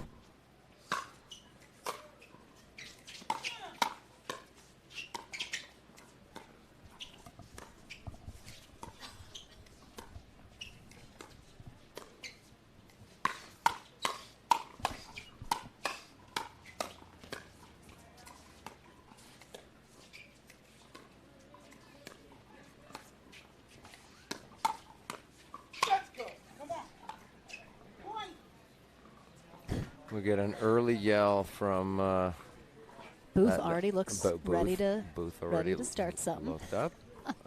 He was half a he was second celebrating before he hit the ball. Yep. Which is not illegal to do.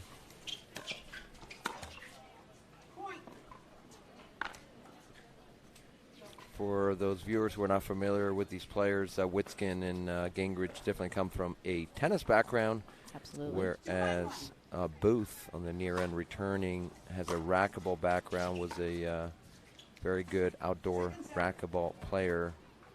And I don't think, well, Miller definitely doesn't come from tennis, and I don't think he comes from racquetball. I'm not sure. Maybe he's dabbled. Competitive drinking. I don't know. Wins that. Damn. You are wheezing. You're laughing so hard at yourself right now.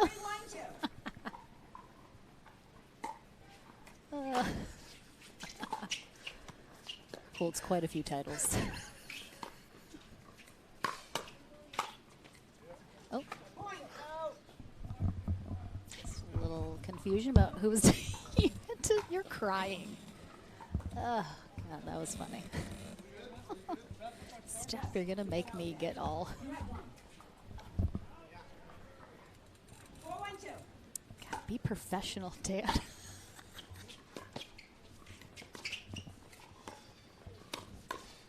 Oh, what a get there from Gingrich, but pops it up a little. I just want everyone to know Daniel Roditi has tears streaming down his face. Streaming.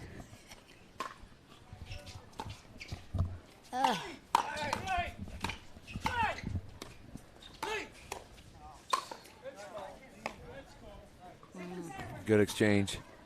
Booth, it seems like, is having issues seeing the ball, he's saying. And I don't know if that's simply from the sun positioning kind of to the side. I have trouble as well when the sun's kind of hitting you in that peripheral vision. Yeah, you see him when he's returning. He puts that paddle up on the side of his face, and having played a lot of rec, for some reason I think that side sun really bothers him, because even in rec he will put his paddle up on the side of his face.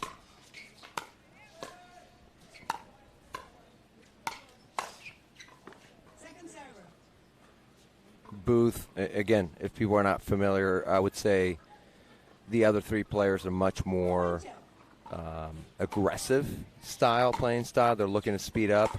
Kevin Booth, a very steady. I mean, certainly if he gets a ball like that, he's going to hit it hard. But he's more of a defensive, steady player. Likes to reset, likes to make you hit another ball. But certainly can speed up the ball and do really well with it. But he's much more patient, I would say, and conservative than the other players. That doesn't mean it's better or worse. It's just a different playing style. Sure. And he's good at it. He does a good job of staying on a lot of points with quick hands. Miller looking to speed up. That ball got way too far behind him to try to have an effective drive. That's where you see a little bit of an advantage to the tennis background players. Lofty. Yeah, that's that could be a very effective serve, for sure. Yeah, Witskin loves that kind of stabbing backhand. Yeah, and we don't see it a lot in pickleball, honestly. I mean, most people that come from tennis, I teach them to get rid of it, except for very specific shots. We saw him go on topspin there.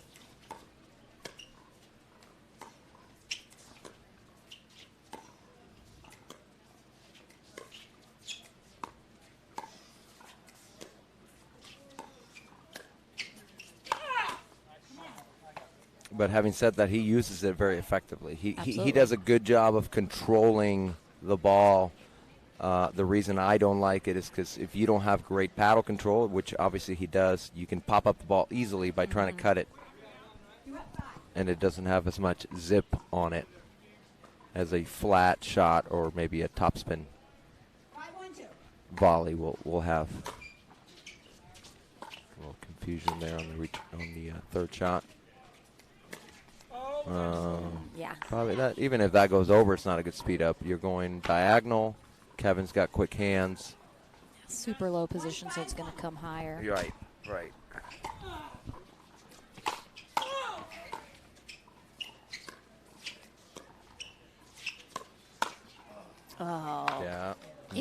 Interesting. Just sat on that ball. But watch it. So Gingrich hits this nice shot down the line, and then he just He slides. He goes, yeah. I Why think, is he sliding? I think he thought Miller was going to be late and the ball was going to float, and he wanted to hit 2 backhands in a row. Gotcha. But Miller was on it. And again, you know, Gingrich and Witskin, they're so much more aggressive too. They're both very tall. Yeah. So they have the advantage of the height, being able to reach out. Of course, like when you get a ball that's maybe a little high, it depends on your height, where you're hitting that from. Right. So, I mean, Witskin's hitting a ball in a much different position than Chris Miller is. Oh, all right, so 1. Let's see if we can see it. I mean, it does I thought it look was out. I thought it was out. I thought it was out. There is one argument in the books. We did say 4.5, right? That's 1. You said 3.5. Oh, did we? No, I thought that was the bodies on the floor. Oh. Oh, that was 2.5. Yeah. You're right.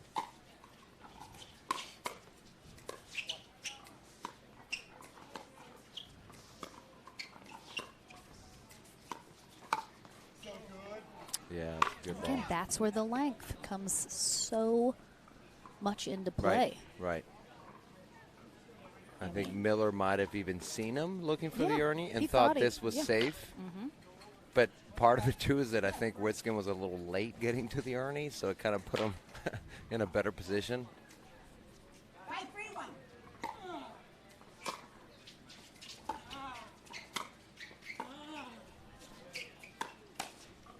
Second serve. Yeah. 5-3-2.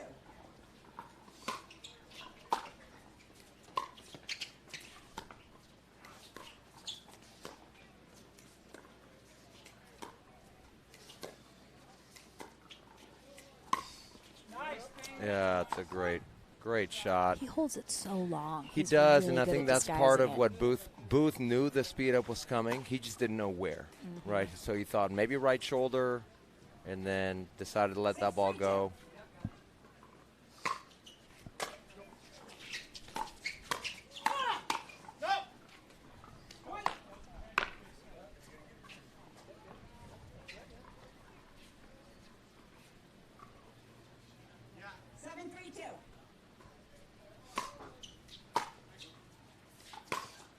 Yeah. I mean.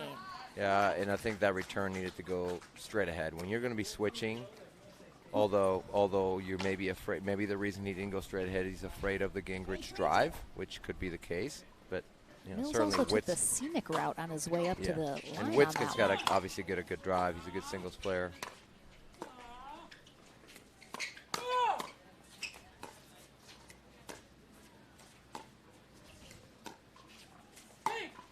Yeah, that's just a great speed up from. Oh.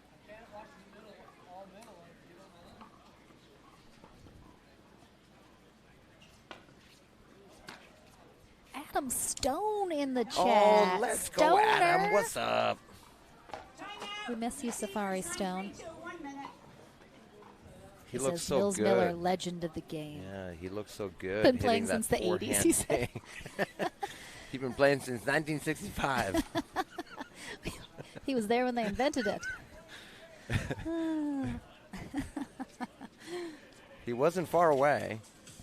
I mean, not at that time. I mean geographically is what I mean. Yeah. He's from the Seattle area. Uh-huh. It was not a comment on his age. It was a comment on where he is from. Seattle area.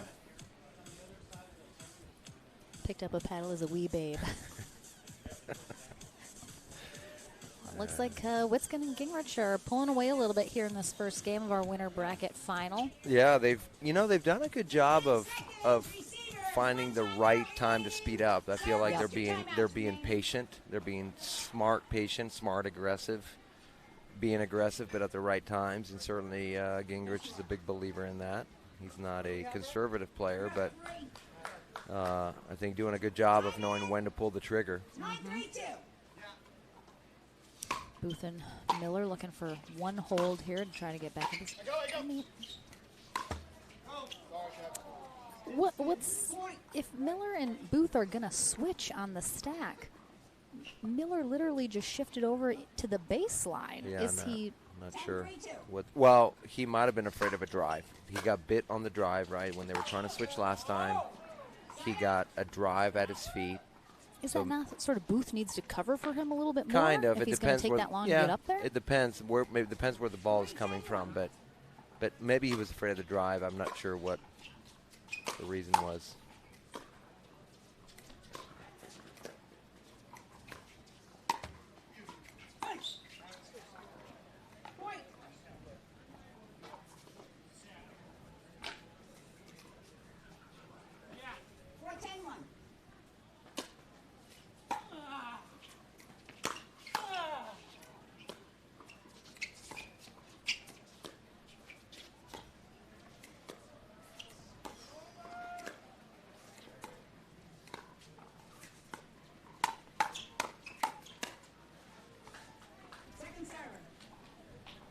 Again, he's so tall. A ball that's not super high, he can still get on top of and keep down just because he's got that height.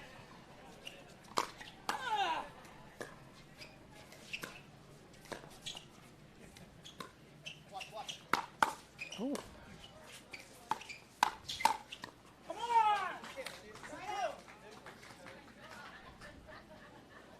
Good defense there on that ATP from Witskin. Yeah. Miller gave it right to him, but that still sounds like Booth is just struggling with seeing, I guess. Not positive exactly what he's saying. I don't know. But that will be game one. Witskin and Gingrich pull ahead, stay there. We'll see if perhaps the other end of the court fares better for Miller and Booth in terms of maybe things that have been plaguing them a little bit here in game one, but into the action right after this.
Back into the action here on center court at the APP Sacramento Open. We have our Senior Pro Men's Doubles Winner Bracket final. Right now, game two, kicking off Dane Gingrich with the serve. Along with partner Rick Witskin on the near end, they take on Kevin Booth and Chris Miller on the far end. Witskin and Gingrich taking game one, 11-4. Took them just a minute to get started, but then they rolled fairly easily through the finish line. Let's see if game two will be more of the same.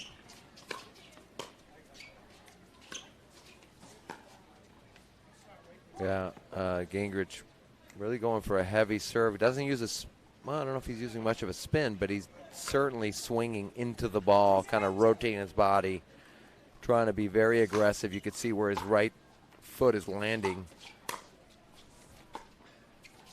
That means he's just trying to be a lot more aggressive with that serve, hoping for some weak returns and maybe some balls that they can drive and get a little shake and bake as they did on that first point.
Great block from Gingrich.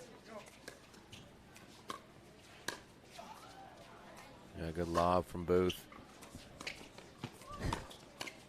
Unnecessary switch from Witzkin, but it works. I think Witzkin thought Booth was trying to float the ball maybe a little bit, keeping Gingrich back, and thought he might float it.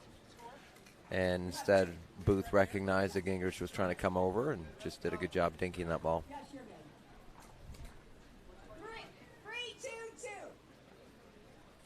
3-2-2. Booth and Miller take the lead here in game 2. Oh, I thought you said 3-2-2. Excuse me. No, she might. No, you might be right. You might be right. Maybe we didn't update it.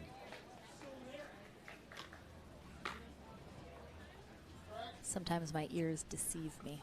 Yes. 2-3-1. You're right. 2-3-1.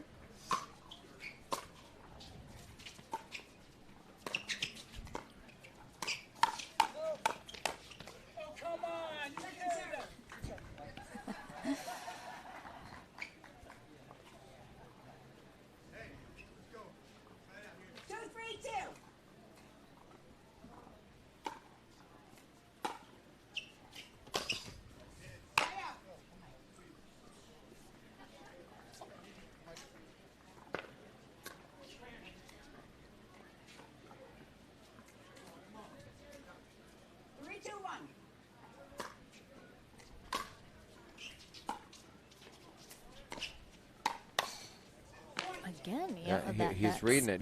You could see him squatting down early, knowing that it could be coming. Just a good spot there from Miller, keeping it low enough that scorpion wasn't going to be effective. That's ambitious. That's ambitious. I know what he saw, but just not a high percentage shot. 4-2-2.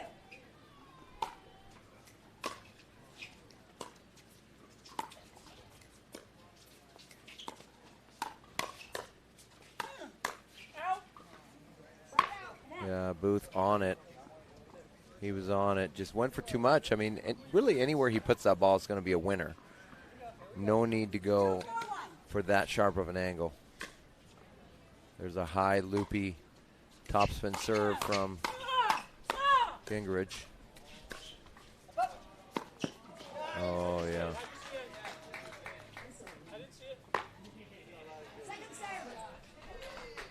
Yeah, good shot by Miller. Good ATP. 2-4-2.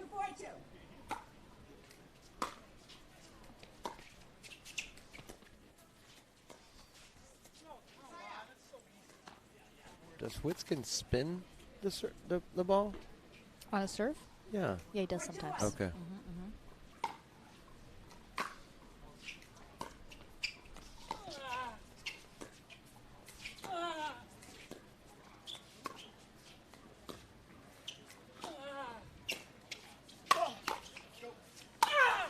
Yeah, just too short on that lob from Booth. The height was good, but he didn't put enough punch on it to get it over Gingrich's head. 4-2-2.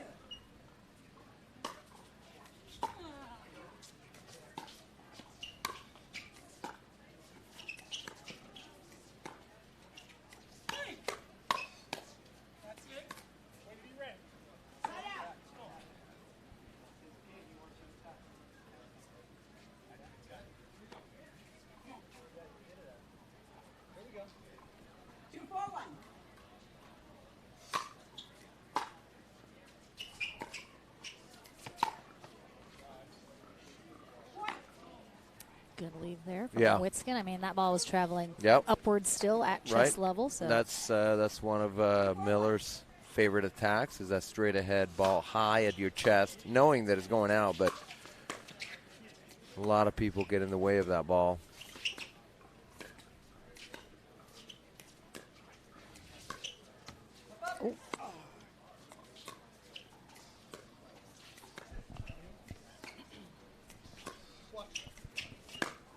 Yeah, great ATP. Nice. Great ATP from Booth.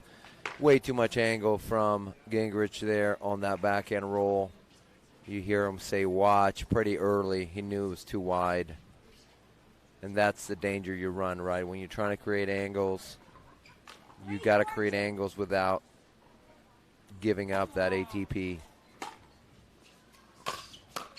Or giving enough pace with the angle that Yes, they can't get exactly, to it. exactly. It's a little bit of a balance there of let me get them uncomfortable, but not so much so that I'm pushing the ball too wide to give them a chance for the ATP. Obviously, all these players know what to look for that ATP.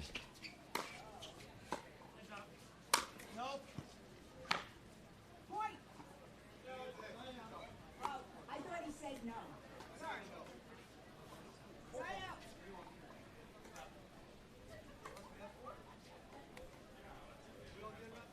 Yes.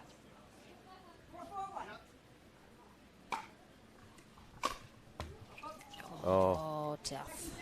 Tough break. Coming up next here on center court, we will have our mixed pro doubles bronze medal match. It will be Maggie Brasha and Hayden Patriquin taking on Lacey Schneeman and Zach Taylor. That will be, I think, their first pro doubles for both of them.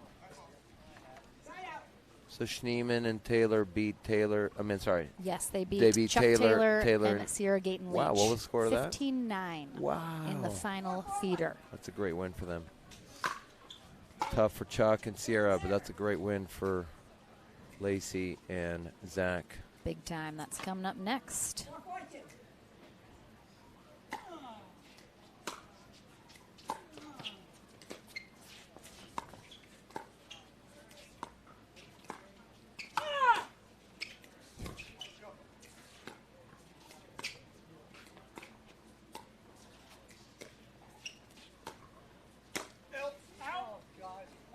Ooh, he had a great opportunity there. That was a bit of a floater. Booth knew it. Yeah. It just was too underneath it. You're at 5. Yes, he is. 5-4-2.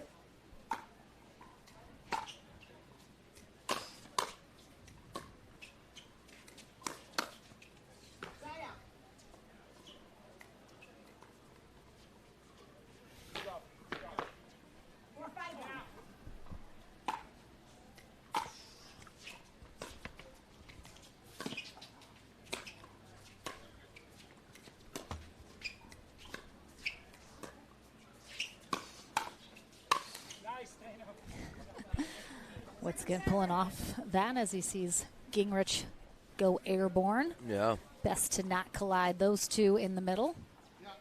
4-5-2.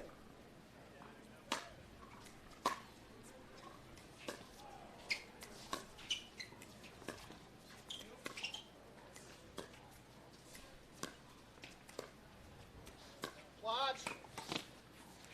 Point.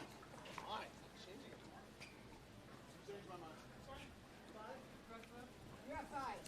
Interesting. I just noticed it looked like Witzkin got hit in that right hand. He's got his 5-5-2. middle finger and ring finger taped up on his right hand. So I don't know if he hit it, injured it somehow. Probably jammed it. Seemed to be looking at that a little bit after that speed up hit him in that area.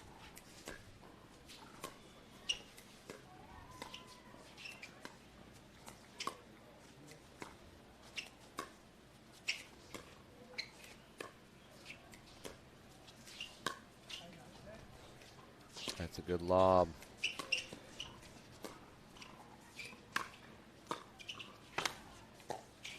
Teamwork.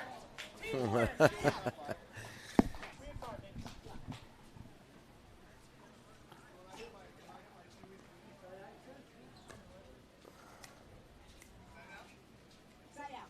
You're at 5. These guys can't keep track of the score out here. Just longer breaks between points. Just. And hey, 5-5-1. if I was on the court, I'd be kicking the ball to the corner. I mean, Use all the tricks. nobody does it better than Ryan Sherry. Second server.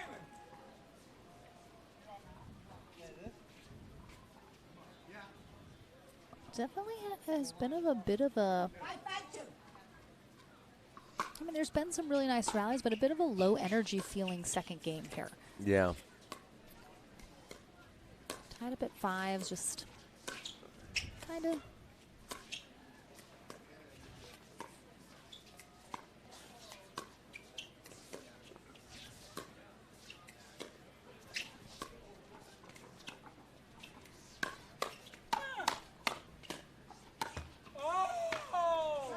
Yeah, just overreaching on that one. Yeah, I think that the points have been slower, right, and longer, and they haven't had as many of the firefights, which normally get both teams kind of fired up. So I think that's maybe a part of it a little bit.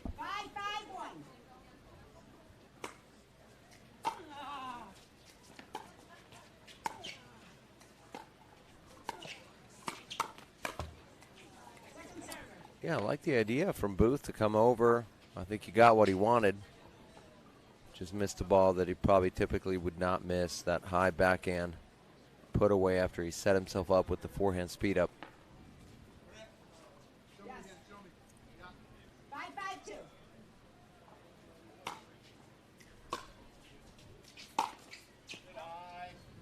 Yeah, good job reading that ball. Because Miller doesn't use any spin, if that ball is still climbing anywhere near the net, that thing is gone.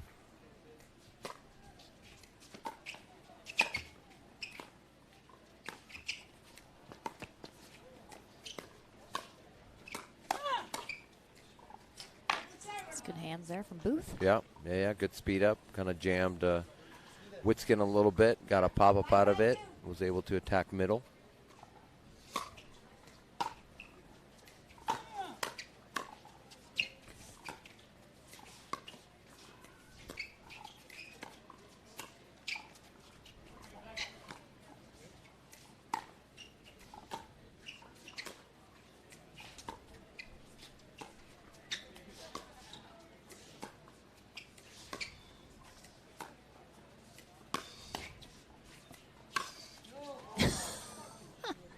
He's down.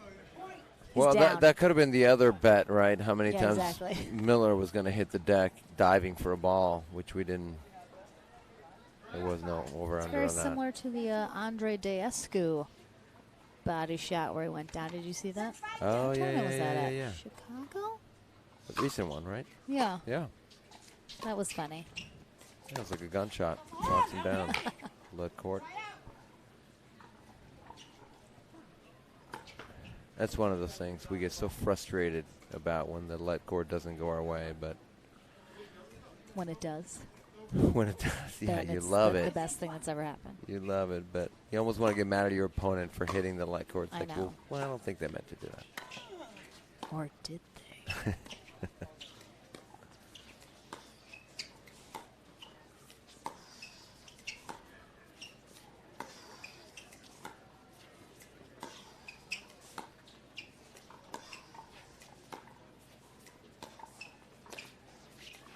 You see him setting up for that speed up. He didn't get it, but he was looking for it. Oh, lefty overhead. Witskin with the lefty overhead. Doesn't put it away, but he gets a pop-up out of it. Well done. A full chest bump there, but Gingrich went for the one shoulder. Well, I think like they were it. out of energy. Yep. There's only so much you can do. Yeah. You know, these guys are not 25 anymore. I know we had a lot of 22-year-olds earlier on. These are not 22-year-olds. Not that. Different game. Different game. Yep. High level professional pickleball, just a different age group. There's Chuck Taylor in the background there talking to the cowboy himself, Kai McMakin. Oh. Yeah. Timeout here from... Both of those teams got knocked out. Yep. Which, you know. Good days for both.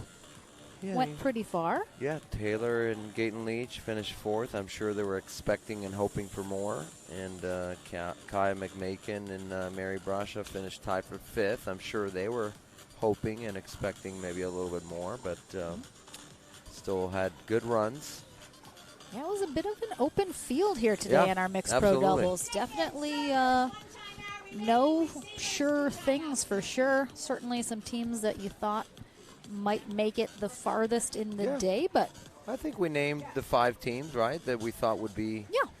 Named both Brasha teams, the Taylor, Gayton Leach, and certainly Young and Bright were the favorites, but with Schneeman and Taylor, we also we mentioned them. Yep. So yeah, I think we mentioned all top 5 teams, and it ended up about that.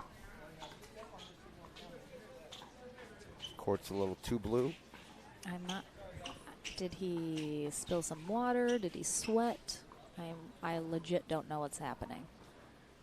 Just really trying to. 5-6-2.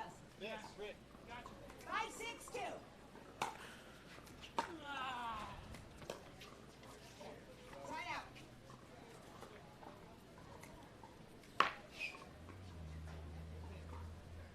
6-5-1.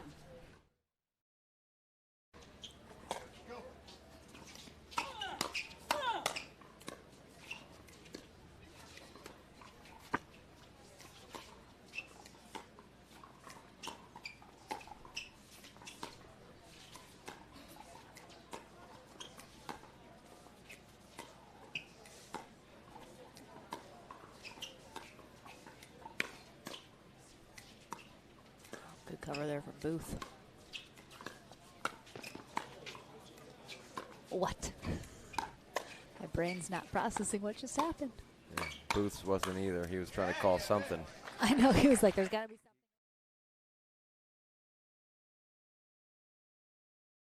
something. Wow. That was good. No, and I think he was looking at his foot, maybe touching the post, but I don't think it did. It was just a kind of an awkward-looking shot, but I think all of it was legal. Unexpected also. For sure. Not a lot of overheads off the court. Yeah.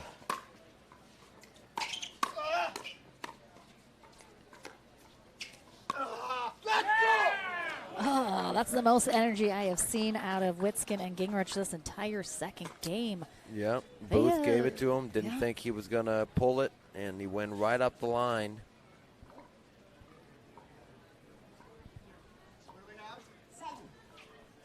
Gingrich and Witskin were able to pull away a little bit more easily in game 1. This one has been a battle here, though. Yeah. Booth and Miller definitely Oh, that ball sails. making it a little more competitive. But could this be the moment Witskin and Gingrich pull away a little here as they're starting to widen the gap? Looking to head to that gold medal match.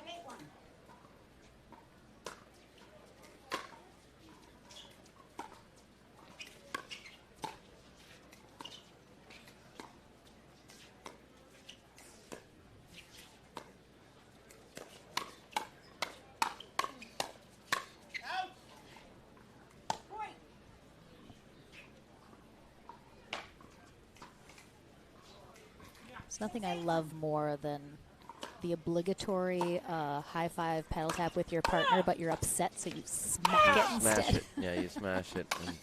Oh, what an well, there's 2 from Miller. We didn't have gone with Miller. Yeah, we didn't have a bet on that, but we should have. I mean, great angle there from Gingrich. That's what put Miller into the stands, essentially. He was into the first row easy if those barriers weren't there. No one puts Miller in the corner except Gingrich, I guess. Oh. Oh, yeah, straighten him out.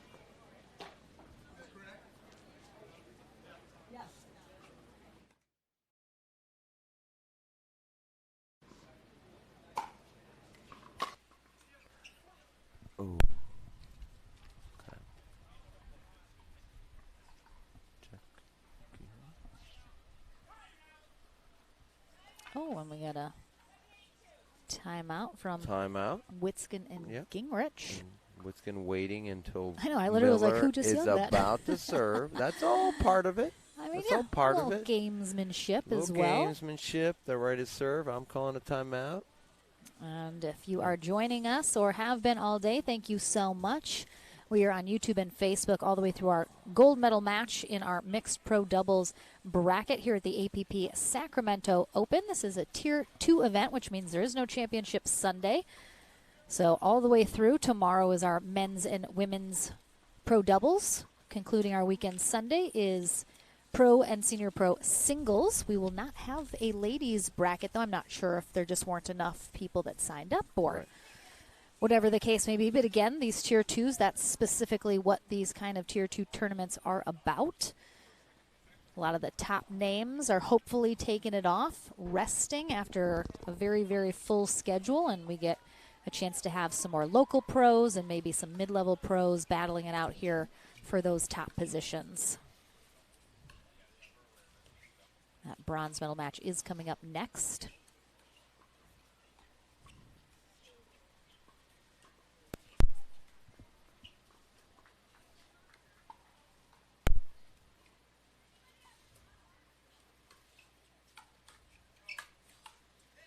Oh, great defense from Witskin, but just not enough. It definitely is a warm weekend here in Sacramento. Going to be around 90 every day. I'm sure it's going to feel like hotter than that on court for sure. Not a cloud in the sky that I see, so sun baking you along with it. Yep. Nice in the shade, but sure pretty hot out there.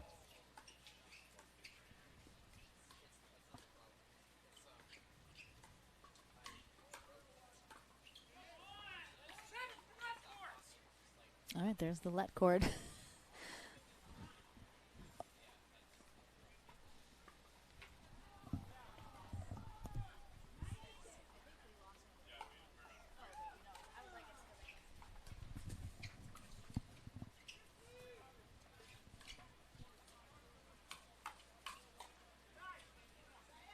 Again, nice job by Gingrich getting on top of that ball, keeping it low. Big side out for them. They are trailing by 1.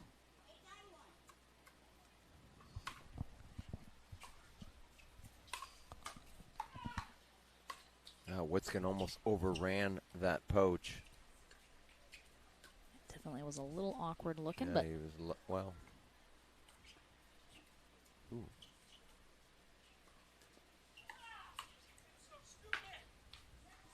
Yeah, wrong place to speed up from. He knows it. He said it himself.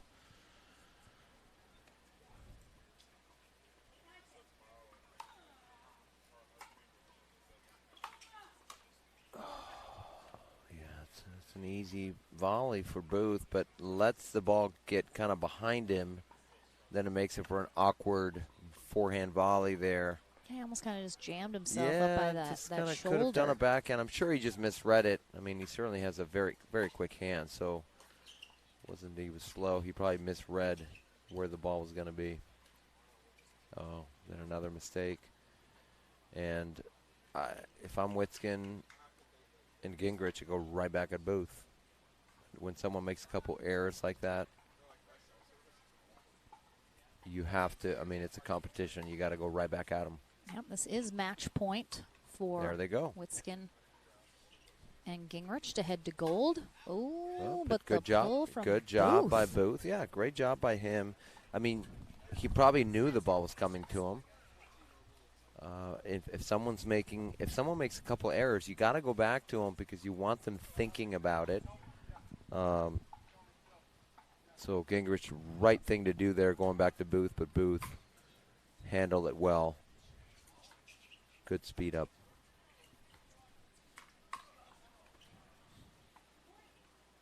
Good attack there from Miller. Gingrich just, in fact, a little early on it. Hits it wide.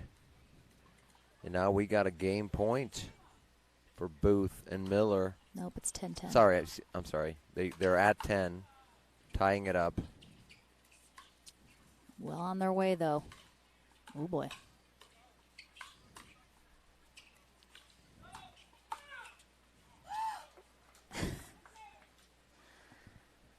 Tough. Booth tries to call Miller off break, that one. Tough break. But it happens. We all do it.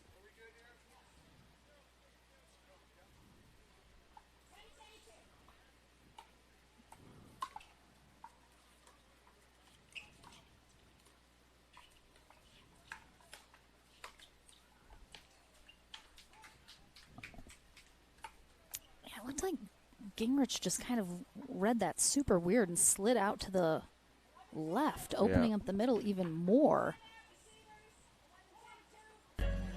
Now we have a game point. Absolutely.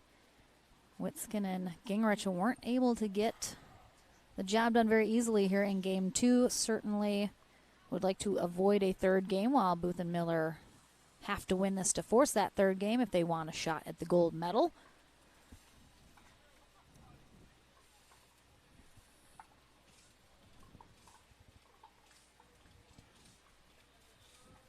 Been a little less fireworks than I anticipated here in this match, Dan. Did they Witskin hasn't hit the court one single time. Did they play each other earlier? Well, this is the winner bracket final, so no. Oh, I'm sorry. You're right. This is not the gold medal. I found it was gold medal. Got it.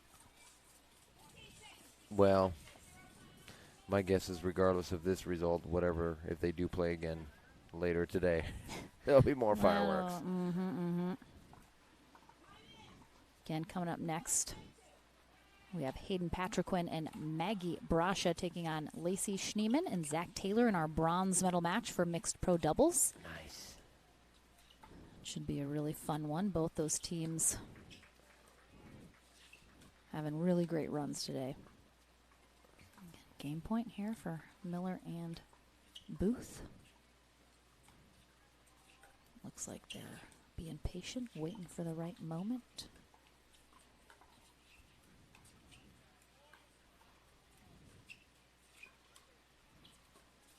Ooh. He's actually lucky he didn't get a ball to hit because he was all over the kitchen. I'm not sure why Gingrich decided to speed that up again. Oof, all right. Game number 3.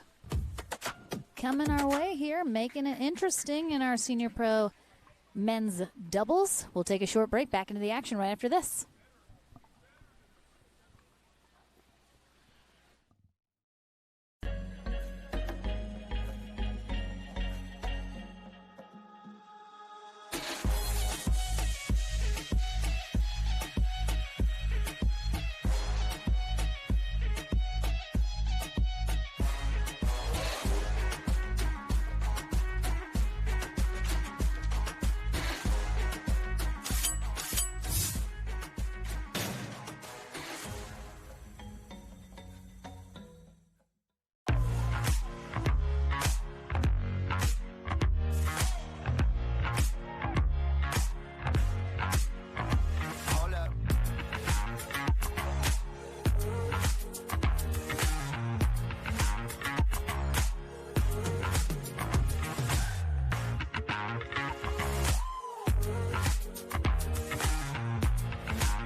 Back into the action here for Game 3 here in our Senior Pro men's doubles winner bracket final. A shot Straight into the gold medal match on the line here. Dane Gingrich and Rick Witzkin on the far end, taking on Chris Miller and Kevin Booth.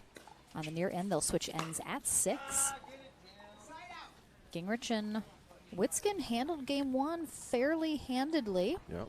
But Booth and Miller just hung with them the entire time in game 2, overtaking them at the end 12-10. Felt like an eternity for that game to get done. But now let's see how game 3 plays out. Yeah, and Booth and Miller just hung in there. You know, it's not like they had the lead the whole time or were dominating, but they just hung in there. And got a couple points there when it was key and crucial.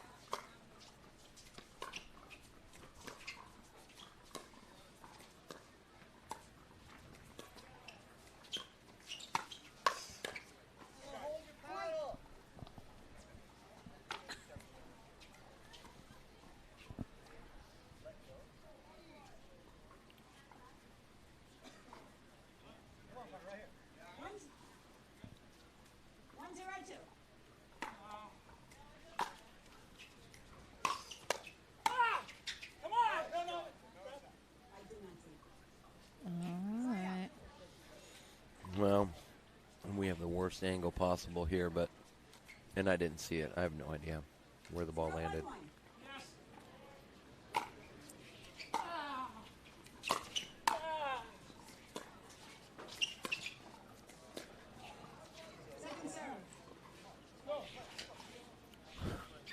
Something on the court jumped up and bit Booth while he was trying to hit that.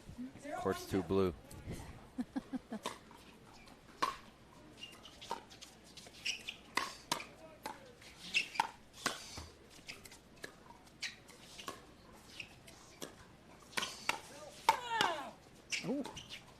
I thought that was done. Pretty much given up on that. Oh, that would have been nice. Behind the back, almost eked over there from Gingrich.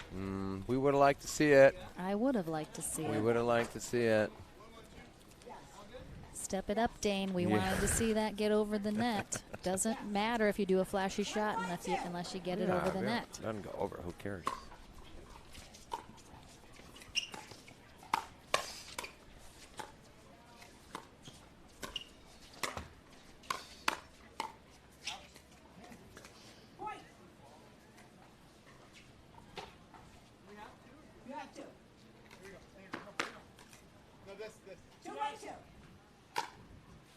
Should have done an over-under on how many times they're going to ask the ref.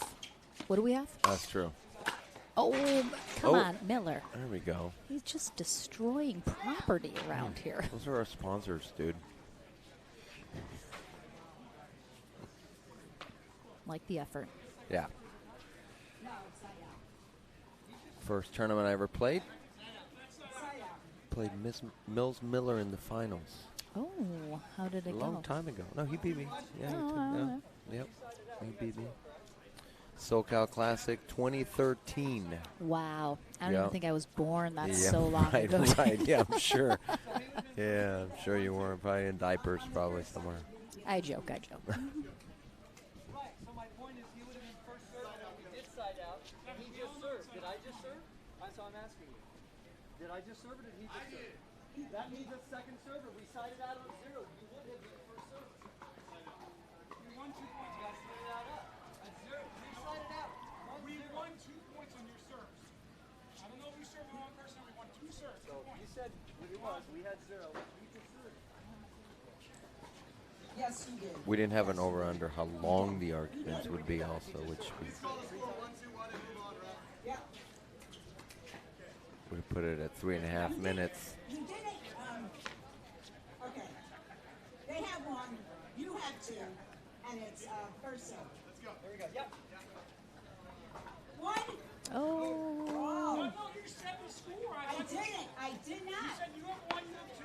That's not the score, Rick. How did I know that's not the score? Because I said you have Gingrich is just staring out into the back fence. He's looking into the abyss, He wondering if he doesn't- should throw himself he into doesn't it. know what to do after all that. Let's go. The second server over here. Second server over here. She absolutely had not called the score. All right. Now, this is the drama I was waiting for, Dan. This is what we're talking about.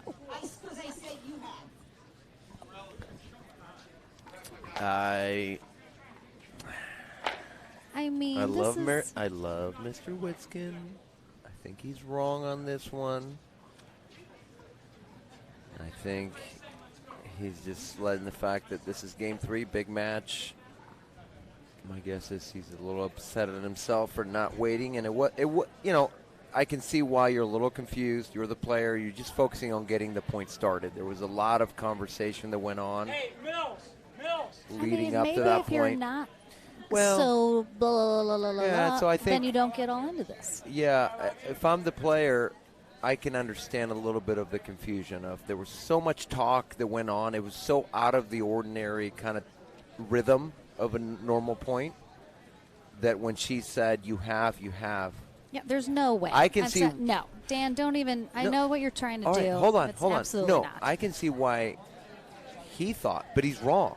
Like, he shouldn't get the point. mean, I He don't shouldn't get even- the point. absolutely not. I mean, There's he shouldn't no take it way. over. He is wrong. I'm just She saying so clearly. he's probably like, at the end of that argument, you're like, let's just get on with it. I'm sure he was just all in his head about it and didn't, So pay attention. absolutely, he's wrong. I don't think you need to call Byron. It's pretty clear. Yeah, She had not that's- called the score. That was it's not so a score clear. called. That So wasn't. That clearly. wasn't. But at the same time, if I'm in my own head about the match and all I'm thinking about what I'm doing on my third and all, I can see why I get distracted. It's my fault. Absolutely. This is like I'm in the wrong. I know it, but I'm going to double down because I don't want to just admit all right, that I so made I'm a mistake. giving him more credit than you are. No, he's doubling down. He's doubling down. He's okay. like, if I don't admit it, people won't know. Oh, well, sorry, Rick. We know. I Rick, am Rick. giving you the best possible benefit of the doubt, though. I mean, again, it doesn't. Regardless of what he thought, Well, he's wrong. best case scenario. She best didn't case call the scenario. score. Best case scenario, he's distracted and not paying attention. Oh, like Dane talked him down. They're Yeah. fine. Yeah. They're gonna go. Right. Oh. But now Byron is disappointed that he I can't know. get involved in this argument. Now that would be another 15 minutes. No.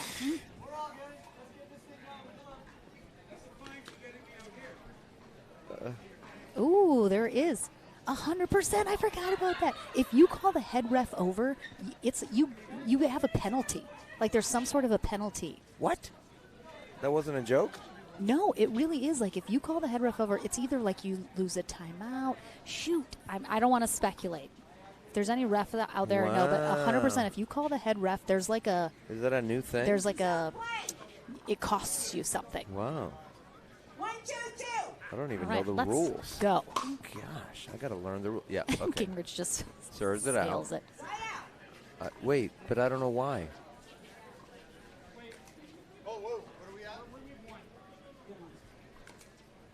Two, one, one. Oh. Second serve. 2, 1, 2.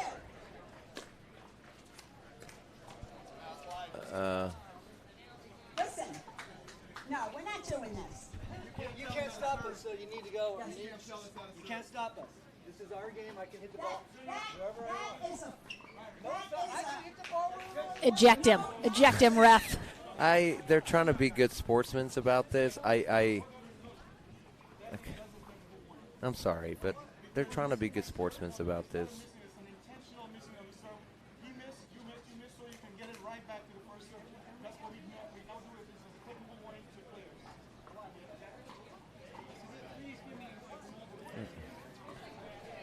So I guess now Byron's saying it's a technical warning to the players if they do that. No, I'm sorry.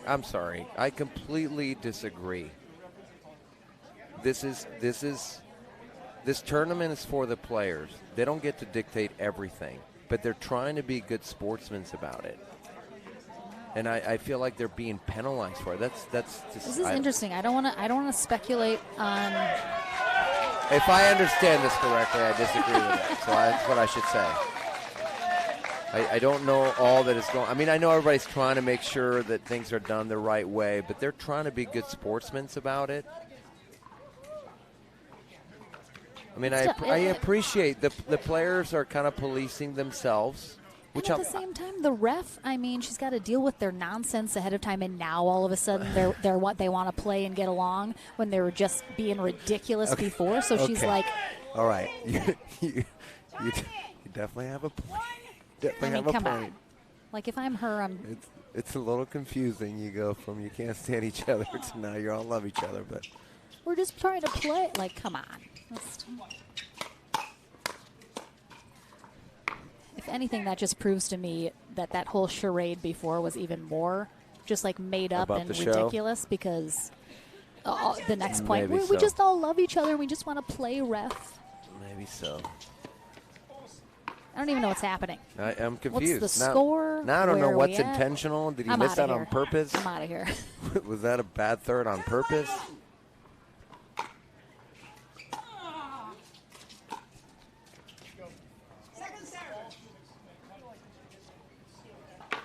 So if Booth misses a third, are we going to get another warning here? Because two of them missed a third right here. Pretty sure those were not on purpose. Oh,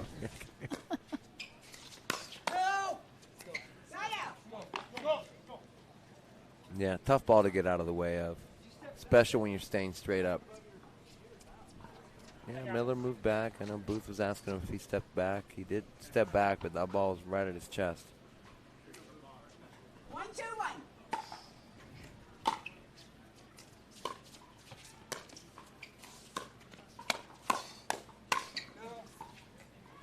Second server.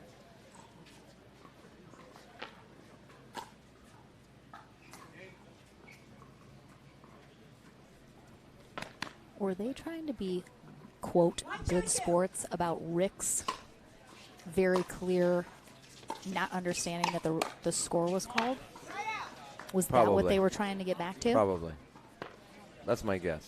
And it's not so much that I think from the outside looking in, it's like it was pretty clear. I think he lost concentration for sure. I mean, it's on him. It was his fault, but I appreciate the players were trying to be fair, knowing that it could have happened to them too. I disagree. That's not something you play fair on. He very clear. That's no. Not the whole like be a good sport if the situation calls for it. I think that was just a sorry, dude. You didn't understand that she wasn't calling the score. Like, take your penalty and let's move on. Sure.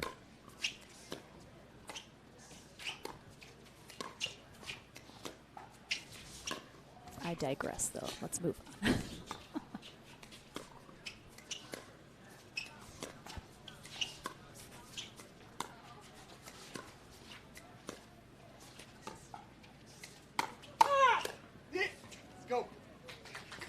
Yeah, that's just a wrong spot on the speed ups, and especially with Miller being so good straight ahead.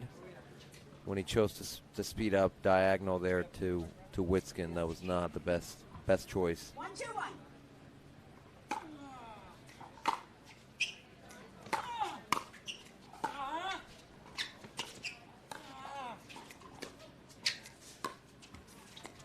Second server.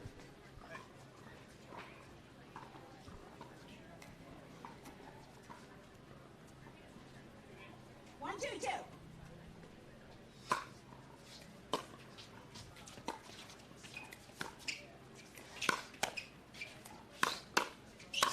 Nice, man. Point.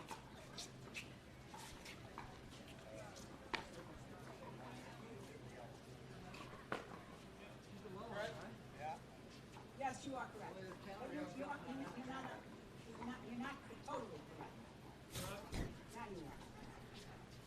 Kind of correct. That is Diane Anderson, our USA Pickleball Certified Ref, and Half right. she definitely, I agree with everyone in the comments, she did not get paid enough to put up with this. No. That's a tough job. The APP, I'll have to say, takes very good care of the refs, and I think they all feel very appreciated. However, still a very underpaid, undervalued, Absolutely. unthanked It's the hardest thing to job. do. It's very thankless. If you do a perfect job, nobody knows you were even on the court. Oh, No, clipped him in the shoulder. Clips him on the shoulder there. And for everyone, I'm telling you right now, anyone thinks they can sit at home and critique what the refs are doing, if you have not gone out and reffed a match yourself, please keep it to yourself. Yeah. I understand the thought process behind you would do better, but until you've tried, I thought that was in. I couldn't see it. Our table was blocking the baseline for me, so I did not even get a shot at seeing where the ball bounced.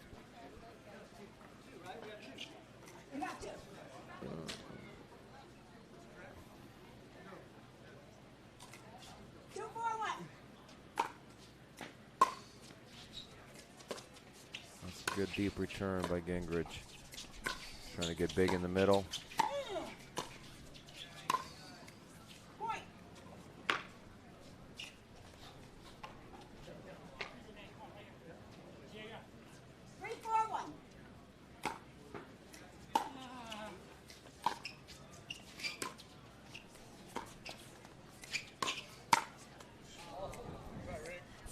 Fly in his face.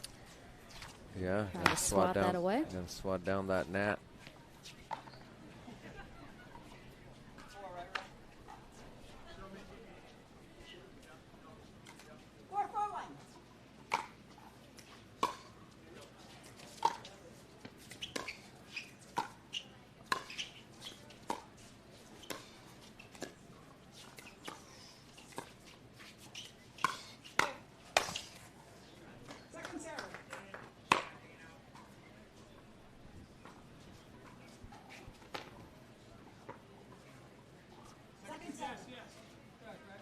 Turn here. Right receiver here? Yes. Gotcha.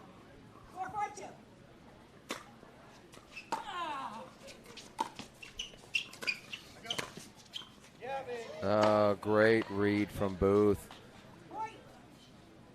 And Gingrich trying to rush and cover that sideline. Witskin did not follow, and so that just left that middle wide open. Side 4-2.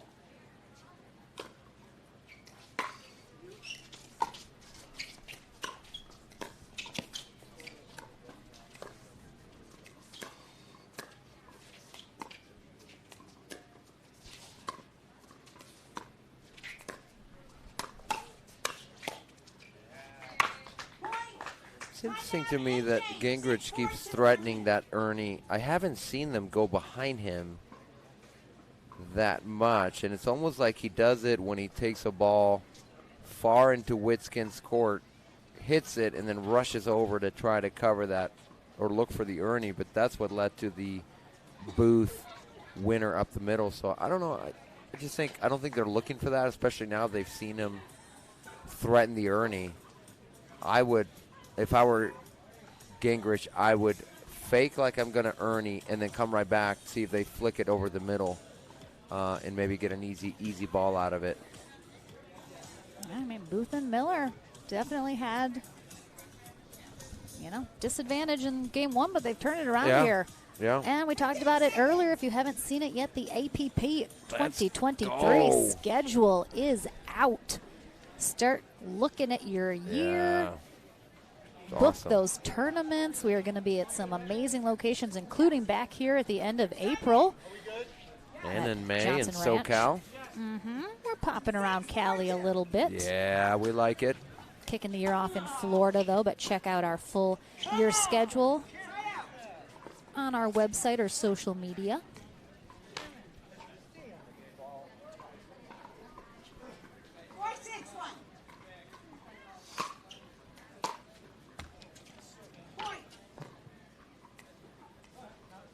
Yeah, good serve. And, we've been talking a little bit about the spin serve and the serve being a weapon. I believe Gingrich's serve is a weapon. He doesn't use a spin serve. He just really swings out on it.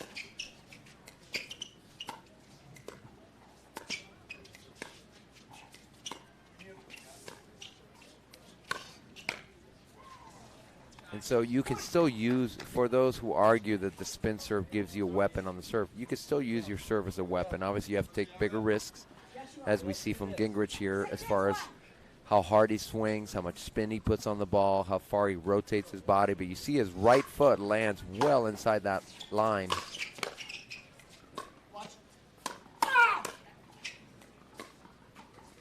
Just a little short. So we see him using the serve as a weapon without necessarily having to use the spin. So that's the other argument, is you can still use it for sure as a weapon. Just spin the ball with your paddle instead.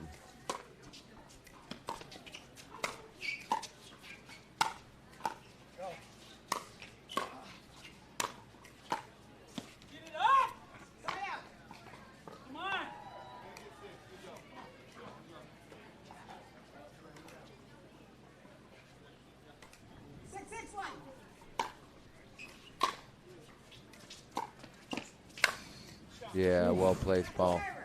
Really good. Massive one-hand back in there from Gingrich. Yeah, normally prefers a two-hander, but because he's trying to extend out in front of him, knows he's got a better option with the one-hander. Was able to knock that ball down past Booth. Spencer, any chance we can get a match clock on this match? See how long it's been going? Yes, you are correct. I'll be home today. I feel like Rose at the end of Titanic. It's been 84 years. 70 minutes. So we're looking at an hour and 10 minutes right now for this match. Fantastic.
You're the correct server. What are we not? You have 7.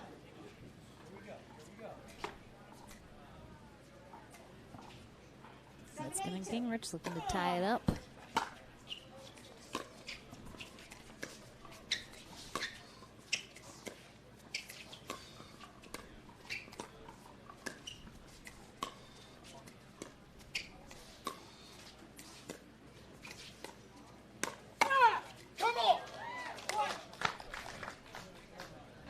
Miller thought Booth was going to follow up that second shot after he hit the previous one, but yeah, Booth likes to speed up from that forehand. When it's low, he likes to flick it. Just wasn't quite ready for the counter from Metzgen.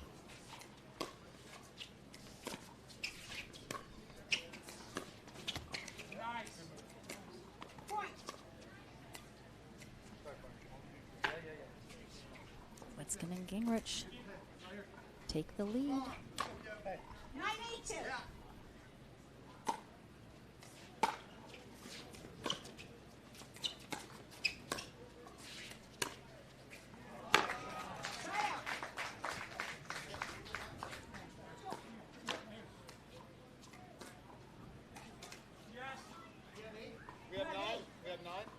You have 9. I got you, Dane. Here we go. Come on. 8-9-1. So we saw from Gingrich 2 signs, which you'll see sometimes, as one is he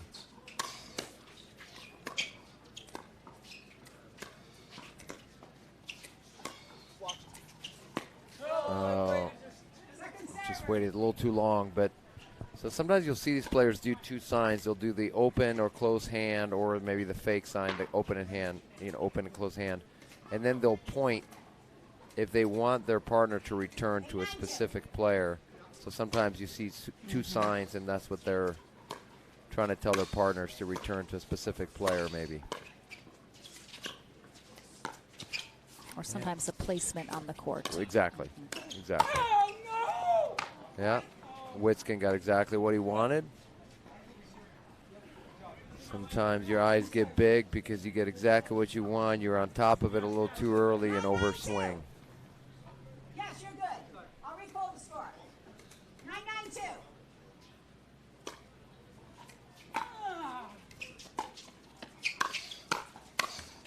9-9-2. Ooh, yeah. Gingrich was sliding to the left, tried to reach back for that ball. I think he anticipated the next ball going up the line to his backhand. It didn't. It came back middle. He tried to reach back. Might have been better off letting Witskin hit that with his two-handed backhand. But, well, hindsight. Absolutely. Match point. And we talked about it a little bit earlier, but again, registration almost closed for our inaugural stop in Alabama. Opelika is where we are heading, just by Auburn, Alabama, close to the university. They're gorgeous 24 dedicated covered pickleball courts. They are still outdoors, as you can see. They're open kind of for some airflow, but definitely weather not an issue there. So head on to pickleballtournaments.com and come join me. I will be there. And so will Rafa Hewitt, who you see there on screen. Absolutely. That's where he lives now. Yes. All right. Game 3, though. Quite a turnaround from game 1. Yeah. Match point here for Kevin Booth and Chris Miller.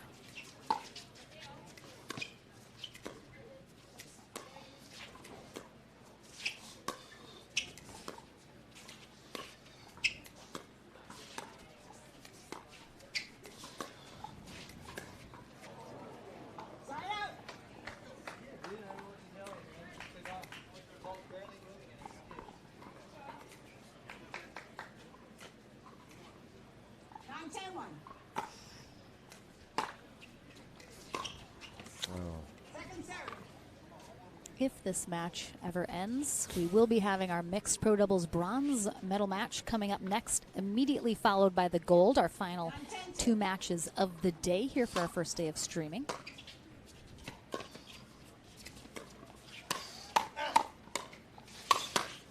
Wow, great digs from Booth. That was basically over twice. Wow, too bad. Oh, he broke his paddle's broken. Yep. Oh no. Not good advertising. Does he have another paddle?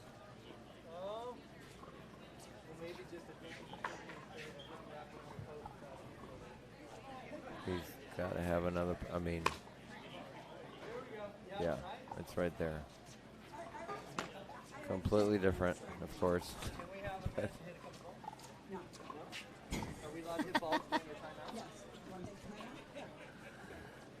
Nope. Timeout, receivers. 10-10-2. All right, they're taking a timeout so that Miller can hit a couple balls with his new paddle. Yeah, well, they're completely different paddles. I think they're both engaged paddles, but this is a pursuit. He was playing with what I think was either an engaged Encore Pro or a Encore 6.0. Either way, it's a different paddle. Obviously, you can tell by the face. It's not even the same paddle. It's the same company. This paddle is going to play a little more. It's going to have a little more pop. It's going to have a little more power for sure. But it is a tough spot to have to switch paddles. I mean, literally you're at 10-9 in game 3, but I'm surprised that Miller doesn't have another of the same paddle. Most pros have several of the same paddle that they're playing with. Right, and I think ready to go for this exact and I don't reason. think Miller has signed with the paddle company right now, so I think he's. I gotcha. Okay. So yeah, so that's why he doesn't have 5 of the same That paddle. makes a lot of sense.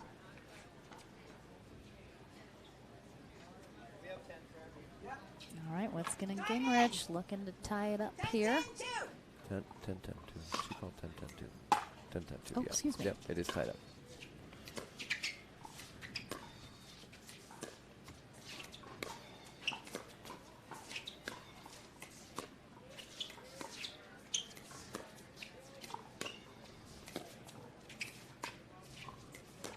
Witzken and Gingrich really targeting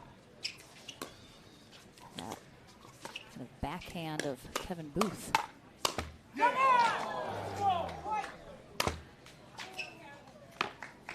Well, and I was just going to say, I'm like, if a guy just grabbed a brand new paddle, at least I want to hit him a couple balls. Just to. I know, right? They didn't go to Miller. Clearly, he's wondering how that paddle is going to play to some extent. It's in your head. You're using a completely different paddle still. So I'm surprised that they didn't go to Miller, but maybe they will in this point. Maybe they found something they liked as they were going to Booth in that particular point. Match point for Witzken and Gingrich.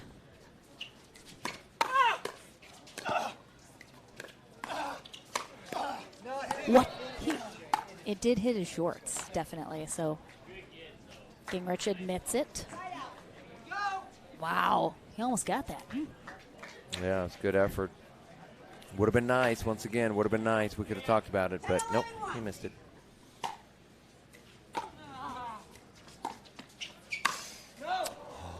Wow. That was, I mean, That's what, where 4 you feet out? have so many options.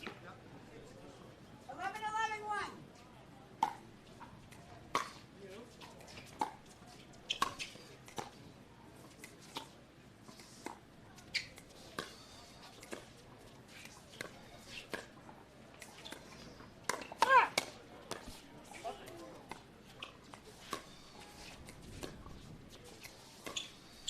Again, still staying away from Miller. Yep.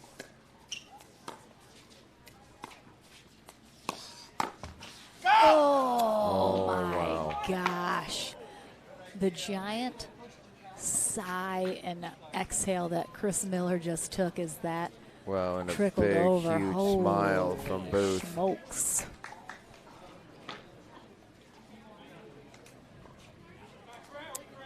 Match point back to Booth and Miller. 12-11-1. Gingrich wants to see a return to Miller. That's exactly what he gets. Wow. I mean, I don't have much to add besides what we've already said this entire time, but Kevin Booth, Chris Miller head to the gold medal match. I suspect they may see Witzken and Gingrich there, but they head to bronze first. And speaking of bronze, we are back with our mixed pro doubles bronze medal match. Maggie Brasha, Hayden Patriquin take on Lacey Schneeman and Zach Taylor. That's coming up right after this. Tell all your friends.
PPR is proud to be a partner with the APP Tour, which features 18 tournaments and more than $750,000 in prize money. Several PPR members play in APP tournaments throughout the year. Are you at least a 3.5 pickleball player? Then become certified to teach with PPR. Check out our website at www.pprpickleball.org. And as the saying goes, do what you love and you never have to work a day in your life. So give us a call at 843-842-9777. We look forward to hearing from you.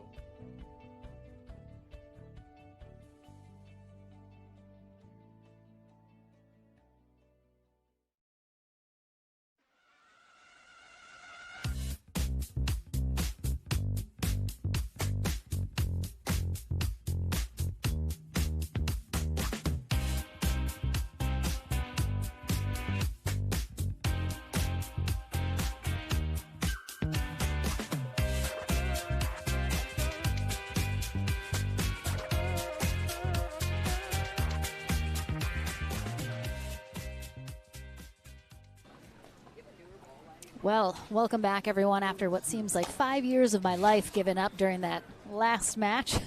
We're here, bronze medal match in our mixed pro doubles at the APP Sacramento Open. Lauren McLaughlin here with Daniel Roditi. We are going to have Maggie Brasha, Hayden Patriquin taking on Lacey Schneeman and Zach Taylor here in our bronze medal match. Winner of this heads to gold to face Anna Bright and DJ Young. But fun facts, this will be Lacey and Zach's first ever pro medal here today for the two of them. Let's go. And this will be Hayden Patriquin's first ever mixed pro medal. Right. Yeah, and I think Maggie's only got one, right? That was maybe the silver that last year in Newport. Yes, with DJ. With DJ, right. Right. So, again, exactly what these Tier 2 tournaments are about. Getting some new faces on that podium that haven't been there before, building their confidence, get them a little farther into the draws. Yeah. Yeah, get used to that nervous energy a little more that comes tournament with, play. a little bit, center court, live stream. It definitely adds to it.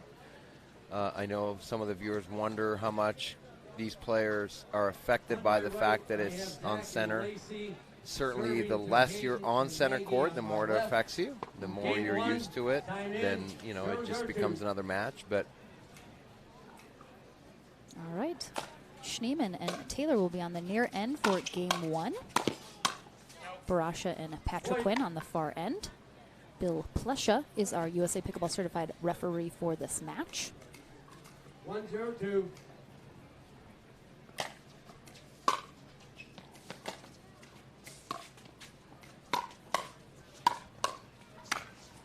Ooh, that was so a huge nice difference between what we saw earlier. Zach only sped up 2 backhands, and it took him a long time to speed up the first one. 2 points into the match, he's already sped one up. Just shows he drove that first point, he drove the third, crashed on his own.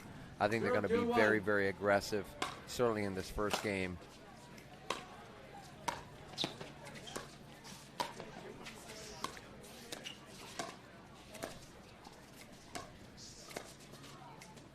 This match could go to either of these teams easily. Absolutely. Absolutely. Oh, nice pickup. That's good. That ball almost stumped. Look, it got hit twice. I almost thought they both hit it. That's what I thought. Ooh, massive. Overhead there from Patriquin. 17-year-old does not lack power. Nope. 1-2-1.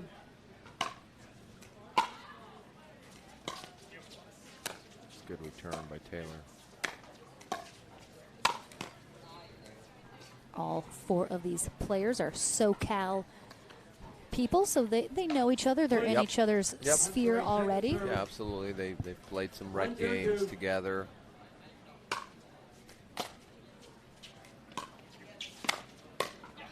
All 4 super just nice. Hard not to root for all 4 of these players. Obviously, someone's got to win, someone's got to lose, but just overall, I'm a big fan of all 4 of these players. Absolutely. Oh, shake and bake for herself. Look at that. Lacey Schneeman. Who needs Zach when you can close out on your own third? Oh, she did the little bounce between them. Yeah. No, that's an Andy Roddick thing. Is it part of her routine? Yeah. Or does she do it just sometimes? Oh. I bet she probably did it in tennis, is my guess. Yeah.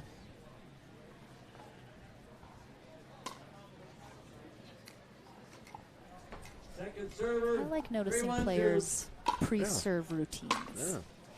It fascinates me. Everybody has one. Literally everybody.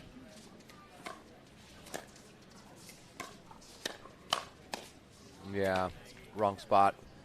Again, I think though Schneeman she hesitated a little. I don't think she thought it was coming back. I think it took her half a second to realize, oh no, it's coming back. I need to be ready for the next one. She was a little late on that.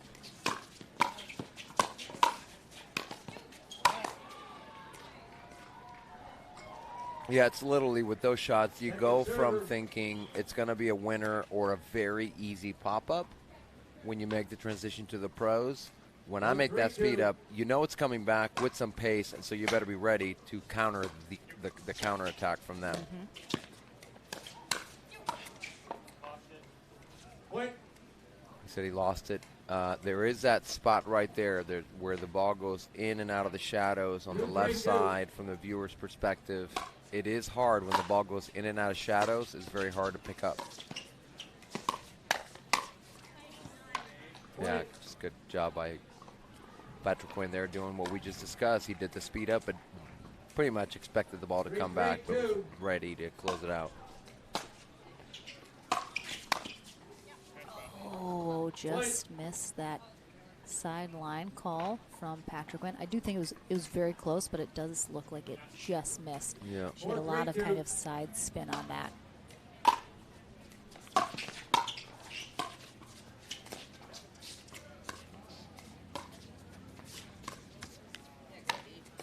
Line out.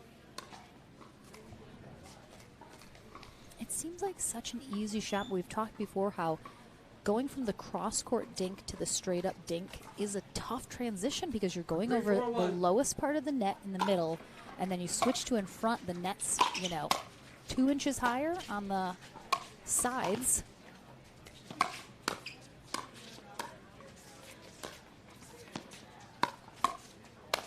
Yeah, good job. Yeah, it's always easier to go back where the ball came from than it is to redirect the ball from a sharp cross-court angle to up the line. Touch really requires more touch shot, and so that's a really tough ball to redirect. Second server. Good spot right at Schneeman's feet there. Can't quite scoop that up. 4-4-2.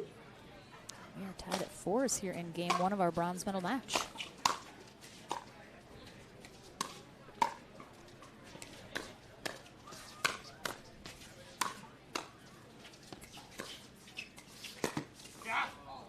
Yeah, didn't quite get that. Looked a little short. Was a little short. Line out. But you got to sell it with the yeah. At least give it a shot. Yeah, I mean, why not? 4-4-1.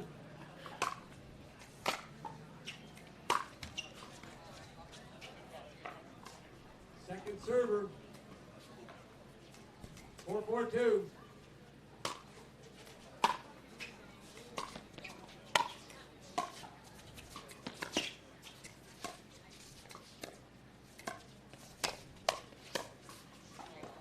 Yeah, it's tough. She's speeding up from a far right position low up to Maggie Brasha's back end. And even though it took Maggie a second to recognize it, still, because of the time you have, you can do so much with it. That's just a great job there from Patrick Quinn to go inside out. I think such a good fake out. Yeah, I think Taylor was for sure expecting a speed up. That's why he said to watch out. Instead, Patrick Quinn makes a very good inside-out dink. So smooth. Nice ball. Nice ball. Nice ball. Lobbing against the wind, which is what you want to do. You don't want to lob when the wind's at your back. The ball's going to carry. It's going to be out. But when the wind's against you, you can that's the time to lob, and you can hit a little harder and keep They the also ball in have play. the sun. Yeah, Patrick that too. Quinn Yes. looking right into the sun if you're yes, lobbing. absolutely right. Second server. Although it's a little more to the right, but for Patrick Quinn, it would be a tough ball. Certainly if the ball's coming from Zach's side because of the angle. He's going to be looking right at the sun, like you said. Ball sails just long. Point. 5-6-2.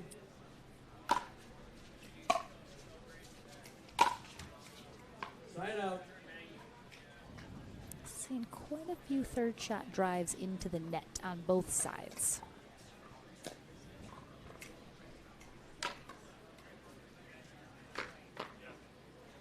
6-5-1.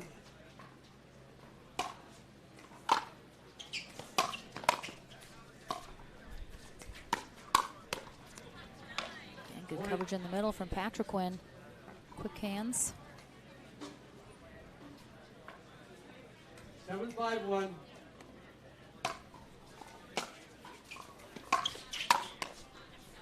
Yeah, that's been one of the things that I've been, Hayden's obviously just, his trajectory has just gone up and up and up and continues to do so well. But I just love his confidence. He has no fear, even though he is smaller, and he certainly hears that enough, right? He's growing. Certainly he's grown a lot in the last year, but he has no fear. Like he will go heads up against anybody. Oh, great reach there from Maggie. That looked like it was a little tough for her to attack, but she did so beautifully. Yeah, did a great job. She does a great job of kind of rolling, flicking kind of that wrist. But I think for Hayden, that is so huge. That confidence, I can't tell you how much of a difference it makes. And honestly, it's the difference between people who are up with a lead and have a hard time closing out, and the people that just feel like, I am the better team, so this is my match, and close it out. And so I just love to see that in Hayden at such a young age, coming into the Pro Tour and doing so well and just having no fear.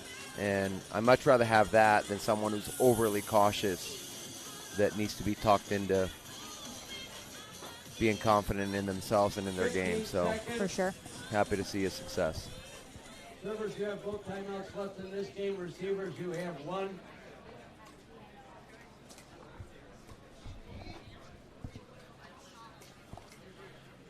All right, 9-5. Time in, 9-5-2. It'll be very interesting to see if this is a 2-game or 3-game matchup here, as certainly could go either way. Right now, definitely Patrick Quinn and Brasha. Yeah. That first ball, the very first ball that Zach saw on that corner, that's a ball he would normally speed up. He chose not to.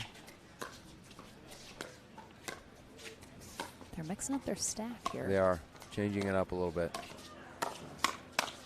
Yeah, worked out for them on that time, but they're a little lucky. Brasha was so early on that read that she was, she hit it wide because she hit it so early. 5-10-1.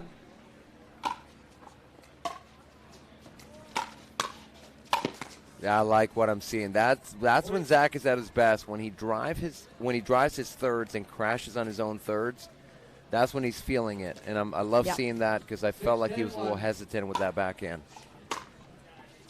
There he goes again.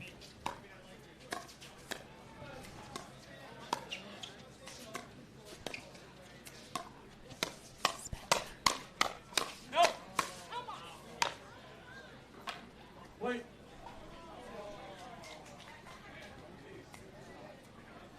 Yeah, great job. Again, I like what I'm seeing from Taylor right now.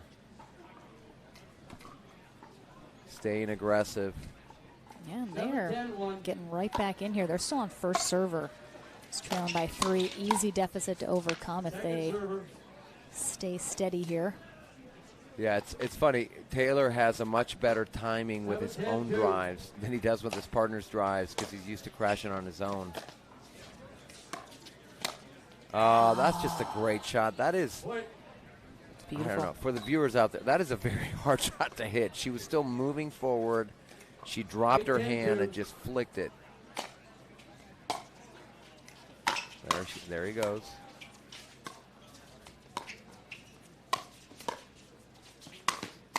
I like the aggression from Patrick Quinn out of the air. I do. I love it. I love it. And Schneemann was there. She mishit it a little bit. That ball was a little closer to the handle than she probably would have liked it. We see it right there, and it just dies on her paddle.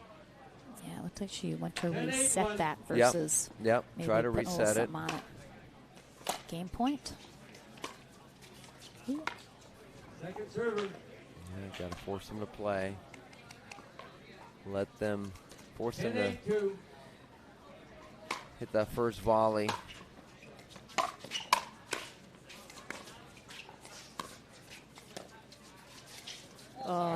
Just too much confusion there. Some hesitation from Patrick Quinn, not knowing if he is going or not. Brasha unsure, and we've talked about this. It's certainly so much harder on the women in mixed doubles because they have to be ready when the guy shows like he's going to take it and pulls back. That is a really difficult thing to do. Yeah, you're trying to stay locked in, and then it's you got to it's get part- out of the way. You got to move. There's a pull. There's a pull. That's his favorite shot. Right there. Backhand. We see it right here on the replay. He loads it up and he goes middle. And so they got to sit on that middle until he starts doing something else. He went again there on that one on the third. 9-10-2.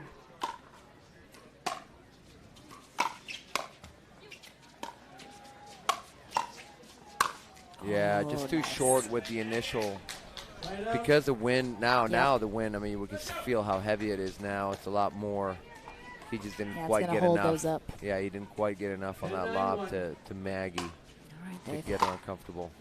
Held them a few times. Can they do it again? Oh boy. Good defense. Oh. A really nice job by Schneemann and great Taylor effort. getting back into this first game, though, keeping it really close, making Patrick Quinn and Brasha sweat a little here, but Brasha and Patrick Quinn take it 11-9. We're back in to game number 2 right after this.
Game number 2 here in our bronze medal match. One of these teams looking to head to gold. Hayden Patrick Quinn, Maggie Brasha take game 1, 11-9 there on the near end here for game 2. Lacey Schneemann and Zach Taylor on the far end.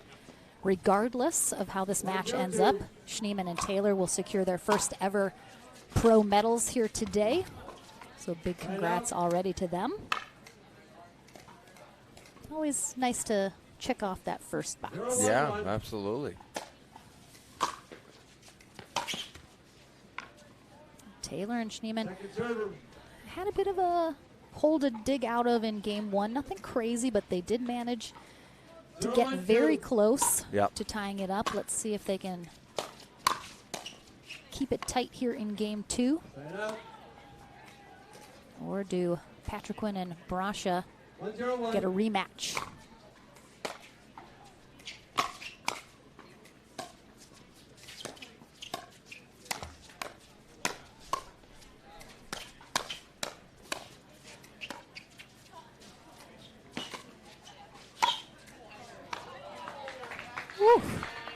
Yeah, great job by Taylor. Using the lob and then the put away. 1-0-2.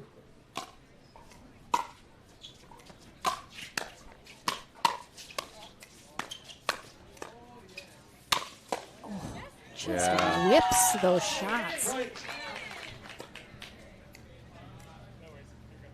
feel like I saw Patriquin maybe for the first time last year at one of our next gen tournaments. Yep, that sounds and I right. remember thinking he just hit the crap out of the ball. He does hit the ball hard. 0-2-1. And that was, I think, when he was 15 maybe at that point. Yeah, that sounds right. I think I met him when he was 13. Point.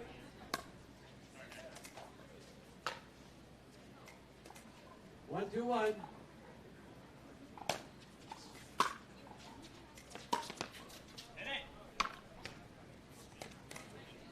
Second server. 1-2-2.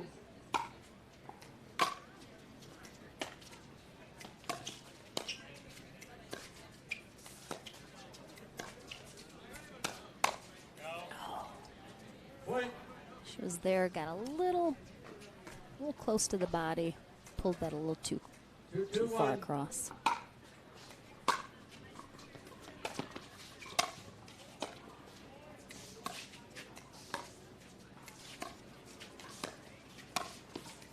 Yeah, great job by Brasha. Opens up the court, goes wide to Taylor on the sideline, that pulls it wide the other way to Schneemann, and then the next ball goes middle. 2-2-1.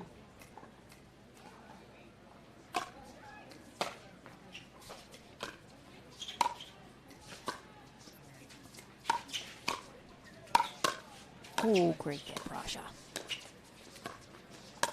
Oh. Little Great Ernie. tightrope walking over there for great Taylor. Ernie from Taylor. 2-2-2.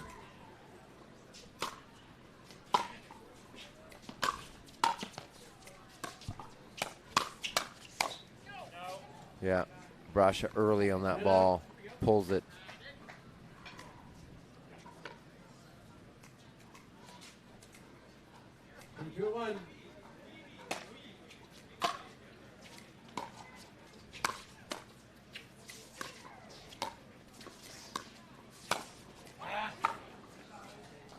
Yeah, I would have liked to see Brasha come over just a little more. And you're not used to it sometimes in the mix, but 3-2-1. when that ball's up the line at Schneemann's forehand.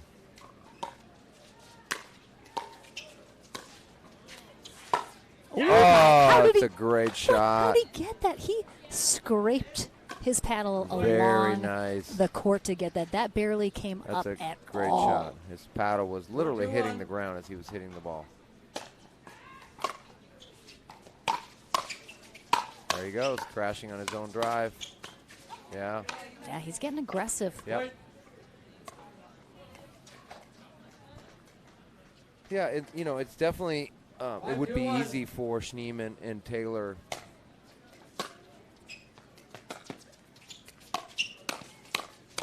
to have a little bit of the mentality of, like, we've medaled. Second server. Yeah. We're good. Yeah. Yep. Which, Kind I of wouldn't be- blame him. be okay with I've that. certainly been there before where there's tournaments where I feel like, okay, I got a bronze. That's great. But I feel like they're pushing past that, and they're really making a push here in this game too, and not just be satisfied with getting bronze, but really make a push to see if they can get into that gold medal match. Which you love to see, but it's not uncommon to kind of have, especially for a first-time medalist. Sure. Yeah, great shot by Taylor. Second server.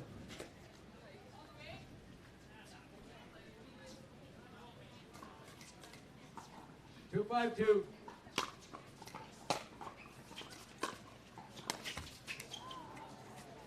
Point. I know I'm going back, way back to the 3-5-2. early in the broadcast, but wait till after this. That's a great ball, good angle. It's again the difference between the top pros and the next tier of players. It's just that it's not that they can make all the fancy shots. It's just they make the simple, 5-3-1. basic shot 95% of the time. They Yep. just don't miss them. Yeah, higher level of execution, no Yeah, question. absolutely. And they make it look so easy.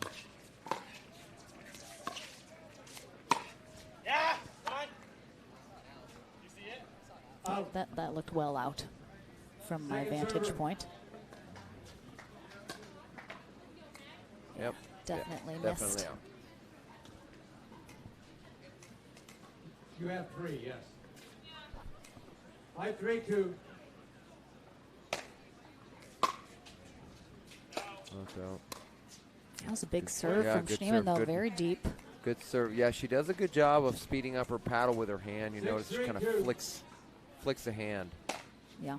and just generates some good pop on that. It's like Maggie thought about Yep. trying to hit that. Yeah. Good decision to lay off.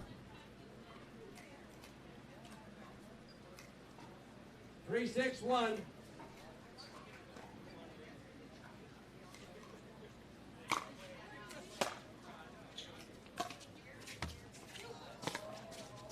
Good get.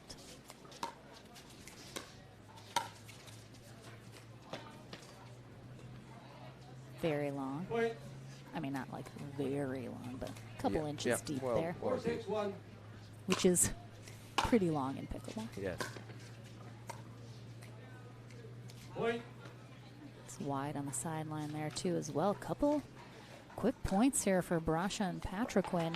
And I was going to Timeout. Receivers. say 5-6-1. 1 might be minute. thinking about a timeout, but they are in front of me. So Schneemann and Taylor, I mean, they've had the lead here the whole time. They still have the 1-point lead. What's going to be their answer here to get to a third game? You know, I feel like when he stays aggressive, he just plays at his best. Yeah. When he starts second guessing himself, that's where you see the errors. That's where you see the missed dinks. He's got to be aggressive. That I mean, I'm smart, obviously, not pressing, but I think he's got to. I like when he's driving his thirds and crashing in on his own thirds. He's just the most effective that way, and he moves so well that really plays to his advantage. For sure. So I want to see him take some chances and stay aggressive without 15 seconds. pressing. Servers, you have both timeouts left in this game. Receivers, you And now if have and when he one. gets that backhand dink from the left side, I anticipate he's going to speed that ball up. Now on the other side, Patrick Quinn and Brasha need to know that ball's going up the middle most of the time, and they need to sit on it. And you're correct. All right, folks, time in. 5-6-1. All right, in from the timeout. Patrick Quinn and Brasha looking to tie it up here. Yeah, that's exactly right. I like the aggression there. Second I server. know those balls were a little bit high, but he still stayed 5-6-2. with an aggressive mindset. That's good. Yeah, we're seeing it right there. Yep. Earlier in the match, or maybe in the previous match we'd watch, he probably would have dinked that ball. Mhm. But now instead he's choosing to 6-5-1. speed it up, which is really more to his advantage.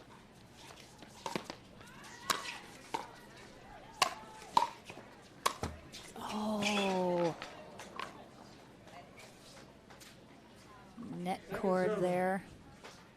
Oh boy. Are we okay? Everyone's okay? Oh, he's fine. He is a model though, so you can't really mess anything up. I know, it's all the money maker. You Yeah. gotta be careful. Yeah. 6-5-2. All right, I like that idea, especially being that Maggie was trying to switch. I think it's a great idea from Schneemann. Kind of ran through it a little bit. 5-6-1.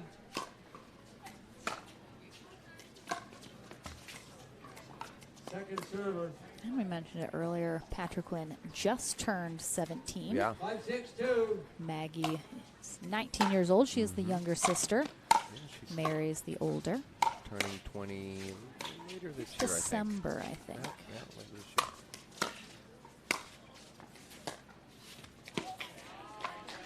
Point.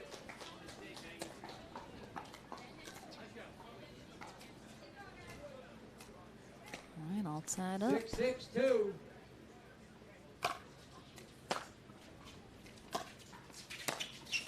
Oh, yeah, too ambitious there from Patrick Quinn.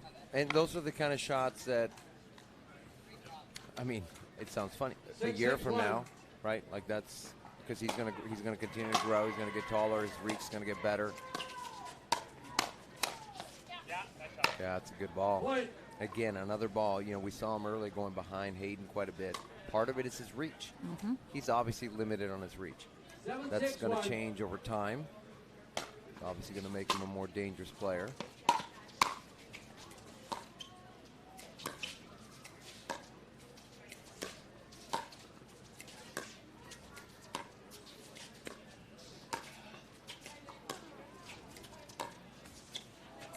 I tell you what's to his advantage if he does hit a growth spurt later. Guys who grow late are typically much better movers because they learn to move in a smaller frame and a smaller body, and then they are great movers even with a bigger frame. So obviously I'd love to see that for Hayden since he's moves so well around the court. Yeah, very nimble. Yeah, and as he grows into that speed, I think he's going to be even more dangerous than he already is. Oh yeah, it's too high. Point. All right. 7-7-1. Oh, it's a great drive from Brasha. Oh boy. Yeah, I mean that drive, we have such a perfect perspective. I mean that ball was barely over the tape. So hard to handle, especially with the partner crashing in as Hayden was. 8-7-1. Brasha and Patrick Quinn retake the lead here in game 2, trying to avoid a third game. Yeah, good set of shots there from Schneemann with that inside-out forehand, hit 3 in a row.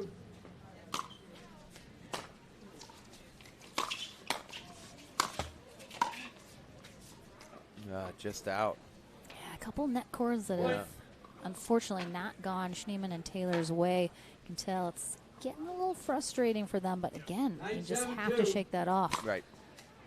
Take a timeout if you're feeling yourself getting real frustrated.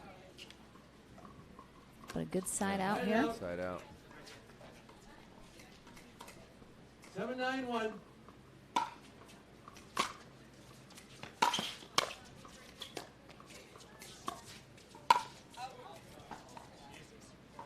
Second server.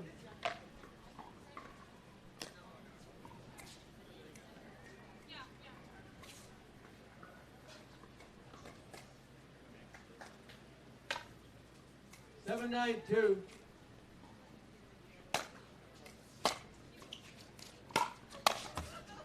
Oh, I think she second guessed herself, thought it was going out, wanted to let it go. There's a lot that went on right there. Yeah. I think she was frustrated there for hitting it, and then it just dribbles over. Little roller coaster of emotions right there. Oh, look at Zach's hair. Zach's hair is fantastic. Spencer, get that hair shot. That's what a model looks like, people.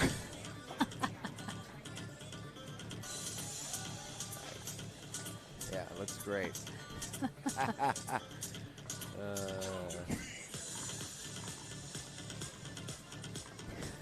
I should do my hair like that. I'm sure it would look amazing. That is a nice head of ginger hair, I gotta say. It would look amazing. That is good hair. It's hard to do that when you're thinning, though. It's just, I mean, it comes with age, Dan. It turns into a comb over real fast. All right. Brasha and Patrick Quinn. I mean, they're only up by 2, but they're only 2 away from heading back to a rematch in the gold. So Taylor and Schneemann really need to come out of this timeout refocused. Zeroing in on that target. Yeah, absolutely. They're right there. Yeah, they got to shake off that frustration. Don't let that bother you. They got to just, right now, 1 point at a time. Time in, 9-7-1.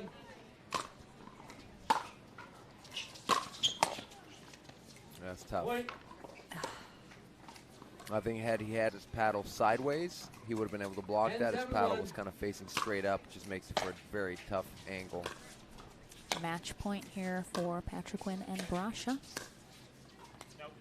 Going to push it a little wide, so they'll have to go to their second server. Another one of those balls that I'd like to see him just go back cross court, not try to do too much with it. Yeah, good crash. Shake and bake well, from Patrick Quinn. Great run for Taylor and Schneemann. I mean, bronze medalists, Zach Taylor, Lacey Schneemann, first ever pro medalists. They should be super proud of their performance today. They played amazing all day. But Maggie, Brasha, and Hayden Patrick Quinn. I know, I'm waiting for Ken to stop talking. Sorry. All right, they head back for a rematch in the gold with Anna Bright and DJ Young. We'll head to the studio one final time here, get their thoughts before they go for that rematch, and then back into the action with our final match of the day here in Sacramento. Don't go anywhere. The APP Sacramento Open, brought to you by PowerPlate, the official recovery tool of the APP Tour. Selkirk, an official paddle sponsor of the APP Tour. SunMed, the official CBD of the APP Tour. And Pickleball Central, your pickleball superstore, catering from beginners to pros.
Welcome back to the Franklin studio. Lauren McLaughlin here with Hayden Patriquin and Maggie Brasha. They're heading for a rematch in the gold medal with Anna Bright, DJ Young. That first time you guys went up against them, 3 games, very close, 11-8 each game. You guys took game 2, but ultimately couldn't quite get it done. What did you guys talk about after that match, that if you were going to face them again, possibly in the medal rounds, what you hoped to change? Honestly, we just noticed like that was one of the most fun matches we had. Like even though we lost, we just got along really well and it was super fun. So I think just keeping that same energy for the final. I mean, you guys were right there in the winter bracket final, could certainly go your guys' way in the gold medal match. This will be your first ever mixed doubles pro medal. Yes. So you're going for broke. You're going for gold. What's going to get you guys there in that gold medal match? Just playing super consistent and try to frustrate them a little bit and get them off their game, and we just play out of our minds. So. Well, I can't wait to see it. You heard it here first. They're going to play out of their minds. Right. All right, bringing it. We're going to have a short break while these two rest up for just a minute, but we're coming right back into that final match of the day, which is our gold medal match. Anna Bright and DJ Young. Take these two on. Don't go anywhere. It's coming up shortly.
PPR is proud to be a partner with the APP Tour, which features 18 tournaments and more than $750,000 in prize money. Several PPR members play in APP tournaments throughout the year. Are you at least a 3.5 pickleball player? Then become certified to teach with PPR. Check out our website at www.pprpickleball.org. And as the saying goes, do what you love and you never have to work a day in your life. So give us a call at 843-842-9777. We look forward to hearing from you.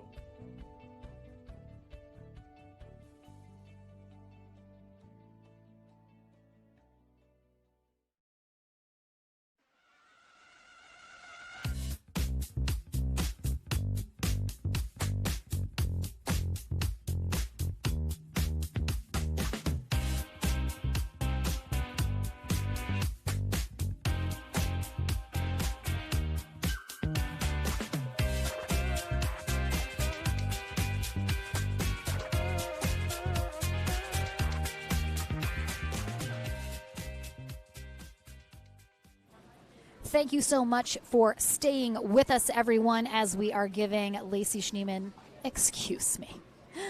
Maggie Brasha and Hayden Patriquin a little bit of a longer break here before we get into our gold medal match, so they're not straight into it, but just coming in for a quick update and a reminder, we do have our final match of the day up next. It is our gold medal match. Anna Bright and DJ Young took the winner bracket path into the gold, so Maggie Brasha and Hayden Patriquin, this is going to be a rematch with them of our winner bracket final. Very close three-game match. That score was 11-8, 8-11, 11-8 to Bright and Young, so this, again, could be a really close matchup again. It could maybe be a little more one-sided, but that is coming up next. We'll take just a few more minutes here to shout out some of our sponsors, but grab a snack, grab a drink, get back to that TV, and get ready for our final matchup of the day here in Sacramento coming at you in just a couple minutes.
back into the action. And before we get into our final match of the day, we of course want to give a shout out to SunMed with our SunMed recovery point of the day. It took place earlier when these two teams faced off. Maggie Brasha and Hayden Patriquin on the near end, DJ Young and Anna Bright on the far end. Young getting big all over the place. Some good defense from Patriquin and Brasha. Clips the net. Patriquin is there. Ooh, good ATP. Good defense from Anna Bright, and Maggie dumps it into the net. But a great rally, and that was our SunMed recovery point of the day. So big shout out to SunMed, the official CBD sponsor of the APP Tour. Dan, I know you gotta, I mean, at your age, your ability, you gotta be rubbing that like CBD cream in all day, every day, right? Oh, I love SunMed. I got some of their stuff at the LA Open. No, put your mic in front of your mouth. Oh. There you go. I'm pretty sure I had to rub some CBD cream into your shoulder in France. Ah, yes. Forgot about that one, yes. Yep. The things I do. I have to go all the way to France, and I got to rub CBD cream on somebody's shoulder. Yeah. Unbelievable. Well. Rob should have done it. Yeah. Shout out to Rob Healy. 7 minutes into that tournament, I rolled my ankle. Of course. Of course. Of course. Leave it to me. 7 minutes in. Oh, all right. Well, let's hope. Yeah, let's hope no one does that here. No one does that here. No, We got one final match of the day. Hayden Patriquin, Maggie Brasha on the near end. Anna Bright, DJ Young on the far end. Diane Anderson, our USA Pickleball Certified referee.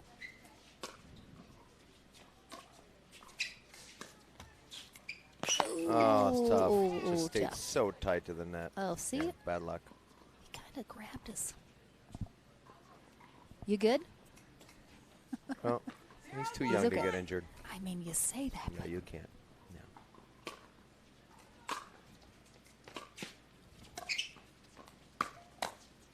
Oh, yeah, a little flat on that. Yeah, he was on it just a little late.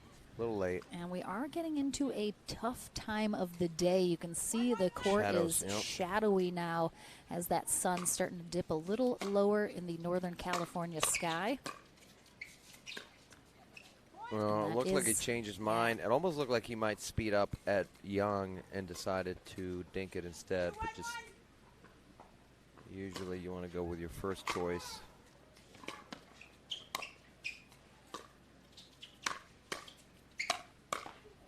Oh, what a dig from Bright.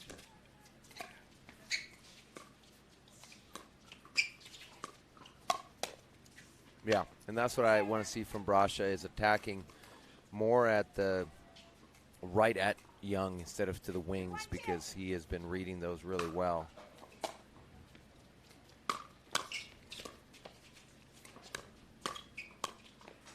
There they go. They go behind. Yeah, they really targeted that behind. before. Patrick went twice, one to set up and one to put away. And again, if that's, you know, if that's happening to you, then it just makes you less aggressive over the middle, of course, because you know they're looking to go behind you. So it's a very effective strategy.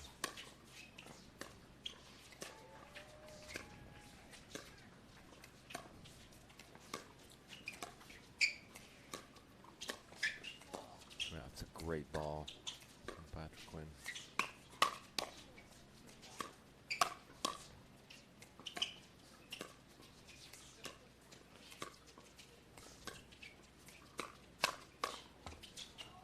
Oh, no. Ooh, sneaks it over.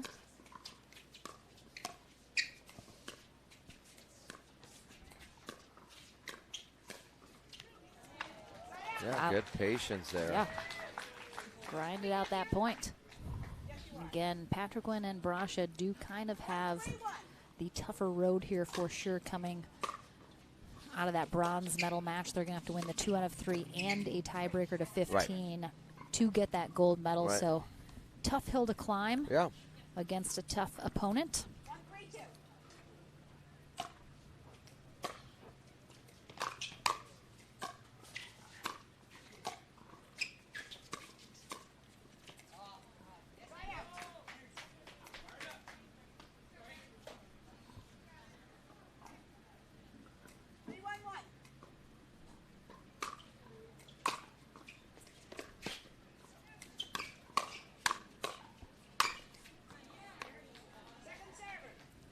Patriquin relentless there. Just hammering those shots at Bright. Finally gets one low enough. She can't dig it back out.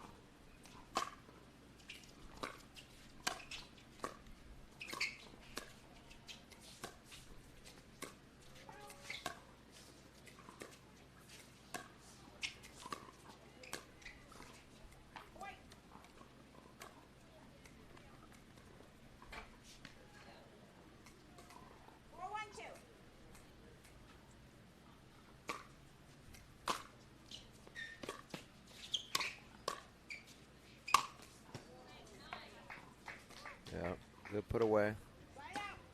Played it a little close to that line, a little closer than I would have liked, but I'm sure it was a little closer than he would have liked. yeah.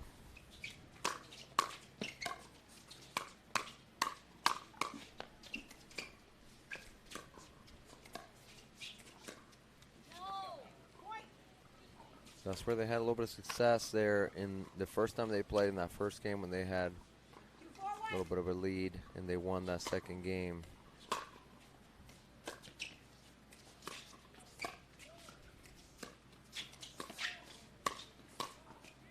Yeah, that's wide.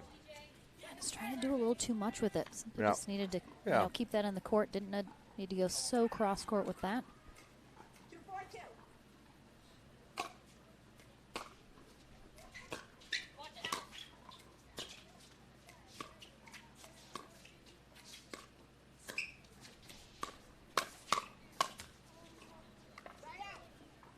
Just a hair late there from Brasha. She was on it.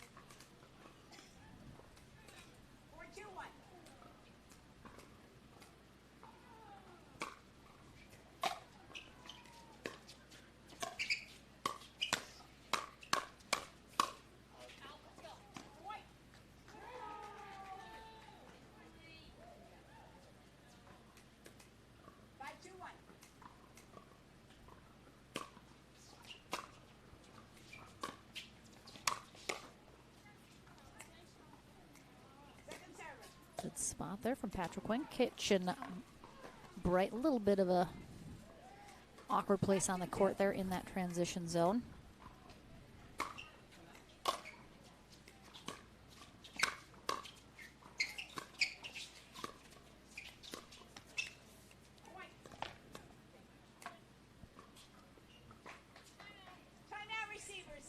We're gonna have a timeout here from Brasha and Patriquin. Looked like they're getting a little frustrated with how things are kind of playing out here, being down 2-6 game one. As they know all too well, if Bright and Young take this first game, they have, a much harder mountain to climb, as they'll have to win the next 3 games in a row against the #1 seeded team. So definitely don't want to let this first game get away from them if they can. Are you seeing anything in particular that you would be coaching them to change up here? I feel like they're right there. They've made some errors. Hayden missed a couple cross-court dinks. One was too wide. The other one he left in the net.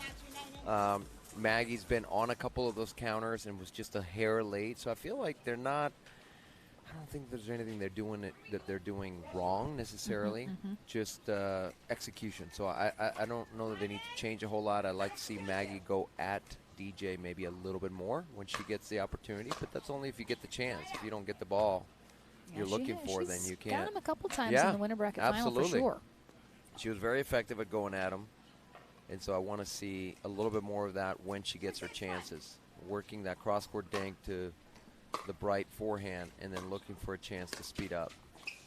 And we do get a quick side out coming out of the timeout, and then Young hands him a point there into the net.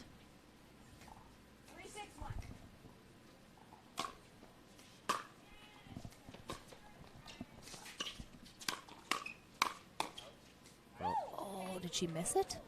It was very close. Very close. Very close. I might have missed, but very close. That's tough too. Now I'm literally right on the sideline, and I still had a hard time.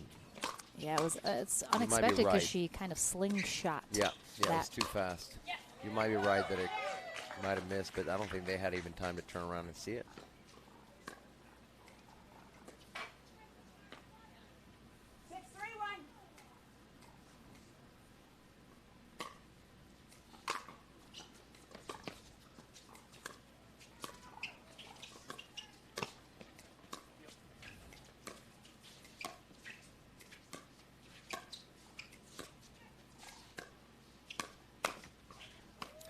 Yeah, I mean, that Ernie you saw from Young there, it's, you know, he's expecting a different kind of shot, but still was able to do a good job with it, at least stay in the point.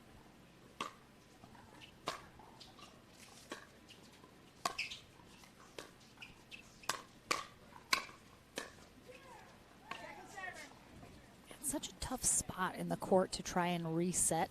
Well, a reset from closer to the kitchen line, much easier to do than resetting it. Sure, from you know, several feet back. Transition, yeah. You have to gauge the speed. You have to gauge how hard to hit it. Nice job by Patrick Quinn, just stayed locked in there.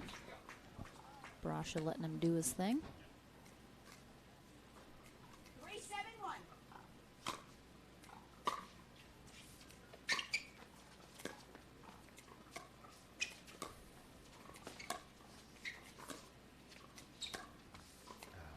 I was a little worried the previous one was, Brasha was getting a little low with those dinks as she was almost slicing them. 3-7-2.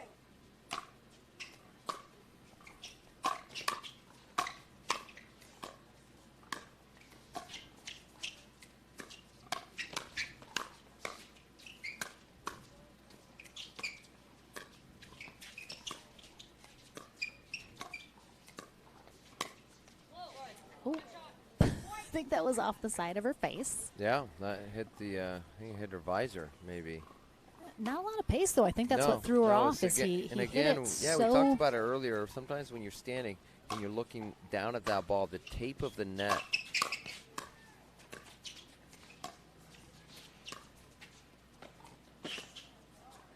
Could get.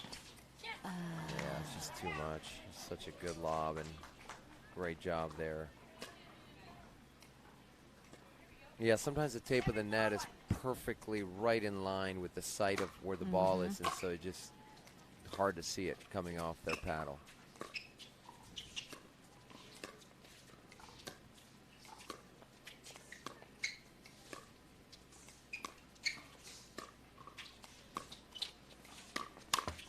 Oh, yeah, Hayden was on. He was all over that speed he learned up. from the previous rally's mistake of. And that's the difference right now. I mean, it's 8-4. It seems somewhat one-sided, but the only difference is you're talking like literally inches, where they have not been on theirs.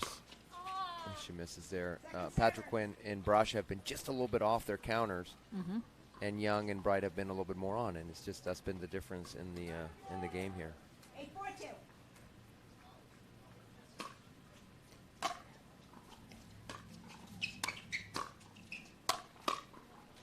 Great dig. Oh, it's out.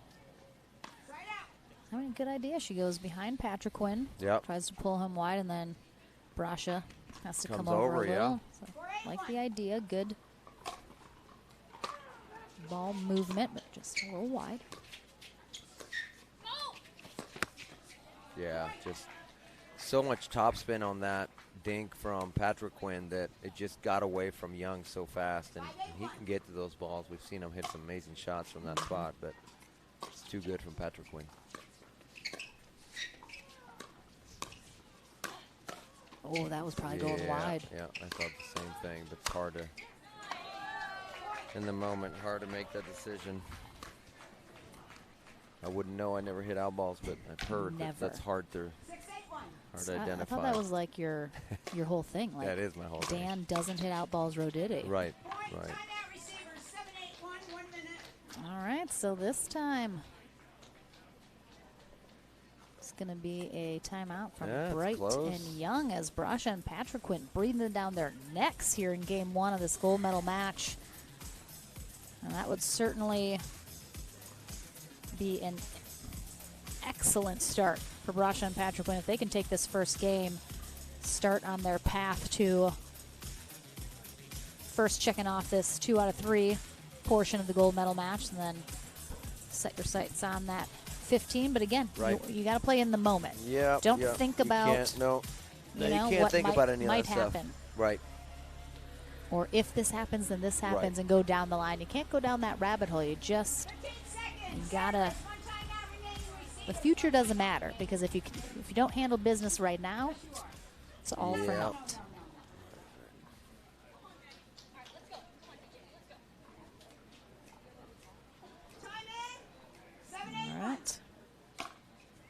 7-8-1 still on first Oh server. my gosh, she And almost got it. They've had 3 net courts like that have barely gone over. This is I number can't believe 3. Patrick almost Look got at that this. thing. It Well, sat on there he so got long, on it. though. It was so tight to the net, he couldn't quite lift the ball without hitting the net. 7-8-2.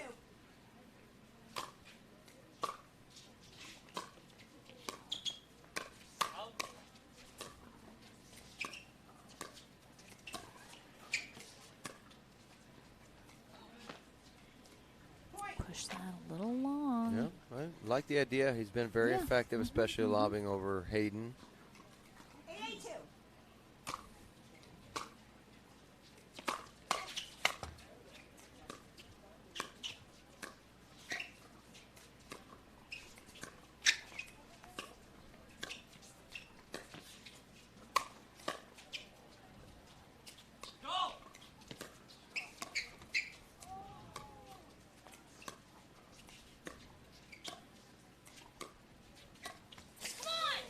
Yeah, I don't really ever at this level like that decision The that drop Patrick shot? Wynn made to bring them up to the net because, again, it wasn't good enough to just trickle it over and not Right. let Bright get there. Yeah. So then you just pull them right back up to the net and give them the advantage back. Yep.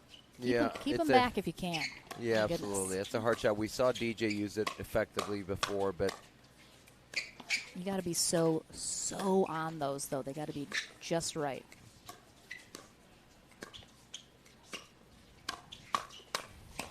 well, yeah, and your opponent has to be behind the baseline or on their Yeah. heels, something where it tells you that they're not really in a position, and that just, like you said, not quite good enough.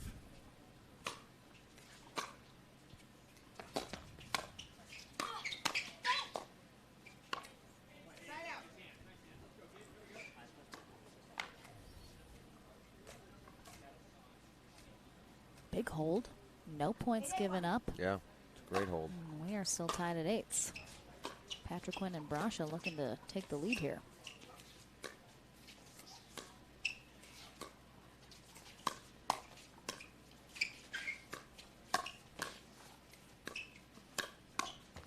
Oh. Yeah, good spot from Young. Good job recovering and getting to that ball where Brasha was trying to go behind him.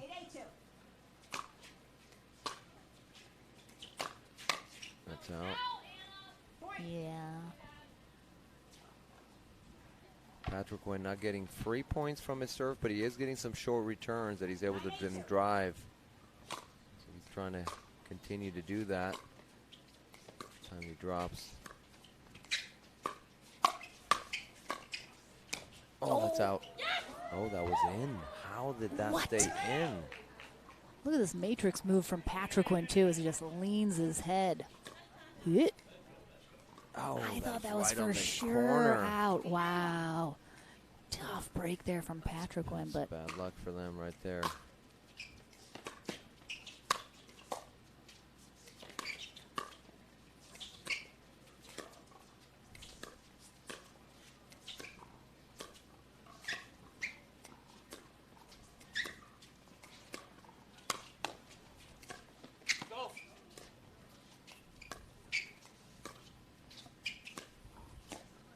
Oh, yeah. So we saw some errors from Bright from that spot specifically, and to me, I'd like to see Brasha and Hayden try to go there. Wow. Great hold for Brasha and Patrick Wynn. Oh, see, he chose to regular serve. That's a So great good. job, just sitting on it. and she doesn't go to it often. Young kind of gives her that opportunity, but because she isn't constantly looking for it or going for it, he is still sort of surprised when she Right. does. Like he's she does such a baiting good her job. at times, Yep. but she's not taking the bait when he wants her to take it. Exactly. Wow, we're going to have a game point for Maggie Brasha and Hayden Patrick Wynn here in game 1 of our gold medal match. Thank you so much for joining us all day today. Lauren McLaughlin, Daniel Roditi. We will be back tomorrow with our men's and women's doubles tomorrow morning, I believe, at 11 a.m. Pacific time. So that is, you know, everyone in the country should be well awake, out of bed, starting your day. I mean, if you're on the East Coast, that's, what, 2 o'clock? I mean, even if Hawaii, you're still in bed, come on. Even Hawaii should be tuning exactly. in. That's 8 a.m. for you. Come on, Hawaii. Yeah, nunnery. We expect to see Come on, you nunnery. in the chat. All right, game point still on first server, so they're going to have 2 shots at it.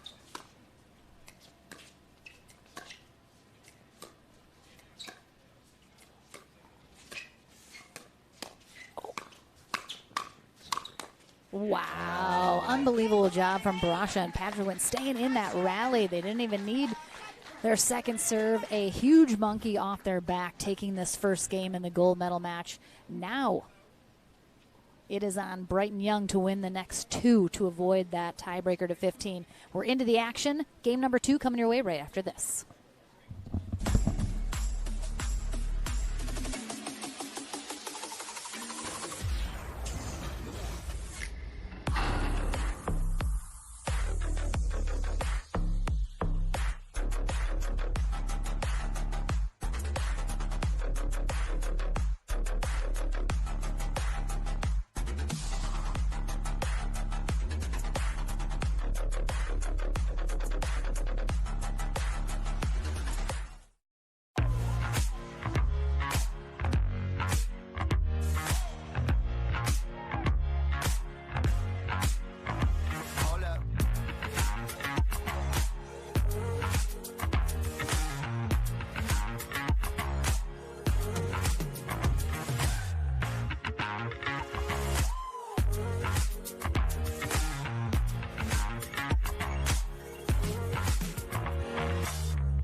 Welcome back, everyone. Game number 2 here in our gold medal match, and a huge check mark out of the way for Maggie Brasha and Hayden Patriquin, taking game 1 11-8. Now a little bit of the pressure falling back on Anna Bright and DJ Young. They're going to have to win this second game and third game if they want to avoid that tiebreaker match to 15, but they do have it in their back pocket should they need it.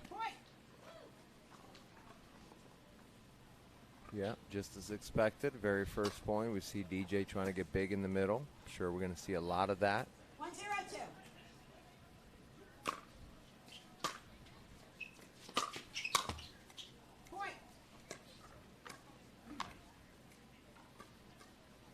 Yeah, Young's one of those players that I feel like when he starts to get backed into a corner, he's definitely going to try and maul his way out of it. Right. So watch out, because he's probably going to get much more aggressive. I haven't heard a single growl out of him all day, though. Not yet. He's been a very quiet DJ Young. Yeah. 3-0-2. Letting his plan do the talking, I guess.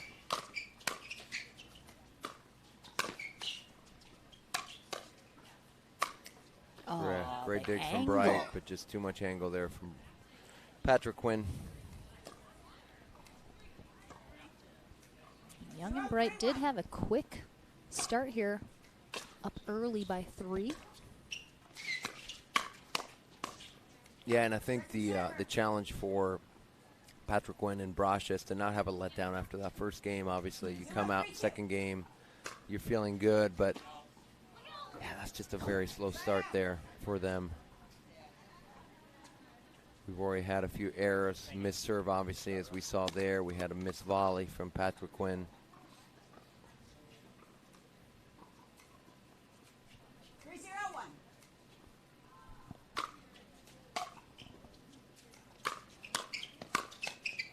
my goodness, that was a defend your life block there from Patriquin. I mean, look at Bright just come for him with this shot. Yep, like it. I like her crashing in. She moved way to the right on Young's drive, and then she slid back in like she's doing right there. Yep. Nice wrist flick there from Patriquin. It's a lot of action on those shots. 4-0-2.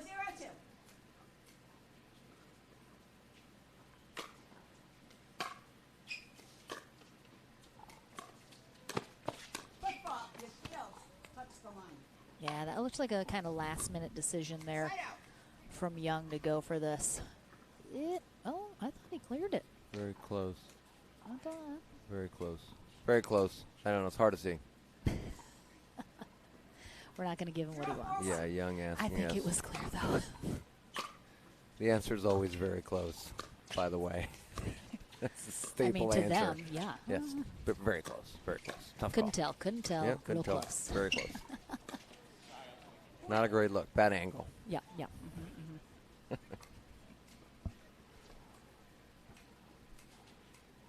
1-4-1.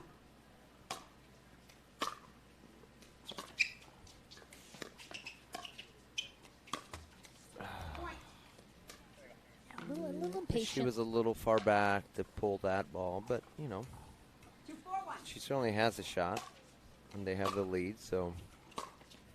And I mean, that's the way they want to play. Right. I mean, Young and Bright want to play aggressive. They Yeah, want you to play give fast. up a few of those, but you get a few back.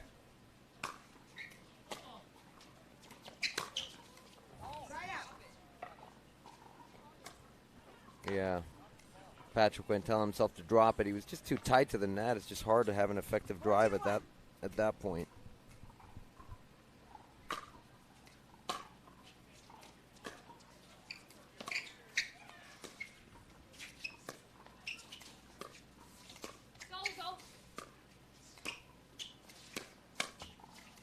Oh my goodness. Wow.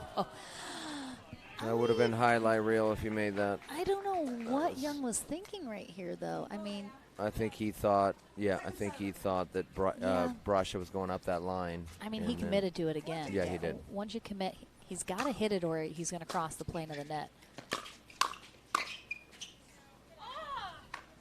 It's a good leave there from Patrick Quinn. Hard ball to let go.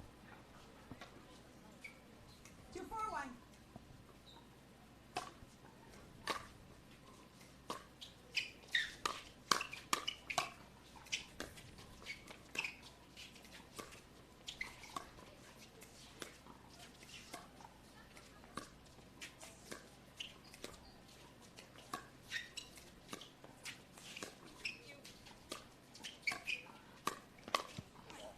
Second server. Yep, went behind Patrick Quinn again. 2-4-2.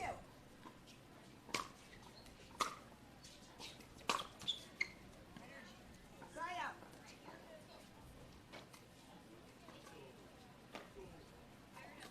4-2-1.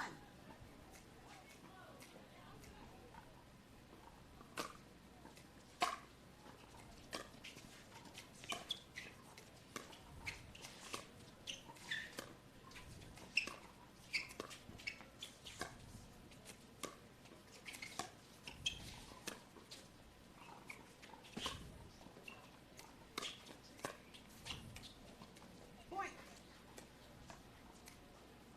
Patrick does such a great job chasing those down and then dropping it back in. Doesn't do anything too much. Sometimes you see people chase down lobs and they feel like they got to just like smoke the next ball. And it's so often not necessary. Yeah, if your name is not Daniel De La Rosa, just drop it. Yeah, I mean, just get back. Just drop it. Just drop it, get back up to the net. Leave that get to right back into Daniel, and then the rest of us humans, we drop those. We try to anyway, Yeah, that's for yes. sure. We're going to have a timeout here from Brasha and Patrick Quinn as Brighton Young. Again, A little bit of a lead. a little momentum building here, but again, 3 points in pickleball, basically nothing. Yep. as we know how quickly things can turn and the momentum shifts.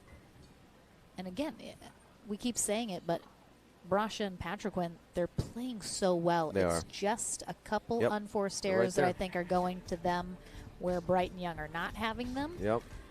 That's really just been the thing that's tipping the scale one way or the other here in terms of the score.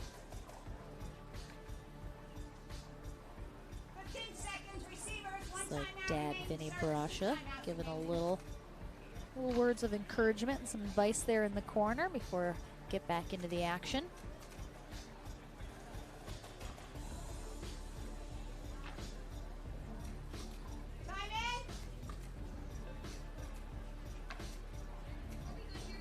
Yes, you are. I'll recall the score. 6-1.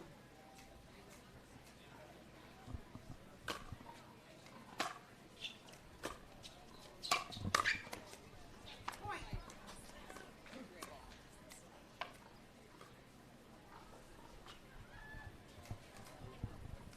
7-1.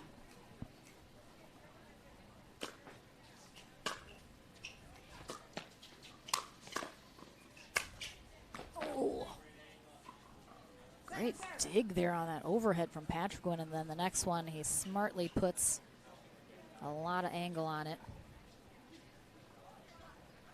Oh, but we lost it over the tent. Yeah, it went over, yeah. Someone find that ball.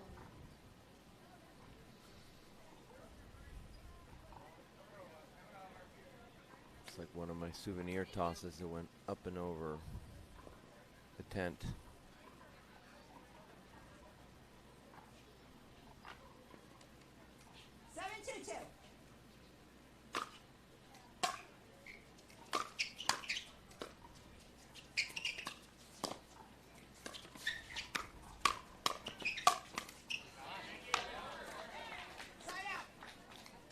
Young showing off that lateral movement. Yeah, yeah, doesn't pay off that time. Just left it too high for Brasha. I love the drive by Brasha. Great crash in by Patriquin, but just, I mean, I think he was so surprised that he got such a high ball that he overhit it.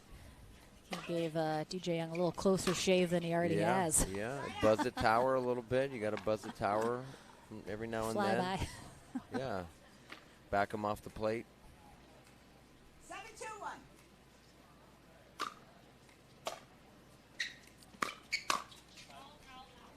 Point.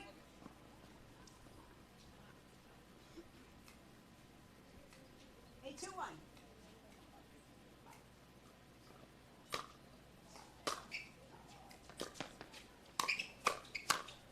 Oh, great spot there Great. from Patriquin.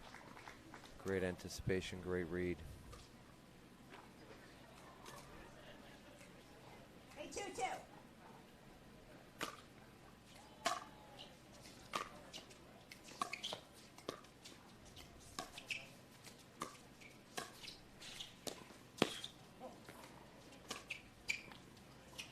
Wow, I'm shocked Young didn't take that out of the air. Thought he had it. I mean, he even backed up off the line a little bit. Right. I can't believe he let that drop. I mean, he obviously saw something I didn't in his reasoning for doing that, but I was a little surprised.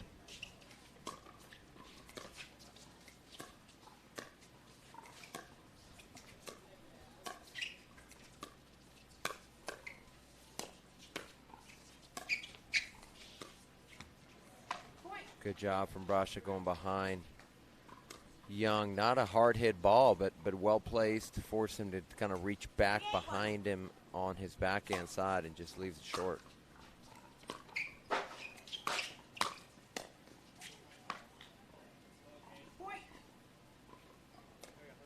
Be interesting when or if we see a timeout here from Brighton Young. Yeah, I would think it's not going to be much longer. Maybe one more point.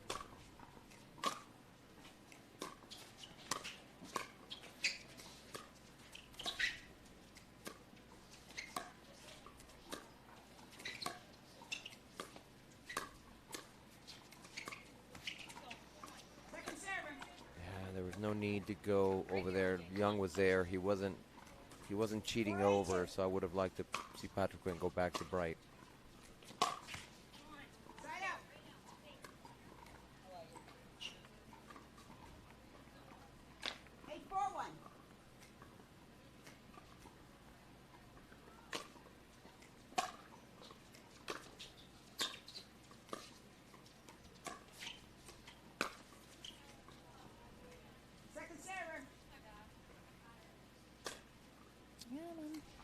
think she had the opportunity there. Yeah, it was there. It was there. Just, she got around the post, just floated it.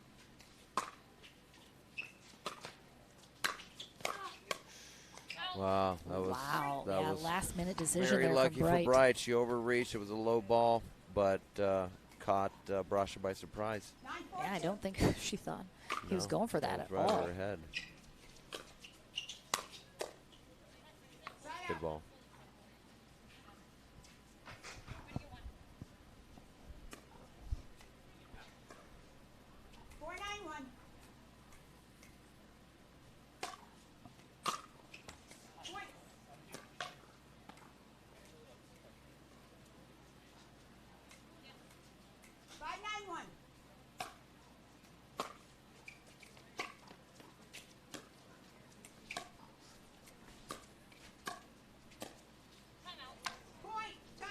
We've seen at least 4 errors on that forehand dink, and I know there's only 4 of them in the span of all the games that we've played, but she's not making a lot of errors in other places. To me, you got to keep exploiting that forehand because she's also not hurting you that much. If Hayden stays true to covering that line, which Anna has gone after a couple times, I think they should go up after that Bright forehand for right now. She's made a couple errors, and Hayden can stay true to that line. Then Maggie just has to really cover that middle when Bright pulls the trigger and rips the forehand up the middle, which she likes to do and does a very good job of it, of course. And, you know, in these gold medal matches, I am not at all implying that Bright and Young are not going to give everything they have through this 2 out of 3 portion, but they're always, in the back of their minds, is that we have the match to 15. Yeah, you have the, So if this doesn't go our way, not that they're giving up by any means, but it's just a little nugget in the back that's a little safety net for sure.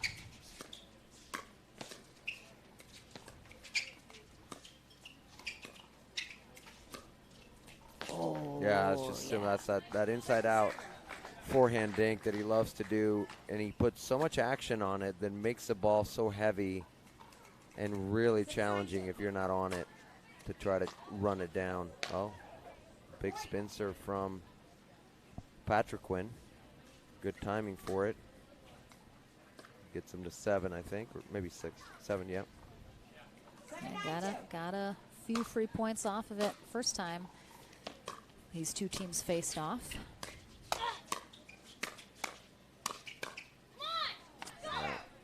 Just all that was set up by Bright's anticipation to read that speed up and countering, and then from that point on, they were really more on the offensive than were Patrick Quinn and Brasha.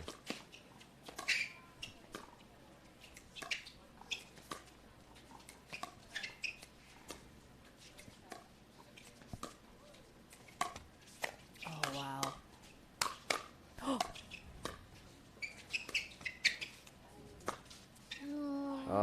It's like he does all the crazy point, or like the crazy shots in the rally he gets back, and then just the one that... I don't think that ball was even wide enough. You can't create enough angle. Well, it did hit the net, but I don't think it was wide enough. It still wasn't traveling nearly at that angle for it to pull even wider, which sometimes the net helps with, but... Yep. Yeah, Patrick Quinn was on that. Great exchange there from Young. Gives them a game point to push this to a game 3.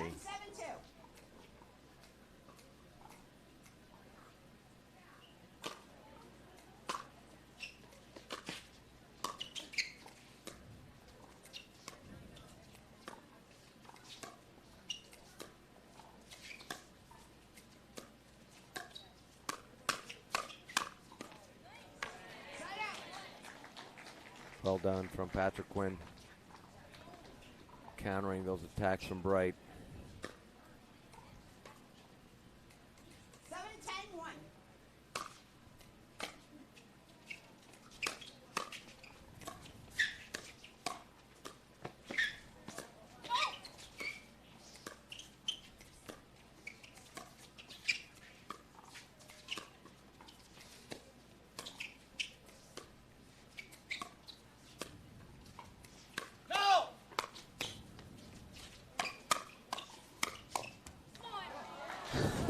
Oh, what a rally.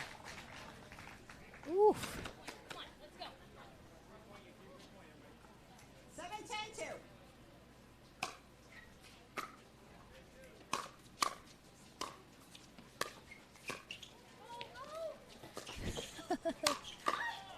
Oh, I loved Anna pleading with DJ.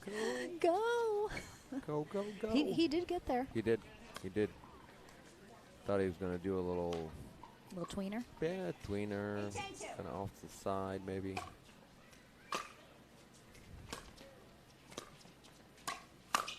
Oh, yeah, that's a just nice right in her rep. wheelhouse. Right in her wheelhouse. Too slow of a speed up. It's coming all the way from Brash's forehand, which means it's got to travel a long way to get to Bright. She read it. Was all over it. All right, back to a game point here for Bright and Young to force a game 3 in the 2 out of 3 portion of this gold medal match.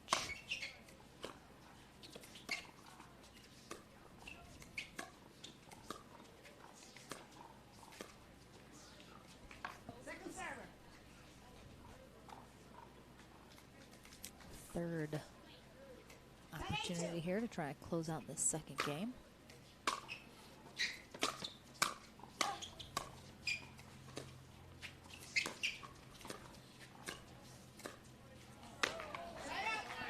And 3 will not be enough. So now they need the 2 holds again. Brash and Patriquin within 2. Brash was there. Good effort, but again, Young, he's so good at that because He's he very good. slices Yeah. under it, Yeah. takes so much off of it, where a lot of players, when they try to drop that volley over, they just give it a little too much. Oof, Patriquin getting Nice close big. out. Point away, 1 point away, tying it up here. 9-10-2.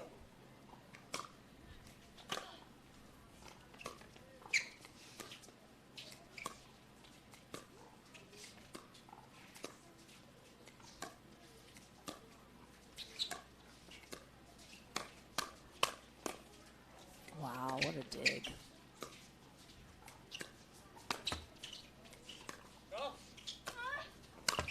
Oh my gosh.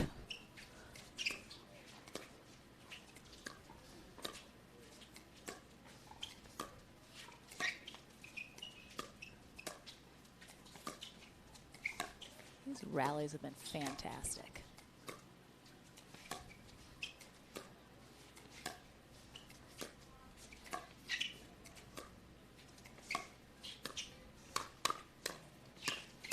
Oh my gosh! Big H, look at that swagger. Look at that walk. Oh He my shakes his gosh. head. He says, not here, not right now. Oh, what a finish. We see you, Big H. We see you. That was a great point. Wow, fantastic. All right, so that game point is gone poof from Bright and Young. They're going to have to they'll do a little bit generate more than another get one. the ball back. Still got to hold them here from trying to take the lead. Whew.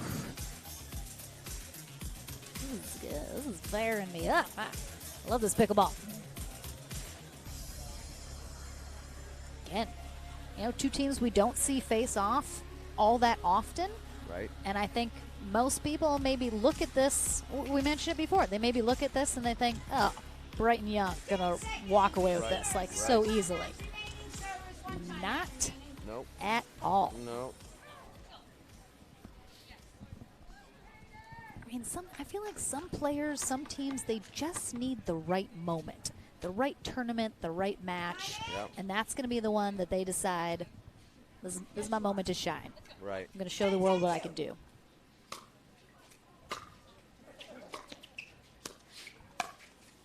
There it is. There I it is. mean- There's that speed up. She went inside hip. I'm sorry. She went outside hip on that left hip. Instead of going to the inside, he keeps looking for a forehand. That was a great job by Maggie. And she's got to do that probably one more time before she can go back to the right hip. Oh, no. Oh, that was He got it. He got it. Oh, my gosh. Oh, my gosh. I thought there's no way. There's no way. Spencer, show me that replay. What?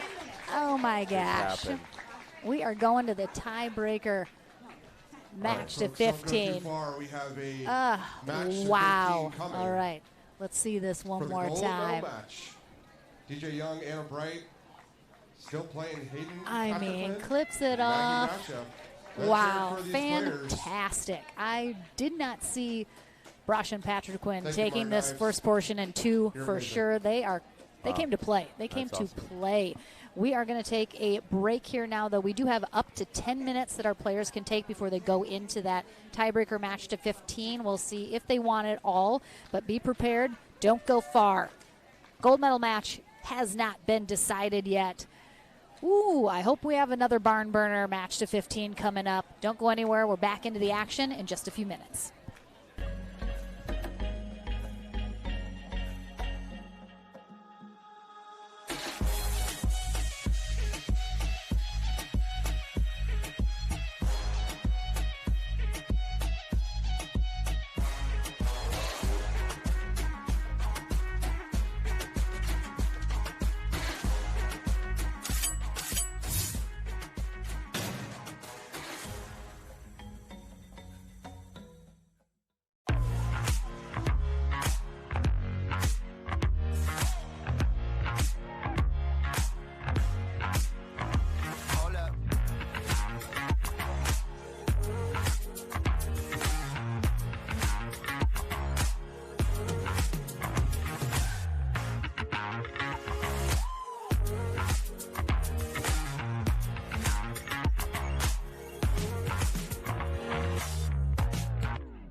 We are launching Selkirk TV, which brings the best pickleball content to your smartphone, tablet, and big screen TV.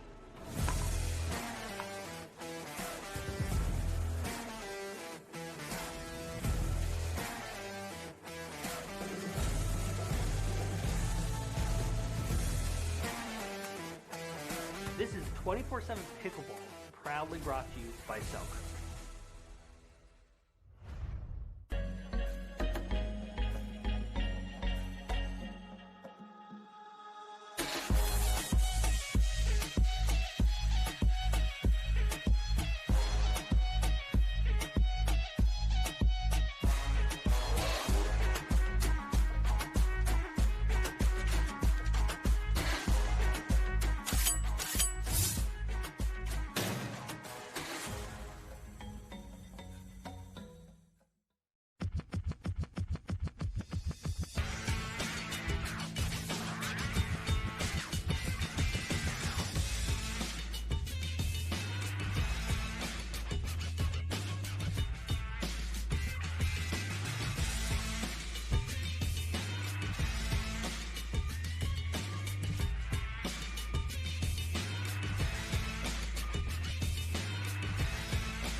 Welcome back. 15 points is all that separates DJ Young and Anna Bright from their first ever gold medal as a pairing, or Hayden Patriquin and Maggie Brasha from their first ever gold medal pro medal. I said medal twice. Mixed. It'll be their first ever gold ever in anything. Yes. So a big match of 15 coming up here. Patriquin and Brasha took the 2 out of 3 portion in 2 games. Slightly unexpected, perhaps, after how close the winter bracket final against these two teams was, but they have forced this tiebreaker match to 15. They'll switch ends at 8. And I think it would be quite the upset if Patrick and Brasha can pull this off. Sure. And shadows are now pretty much covering the entire court. Yep. Sun's starting to get a little lower in the sky here. 0-0-2.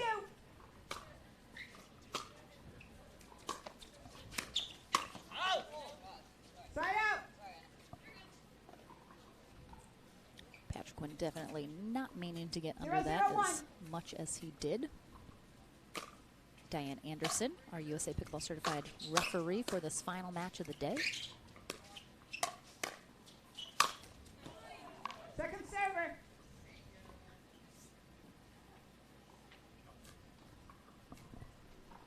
Zero, 0-2.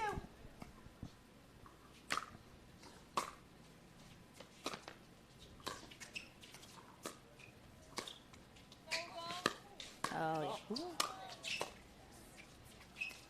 Wow, great pickup there from Wow. Patrick Quinn. You know, if the left side player is picking up that ATP, means he wrapped it pretty well. Yeah, We we don't see see it that very so often. much in these matches to 15. Again, you have a bit of a longer break in between the first portion, certainly longer than in a normal match, the typical 2 minutes you get. And so again, you take that big of a break, you reset, you kind of get cooled off perhaps in the case of Brasha and Patrick Quinn. So we see wildly different results in the match to 15 sometimes than we do in the 2 out of 3. So, I mean, Bright and Young could run away with this. Yep. Patrick Quinn and Brasha could get out in front here. I don't anticipate they would necessarily run away with this match to 15, but it'll be interesting to see if Patrick Quinn and Brasha can just stick with what got them here in the first place. No, too much. Second server.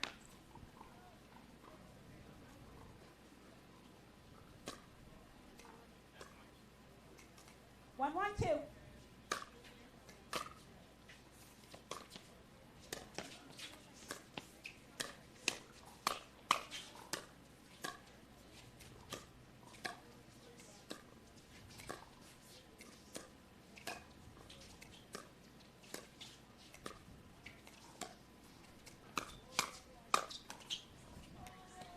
Great spot there from Bright. And right at Patrick Quinn's body. Can't go forehand or backhand because it's just right in the middle, jams him up. Yes. 1-1-1.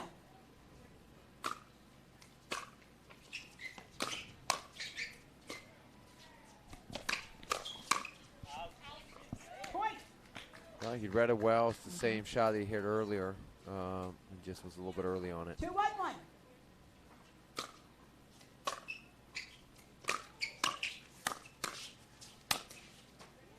Point.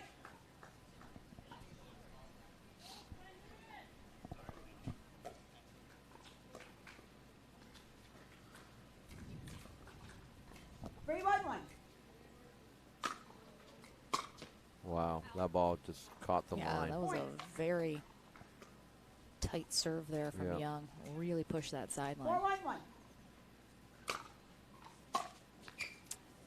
Oof, 2 free points Yeah, in a good. row. I Again, would. just using his serve as a weapon without necessarily using any other spin other than just what he can generate from the 5-1-1. paddle, but he's obviously doing a good job of that.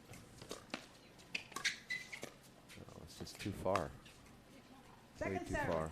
And that's a little bit of the downside, right? As DJ starts feeling good, starts getting confident, 5-1-2. sometimes he will go Yeah, too far. he'll and then, overplay things. Yeah, and then he'll Yep. just have to dial it back a little bit.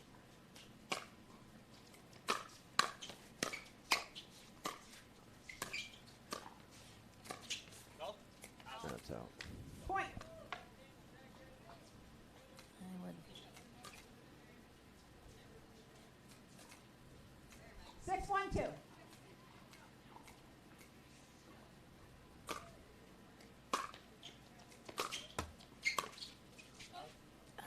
Tough net cord there. Yeah, it's bad luck there for Patrick Quinn. Made him just a Timeout little late. received. 7-1-2, 1 I'd minute. like to have seen this timeout a little bit earlier since Yeah. they are just 1 point away from the end change now. It feels a bit like it would have possibly been better pulled out at 5 perhaps.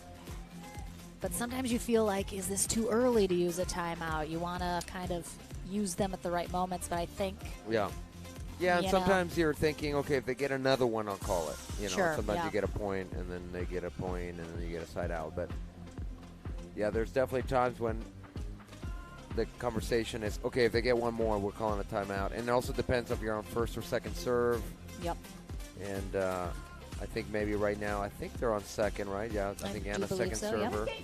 So maybe they were just hoping to be able to get that second one, get the side out, and not have to call timeout, but obviously it didn't work out. Brighton Young just 1 point away from triggering the end change.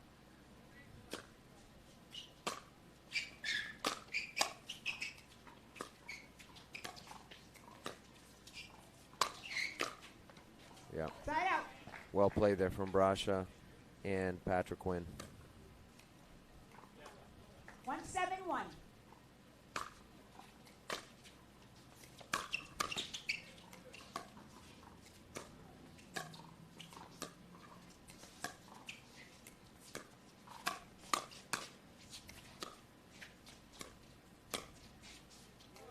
Wow. Second server. I mean, Patrick Quinn just...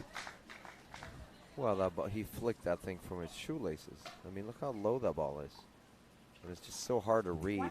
I know. It's like you think it's going to go out. Yeah, I mean, you think for sure it's going out. No, too much. Too much. And she's sitting on it. Still have a comfortable lead here, up Yep. 7-2. 2-7-2. Certainly no reason to overdo anything.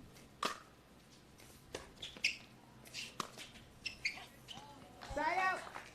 Oh, yeah, Patrick Quinn definitely shows a little frustration there in that they've been burned now twice in the middle. Yeah, needs to sit on that ball. And we've seen DJ Young. He's setting it up, right? Because he's used that inside out ball behind Patrick Quinn so many times that I think Patrick Quinn's kind of ready for that or waiting.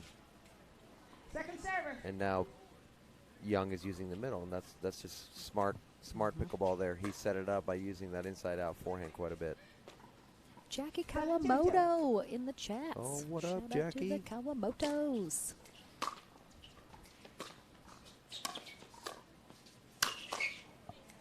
Side out.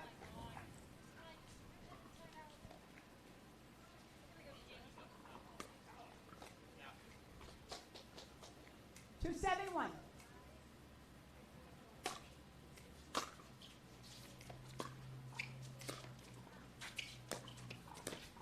Oh, great spot there from Patrick Yep. Quinn.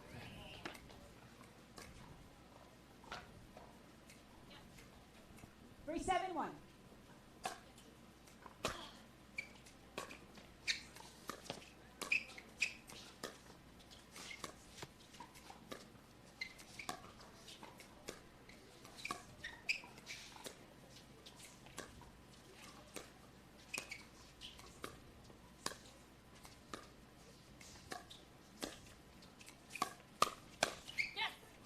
Second server. Patrick Quinn's been showing an extreme amount of patience today. And watching him play, every once in a while, he struggles sometimes pulling the attack a little too soon. We saw Right. maybe a little bit earlier in the day a Right. couple times, but he's really settled in here. Yep. He's really taking his time, waiting for his 4-7-2. moments.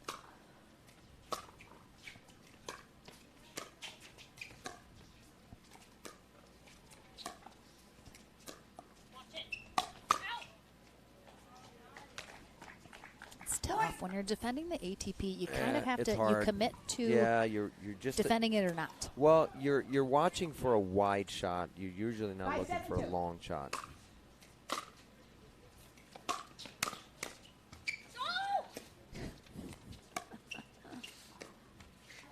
Point.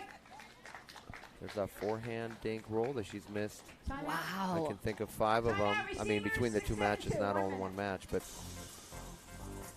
Oh my gosh, and just like that, Brasha and Patrick Quinn knocking on the door of tying it up here. I mean, Brighton Young were just cruising Yep. into what looked Yep. like an end change and possibly just taking that gold medal. But Brasha and Patrick Quinn said, nah, we're not going to make it that easy. not yet. And very frustrated, Bright calls that timeout. again, they're looking to tie it up here, and they come in from this timeout. And as you mentioned, you know, a couple errors, couple maybe a little overdoing it from Young.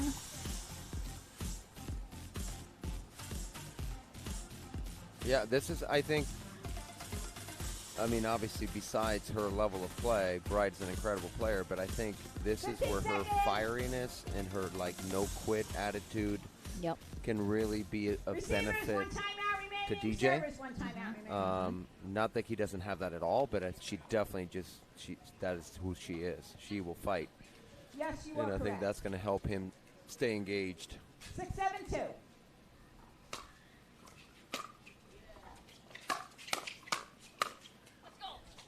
Side out.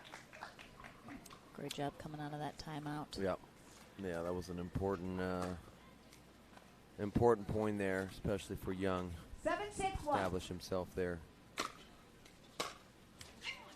Point, timeout, and change. 8-6-1. All right, so they do get the end change after Brasha and Patriquin slow them down a little, but they're only up by 2 now. They were looking to cruise into that end change up 8-1, but Brasha and Patriquin did what needed to be done. Can they keep it close here? Do Brighton Young pull away at the end of this match to 15?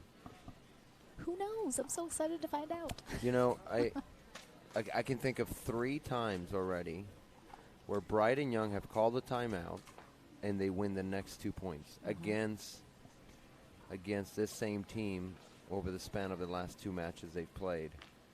And so I just like to see Brasha and Patriquin come out of those timeouts a lot more focused.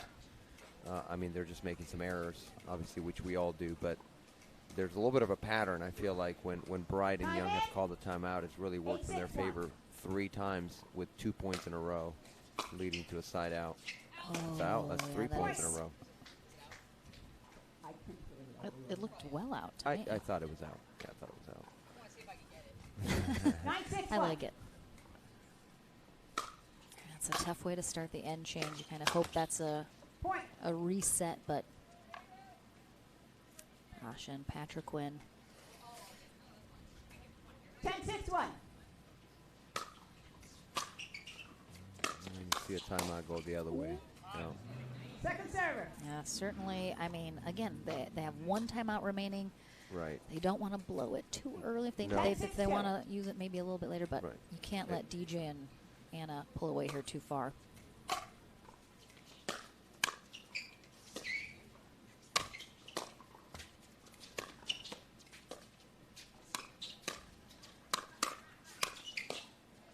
Yeah, I like Patriquin coming over, taking that ball with that forehand. That was 4 points in a row. So they had to stop there with 2 points going their way.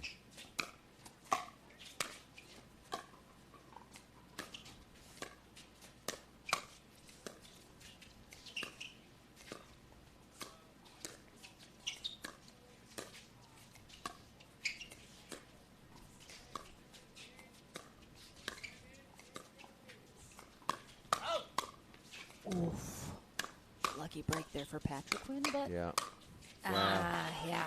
And I didn't love the idea from that side. I think Anna's just really good, and she's backing up when Hayden is in that position. So she just has so much time to react. I'd rather him just dink it at her forehand. Side out.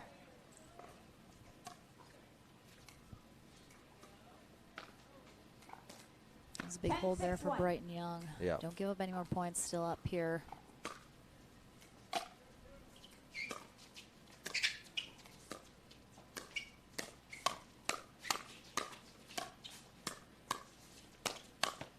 Oh, great job from Maggie. I mean, both Patriquin and Brasha there. A couple really great gets to stay in there. Yeah, I think Young needed to go straight up the line there on that ball right at Patriquin. Gave Brasha too much time. Oh, another Gosh, I almost thought he hit him. Shave.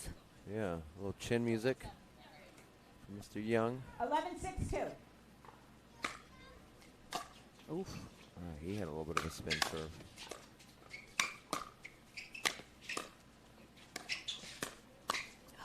That ball might have been Oh going boy, wide. yeah, I thought it was too. That's great gets by Young and Bright, though. That was incredible. Great pickups. You have one timeout remaining. Oh, one more. Okay, so Brasha and Patrick looked like they said one more. Right. Trying to get the stop here, if not. Try it out. Yep.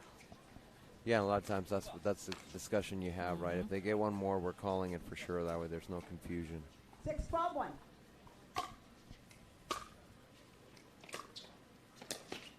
Point. Interesting. I mean, it just looked like Young didn't move his feet at all. Nah, He he just kind of reached yeah. instead. And I think when you have such great hands like he does, sometimes you do get complacent and overreach on some balls because you get away with it so much. Oof. Oh boy.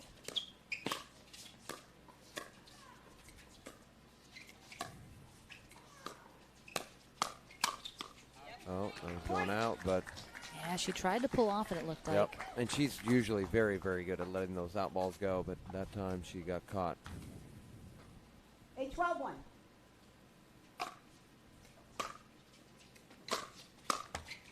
Point.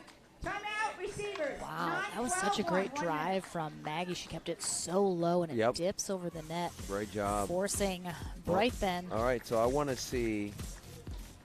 We got our schedule. Ooh, Look at that, hey, y'all. 2023. Let's go. Everybody, get your calendars out on your phones. Start checking where are you going to come see us on the APP Tour.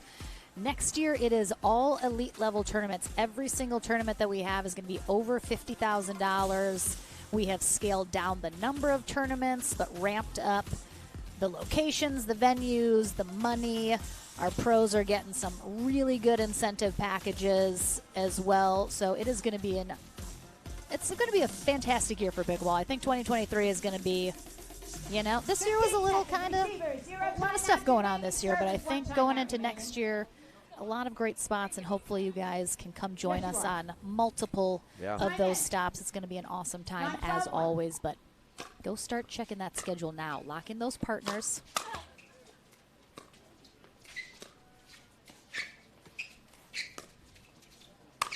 Oh, boy, mishit that. Well, Didn't get on top of it at all. I like that Patrick Quinn and Brasha got that point coming out of the timeout. Again, they had been coming out kind of slow, so that's good. Good sign for them. And they're only just within 2 here. Yeah.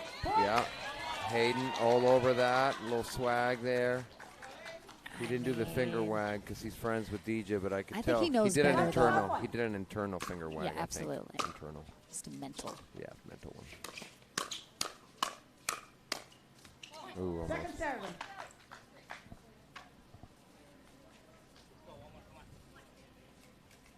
$11-12-2.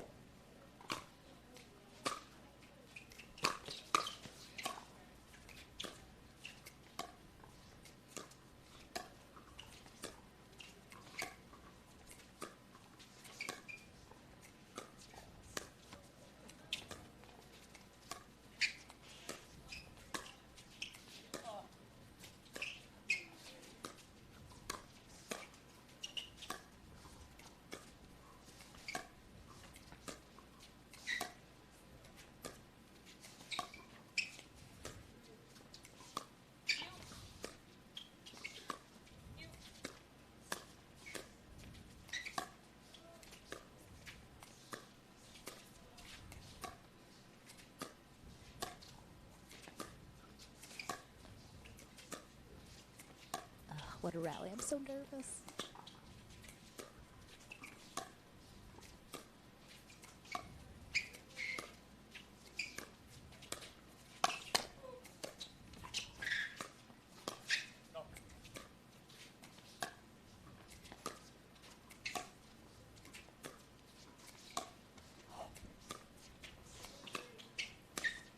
Oh, that's it. That was it. Oh, my gosh. Wow. Great patience. Wow. Yeah, just Bright left it high. Not something she normally does. You are correct. Just went at the wrong Oh, spot. my goodness. 12-12-2. Tied up at 12s. Ooh. great dig from Brasha. Oh. I mean, what a run from them, though, to tie this up. That was amazing. Wow. Yeah, that's great. That just put so much pressure for sure. That's a huge, huge run. 12-1. And coming of a timeout, so that's really, really good. Second server. Oh, her from Mr. Patrick when I like it. 12-2. I mean, careful, Big H. Yeah. It's not done yet. Yeah. Oh, too good. Yeah, that was just too Great high shot. from And Bright. she held it well, Yeah. not giving away where she's going. Yep. Fifth shot right there. Yeah. 12-1. Oh, fifth hole, I think. Fifth hole, hockey Yeah. turn. Yes. My bad. I didn't play hockey. Sorry, guys. Oh, Oh, he's feeling it. Five He's hole. feeling it. 5 hole, not fifth. 5 hole. Thank 5 you. hole, I yeah. was like, I know it's 5 and Yeah. something.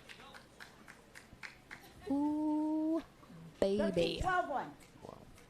I. Second server. Oh no. Patrick's giving us the choking sign. 13-12-2. Don't do it. Oh, the lights just came on. That is not good timing. Yeah, that was terrible timing. Point. Yeah, look at Yeah, him. Young's going to be upset about it. It's. I was going to say they're probably on a timer, but I doubt they're on a timer at 6:39. This is match point. This is match point. Gold medal. First ever gold medal ever if Brasha and Patrick Quinn can close this out. This will be huge.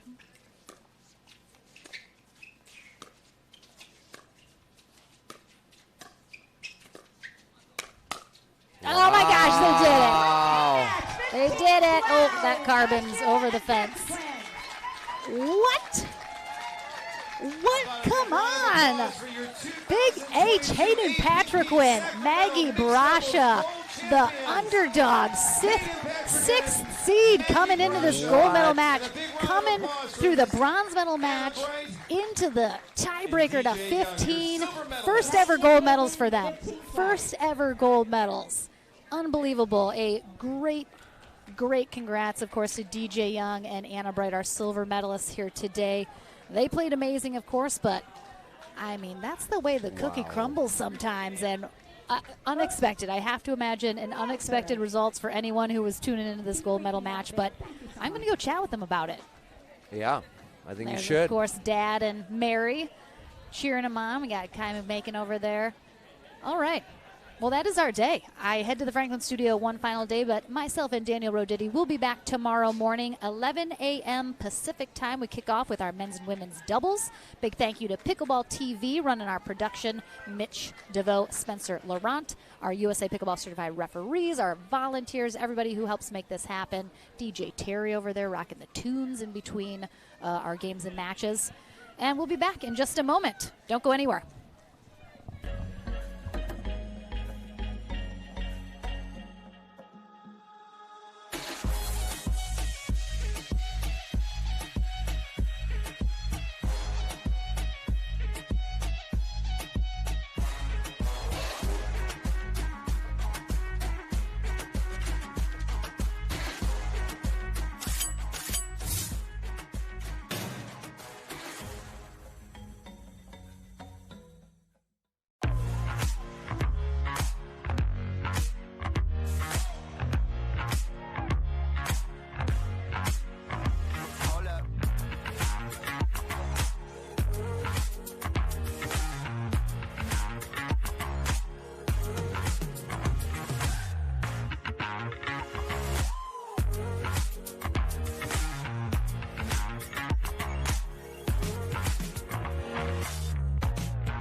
Welcome back one final time to the Franklin Studio. Lauren McLaughlin here with first-time gold medalists Hayden Patriquin and Maggie Brasha.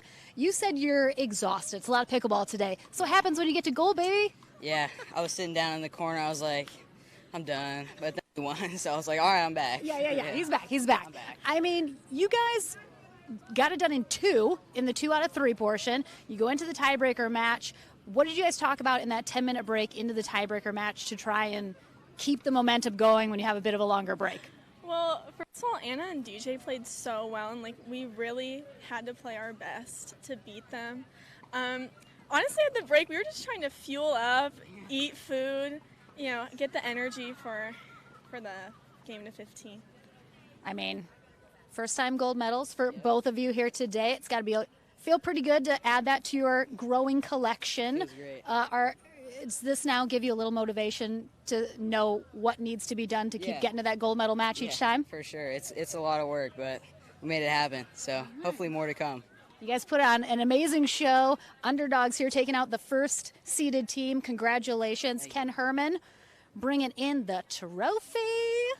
First-time gold medals for these two ever. I know, first-time gold medalists, but not the first time we've seen them. Next Gen San Antonio. These kids, America, they are on fire. The kids are coming on board. Hayden, he's just like the coolest kid out here. He's just too cool. He's just too cool. And Maggie is like everyone's next door All-American kid, so everyone loves Mags out here. Anyway, congratulations, both of you two. Our gold medalists, your first APP gold. We're very proud of you all, Maggie and Hayden. Congratulations. Any final shout-outs before we sign off? Pretty sure Family, my grandma's friends. watching, so shout out to them and my grandpa and my dogs. So The dogs, they definitely know. Oh, I they like know. it. They're watching. For you? First, I want to shout out Selkirk for being the best sponsor and having the best paddles. Also, my family and friends for supporting us all day. All right. Well, congratulations. Our gold medalists here on our first day of coverage here in mixed doubles. We're back tomorrow morning, 11 a.m. Pacific time with men's and women's doubles. We'll see these two back in action. We'll see you tomorrow morning.